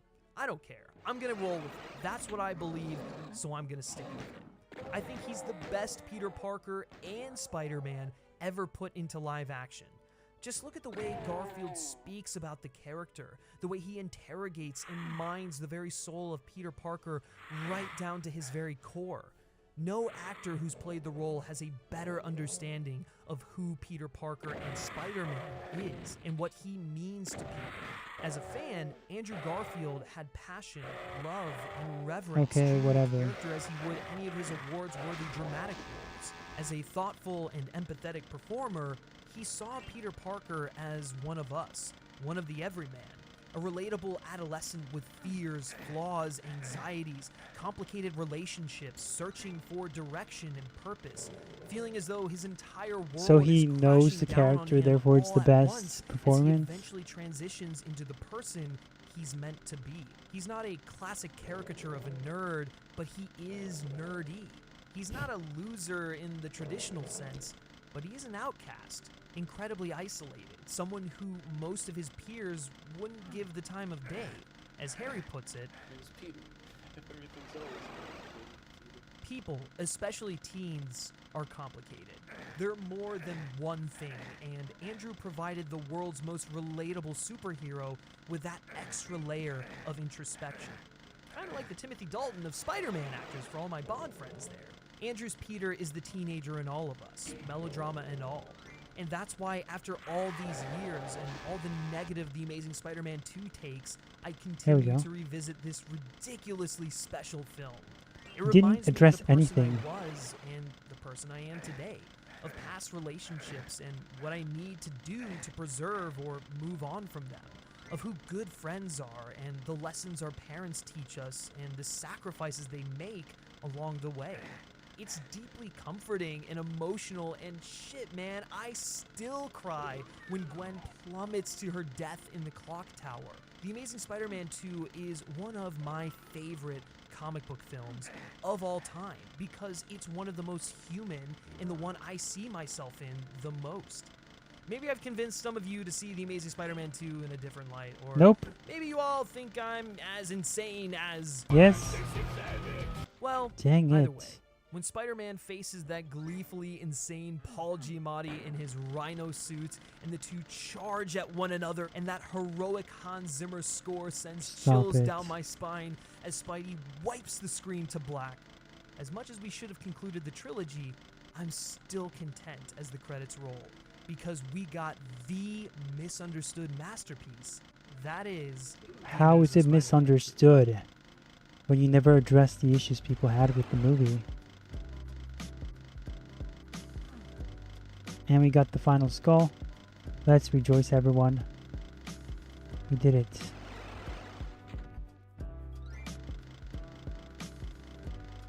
Now, where was the final thing? It was here, right? That was the other one.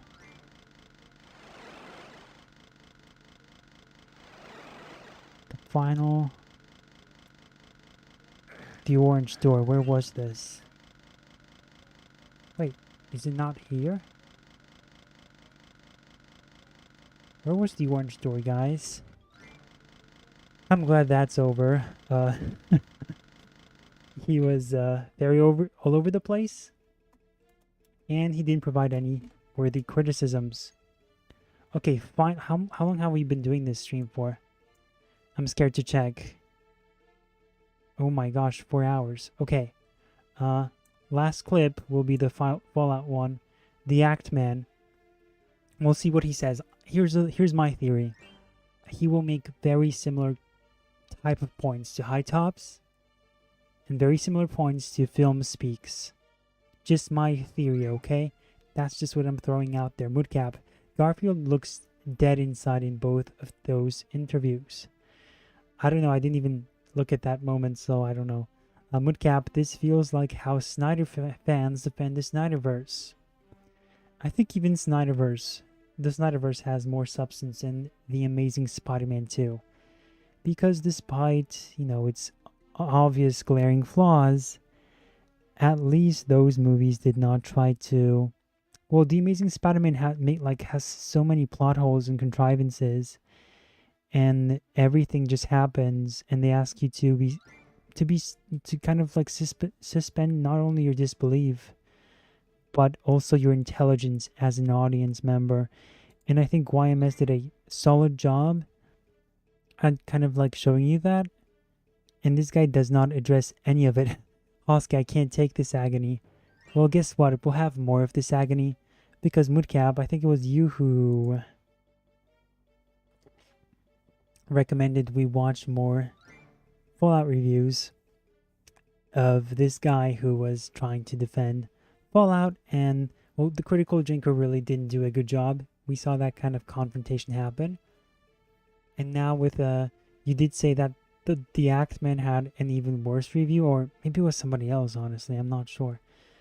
But this is his review. When it comes to video game... And I think it's going to be very similar. It's obviously shorter than that one, so thankfully. But, his video is called, let me check.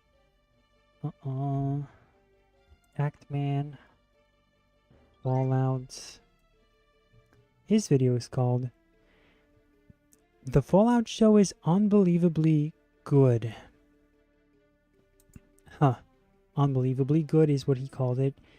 And let's just say that it's not true. I mean, we've covered this so many times. Let's see if he actually gives us a solid reason. I've also watched like this review from the guy who does Game Ranks. I watched his review.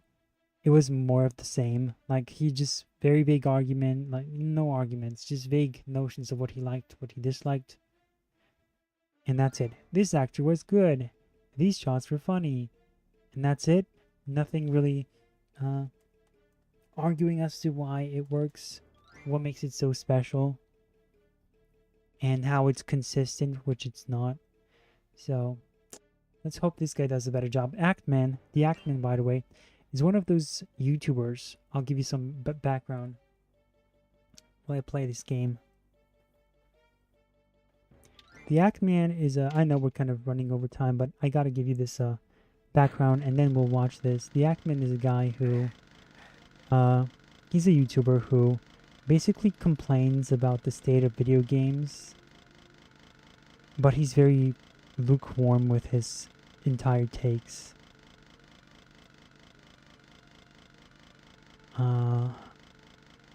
Let's just make sure that this is the location when everything happens. Like, very, very lukewarm in that when he complains about all the corruption that happens in gaming, right? But then when there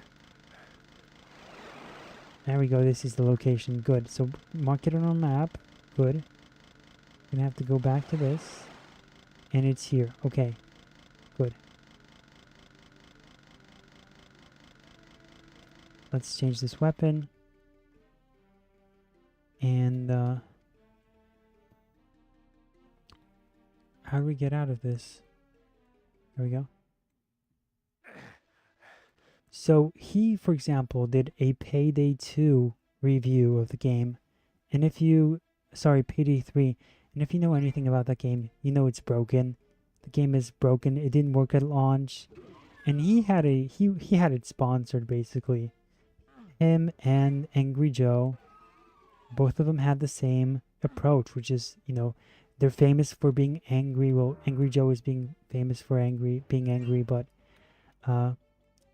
they're known for being these critics of these industries. And yet, despite all that,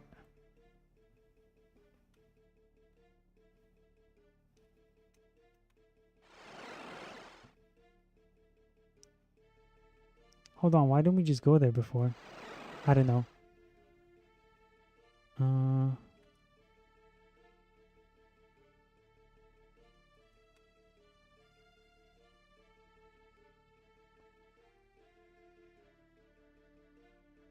There we go. Go. And here we have it. What game? Don't do this to me. Please, game. How do we enter this place? Oh, come on. Let's just watch it. But yeah, he basically took a sponsorship and he lied about the game just because he got early access to the game. It's very bad. So he's not a genuine guy at all. He does not practice what he preaches. Let's just put it that way. So let's watch his review and let's see what he says. Television adaptations, how they turn out can often feel like Lady Luck flipping a coin. You've made your last delivery, kid.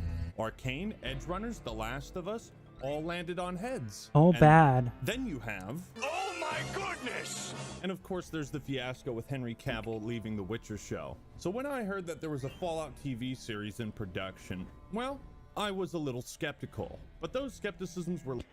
They act like controlled opposition. Like, I know it's it feels like it doesn't, like that phrase does not belong here, but all these guys just pretend to be like and I would say this tracks for a lot of people in these other spheres.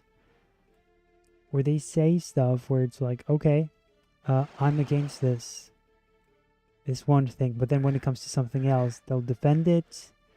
And it seems like most of the time they're just trying to read the audience, read the room, and they're not very genuine with they don't say what they think. They just repeat what everyone says. What's the safest opinion to have on something, about something? That's what they'll go with.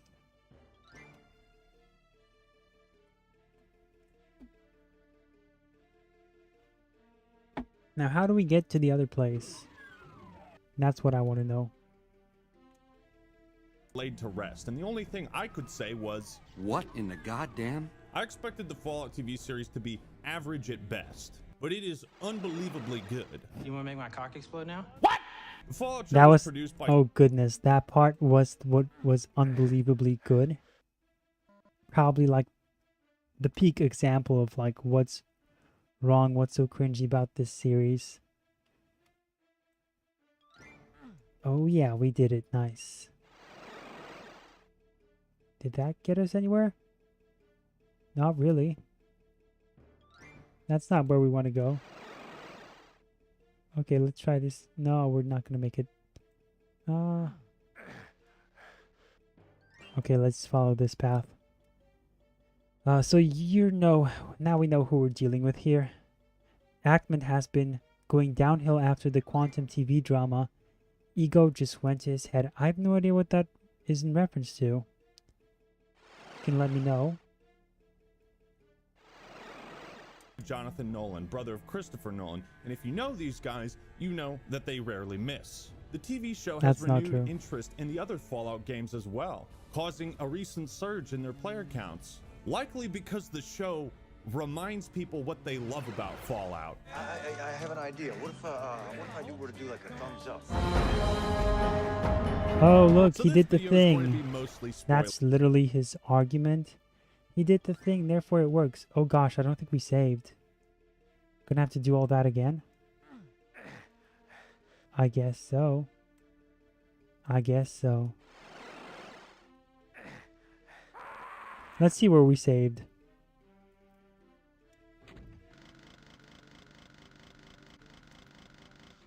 We have all the skulls. Good. Good.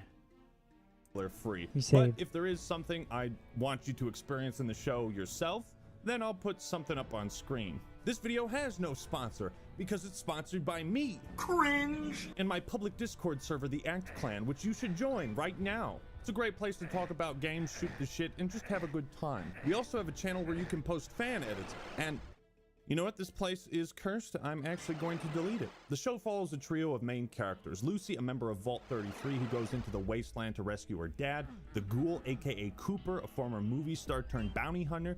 And Maximus, a member of the Brotherhood of Steel who has aspirations of becoming a knight. Now, I'm going to assume you're familiar with the premise of Fallout. Nuclear warfare threatens the world.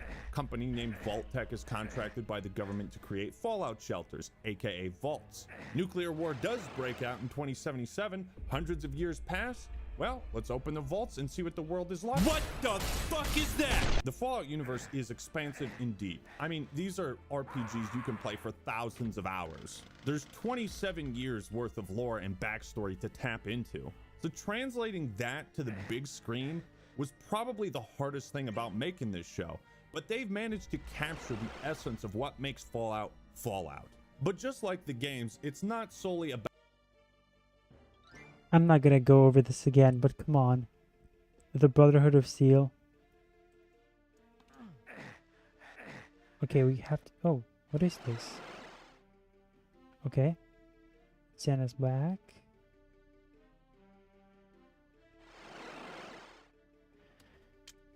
about the main objective. It's also about the breadth of side content and side characters. There are tons of quirky, funny people that populate the wasteland, and they do a great job of illustrating how people have adapted to this new world. I figured we should talk about the criticisms and get those out of the way, because there's not too many. The biggest and obviously most important critique, Ron Perlman doesn't voice the intro. F in the chat. You know, I don't know if you know this, but war. Ron Perlman has been in every Fallout, so it's a little disappointing that he's not here. Regardless, the show still has a fantastic opening sequence. The show also doesn't go out of its way to explain all of the tech and lore of the universe, so if you're not already familiar with Fallout, some things might be confusing or unclear. But because the show is good, that'll make people curious in the lore, and they'll want to look things up. You know, what are the other vaults like? Some of the fight choreography, mostly like hand-to-hand combat stuff, can look a little soft. Sometimes characters are put in really dangerous situations and they just kind of bullshit their way through it. But the biggest complaint I've been seeing is about retconning. The history and lore of Fallout is really fucking cool. The series has been around since '97, so naturally fans want to protect that, especially since the show has been confirmed as canon, so it needs to line up with the other games. Now, I'm no expert on the lore of Fallout, and typically I'm not one who obsesses over lore in video games and consistent timelines and all that. It's pretty easy for me to suspend my disbelief if what I'm watching or playing is amazing, entertaining, and immersive enough. But since the show has been confirmed as canon, this is a new direction for the Fallout series. It could have a huge impact on the next game. Obviously, people don't want Bethesda to fuck that up. Now, this is my perspective as a Halo fan. If retcons and lore consistency are the biggest complaints people have, that's a good problem to have. The producers of the Halo It's not show the only created one. an entirely new timeline just to fuck it up and intentionally ignore the lore of Halo. That's how far they wanted to go in the not Halo direction. So often we see adaptions that look and feel nothing like the source material. What I'm trying to say is that I'm bitter. I'm bitter that you guys have a great show. And that's not to say you can fuck with the lore as much as you want as long as the end product is good, but it's nice to keep things in perspective, you know? The show is great, it's entertaining, it 100% feels like Fallout in every way, and that's what makes the No, Fallout TV it doesn't. series so awesome. Its And the writing identity is and flawed. We tone. went over Go this see last time. I don't think we'll get out of this anything that we wanted. Oh, no, it's Lucy. Nope. It says Goosey. Fallout is part post-apocalyptic depression-fueled nightmare and part hilarious dark comedy. They absolutely nailed this vibe. You're a coward. You know that, Chip? Low batteries. We all are, Norm. Oh, there we go. There's something here. That's why we live in a vault. You can tell that great care was taken to get the details, the intricate subtleties just right. Sound effects like for radiation are there. There's a lot of things hardcore fans will notice and appreciate. I don't think there was ever a joke in the show that made me roll my eyes, groan, or sigh. No Marvel-esque, uh-oh, he's behind me, isn't he? The humor lands, and it's funny. A lot of the jokes are purely He's visual. definitely- There's one part where this It's like millennial humor, where it's crass, crude, and that's pretty much it. It's cheap jokes that don't necessarily land, unless you just figure out that that stuff is funny. That's it. It's one note. It's one dimensional, and it's not very much accurate to the lore at all. But anyway, like, what is he gonna say about the Brotherhood? Is it accurate to the Brotherhood? The way they act, is it faithful to that? Not really. character Thaddeus is waiting for pickup at a radio station, and he's talking to the radio operator who's trying to tell him about how nobody appreciates the music he plays. And Thaddeus is just like, oh yeah, I have to reach cool. this somehow. Then it zooms out and he says, Great job on these booby traps, by the way. Really good. Hey, thanks. and it's like, all these people died because they wanted to confront the radio guy over the shitty music he played. The show is also wildly out of pocket at times. You want to have sex? Again, millennial humor. You mean use my cock? Yeah. Men will get a signal like this and straight up be like, I wonder if she's into me. You'll be blindsided by some crazy shit that happens. If you don't audibly shout, what the fuck? At least once while watching this, then you are a robot who cannot feel emotion. It's time to power off. Lucy is from Vault 33, and most of the vaults have some kind of experiment on the people in them. So each group of vault dwellers is kind of weird and different in their own way. Lucy comes from a vault where everyone is super optimistic, naive, soft, and kind. And so much of the comedy revolves around the contrast between you know, her obnoxious upbeat attitude and what's really outside of the vault. Even though it makes no sense for her to act that way, considering she had a totally different demeanor in the show at the very beginning in episode 1 when she kills and attempts to kill the Raiders and the guy she just slept with, and she switched on him like in a matter of seconds.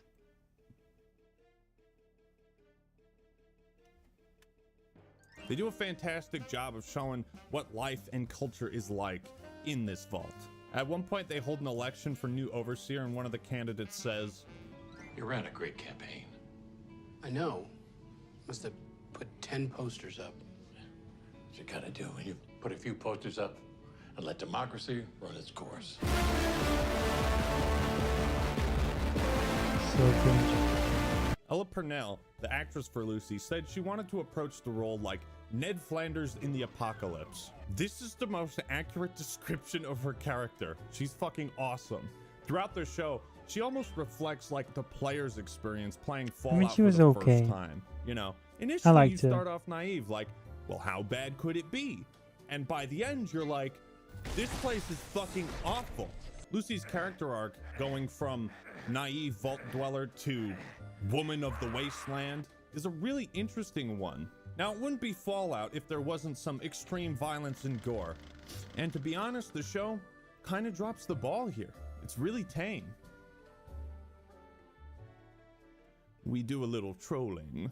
No, the It's so violence not is funny. insane. Exactly like the games. People get their legs blown off. They get dismembered, decapitated. Why? And the Why effects just are make those amazing. A lot jokes? of times I can't tell what, if anything, is CG or green screened. The show is simply a spectacle to watch. At one point in episode 2, I was like, why are they using so much?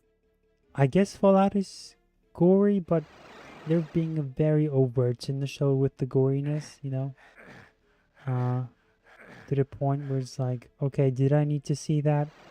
And it definitely did not have that many sex sequences. That's for sure. So you guys just added that, which goes against its more 50s aesthetics that it's supposed to feel sanitized. So again, Slow-mo. Then I realized about that accuracy. I'm a fucking idiot. They're recreating the iconic cinematic kill cam.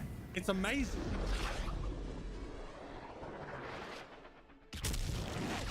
Mwah. It's so good. Now that I think about it, I don't know if I saw Sounds like he's trying to be PewDiePie. any energy weapons or laser guns in the show. But there's so much from Fallout to tap into, and we gotta have stuff for season 2, right? There's a language to cinema that has not been ignored. The Fallout series does a lot of showing. Scenes are often carried by the expressions of the actors. They dictate a scene and tell us more than words could. Everyone's acting is fucking phenomenal. You know, Brett Far Cry Lego. Again, sex is in it if you add mods, AAF, and sex out. Well, I don't know if we need to get that specific about it. Mudcap. Basically, a dude copyright claimed his video on Elden Ring takes... let's read that again. A dude copyright claimed his video on Elden Ring takes and even doxed him and his family. Actman went to YouTube to get them to do their jobs, and they demonetized him. Wait, who doxed who? I assume this one guy doxed the Actman, and then the Actman went to YouTube to get them to do their jobs, and they demonetized him. He then gets a lot of support from the community and gets monetization back.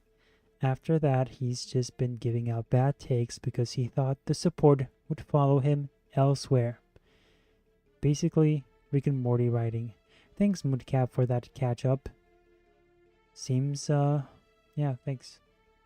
So that was the Quantum TV drama. Interesting.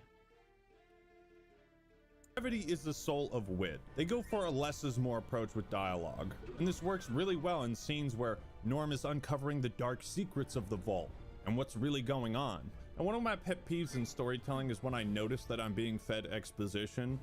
Like when characters talk in a way that feels like they're speaking to the audience, they're just not looking at the camera. Bugs the shit out of me, takes me out of the story. But in the Fallout show, I get so wrapped up in what's happening that I forget when scenes are meant to inform me of something important. This is a sign of well-written, thought-out dialogue that lets the viewer feel like they're uncovering things with the character and not just being told about them, if that makes sense. What makes the show so easily likable It does. I'm just messing. is how it pays service to the fans, with numerous references. Mudcap, Quantum TV ended up getting arrested for assault months later to bookend the story. Every episode. So those were the guys that doxed him, and then they doxed him and his family, and then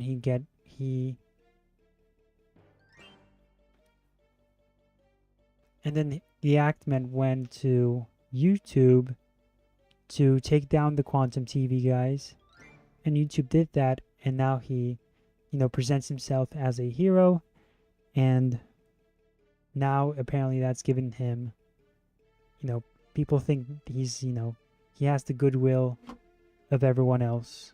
Makes sense. Had me like, yo, that's that thing from the games that I'm not going to explicitly mention because you should watch the show yourself so you It's can the have thing. that oh shit moment like I did.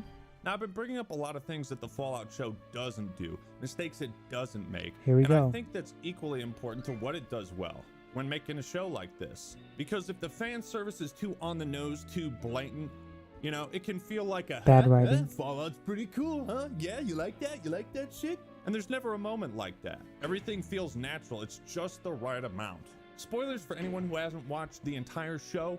I'm going to mention some references, Easter eggs, and cameos that I thought were really fucking cool. So if you want to have those oh shit moments yourself, skip to the timestamp. You just did All their right, now that thing. it's just me and you, me and the real Fallout fans. How about that fucking Mr. House cameo? That was awesome.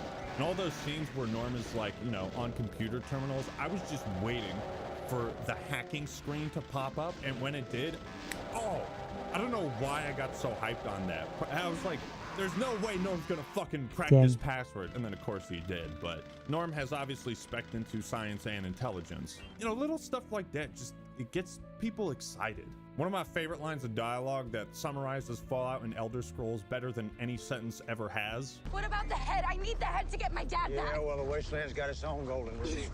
Oh, what's that?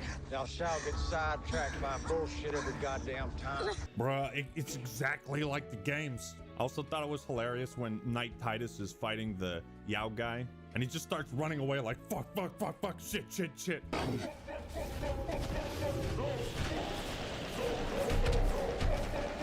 Because even when you have power armor, that still happens in the games. That moment when Lucy is in Vault 4 and she holds up the NCR flag as the Fallout theme plays.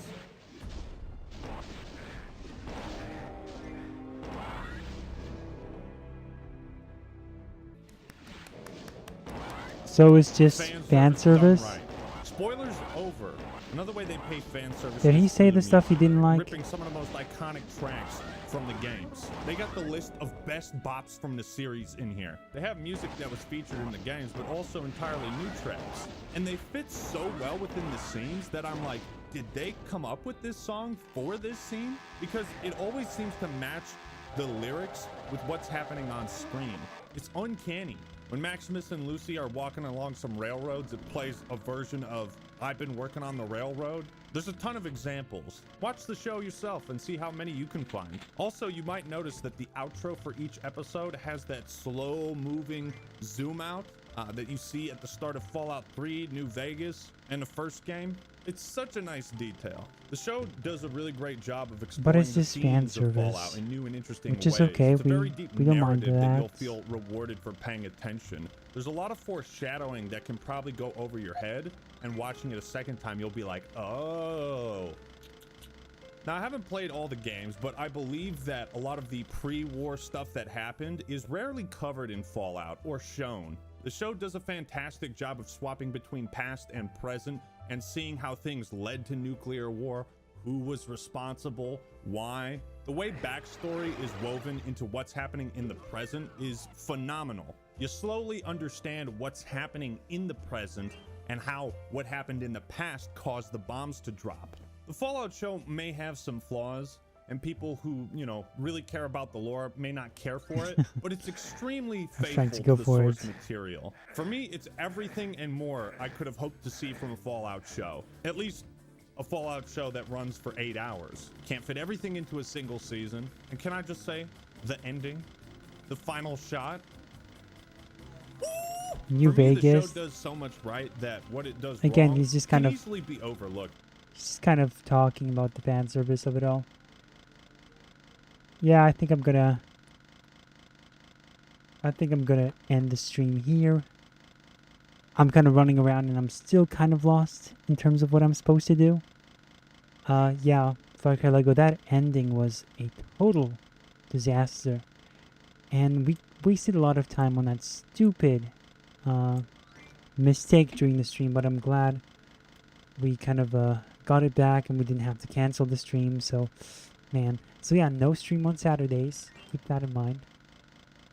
This guy is, he's just geeking out, which I guess, I appreciate the little touches that they added from the TV series. But the thing is that it's not going to address the things that I took issue with. These people don't care about the messaging that is in this. They don't care about the Brotherhood of Steel and how they were basically assassinated. They don't care about all the stuff we talked about. The red herrings, how the plot itself doesn't make any sense. And I guess they were just more interested in watching a fan service galore TV show. And if that's what you're kind of going in for, and that's why he listed all those other adaptations like The Last of Us and all those other TV shows, and it's like, you guys have no original takes. You're just reading the room, and it just kind of reminds you that, hey, sometimes good criticism is greatly needed in this world. Good critics are needed because we need people who are using their brains, even for stupid stuff like TV shows, movies, and video games. Because if we don't keep the standards up, then who will? And what are they going to be feeding us? What kind of brain rot are we going to be getting now? And as you can see, there are not enough of us. And I guess his approach was different from the Film Speaks and High Top approach, where he was not constantly trying to gaslight you into thinking that he wasn't trying to gaslight you into there's something within this movie or in this game or in this show that's not actually in it. He wasn't trying to emphasize certain words instead of making an argument. He, even though his overall assessment of the show is shallow, which is that, hey, fan service, awesome, stuff from the games, awesome, even though that was his take, at least he went into the details of the specifics that he liked, like when he was referencing the scene with the brother or Lucy and how different she was, and the different scenes of her talking about the head. And even though the comedy was awful, at least he was able to give you an idea of what he expected or what he considers to be good comedy. And at least he gave you a reference. And he contradicted himself here and there even then. Again with the Brotherhood of Steel was not done right. The sex and the gore is overdone. But still, he did a much better job than all these other guys. And that's that. Let's read your final comments. Woodcap, responding to my summarization of what he said. A summarization of his summarization. Yeah, pretty much. Too much fan service is just a crutch to trick people into thinking the show is something good. That's a point that Mahler made last week, and I agree with that. They're trying to use fan service as a cover-up for the fact that there's a lot of problems here. And it's not, you know, it's a shame that people kind of allow that to sway their views on the whole thing. And it is what it is, you know. So you can't be like you can't hold it against them because that's what they choose to be from the get-go, and it's almost like an NPC thing at this point. Oh well, it is what it is. Far Cry Lego, I hate that ending so much, referring to New Vegas and how basically it is a dead town, a ghost town. And also Far Cry Lego says, since I played all the games except 76 and Brotherhood of Steel, oh yeah, sounds like No Way Home. Oh, Nimbus has joined us. It's good to have you. Unfortunately, we did talk about already the Amazing Spider-Man 2 stuff. We watched Your Movie Sucks, YMS, his review of the movie, which we kind of used to kind of get back into like what the issue with it was. And then we watched somebody else's review of it. Partly was High Tops combined with Film Speaks. And it was bad. It was pretty bad. And also we had some issues along the way, but that's a story no one needs to hear about. Since I played all the games, says Far Cry Lego, except for those two. Nice. Yeah, you must be fairly disappointed with most of it. And Woodcap says, I'm glad he is nowhere near as pretentious as High Tops. Yeah, true. Let's see if Hosky says anything. Next time you better change your title on Twitch, Booger. That's some 2000s humor. Yeah, I'll change the title. That's some 2000s humor. Yes, it is. It is like the 2000s comedy humor, which again appeals to millennials all the time, and it's very telling who likes what. Anybody trying to make my cock explode? What's the line? Yes. Asking for a friend. Oh.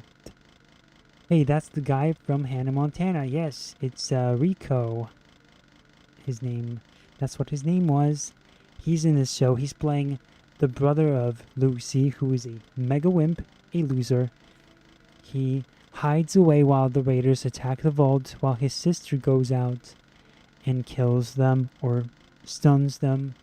You get the point. So he's the only one that stays and hides while everybody else fights. Even the pregnant woman loses an eye and she shoots a bunch of raiders.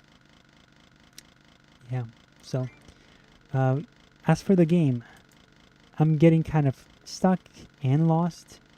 So I'm not lost, but I'm like kind of stuck. I have all the skulls, and there's this one location here. Where is it? The one where it's we won't be able to show it to you guys, but it's over there, and it's very hard to find. I don't know what we can do to kind of get there.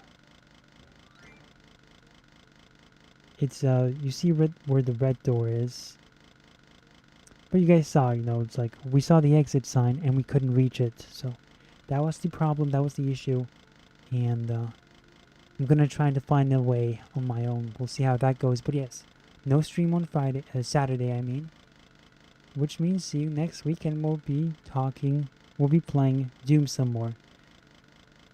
And yeah, thank you for watching. Hopefully you'll forgive me for that failure at one point, but hey, we'll know what the issue will be next time it happens. So yes, take care, see you, and bye.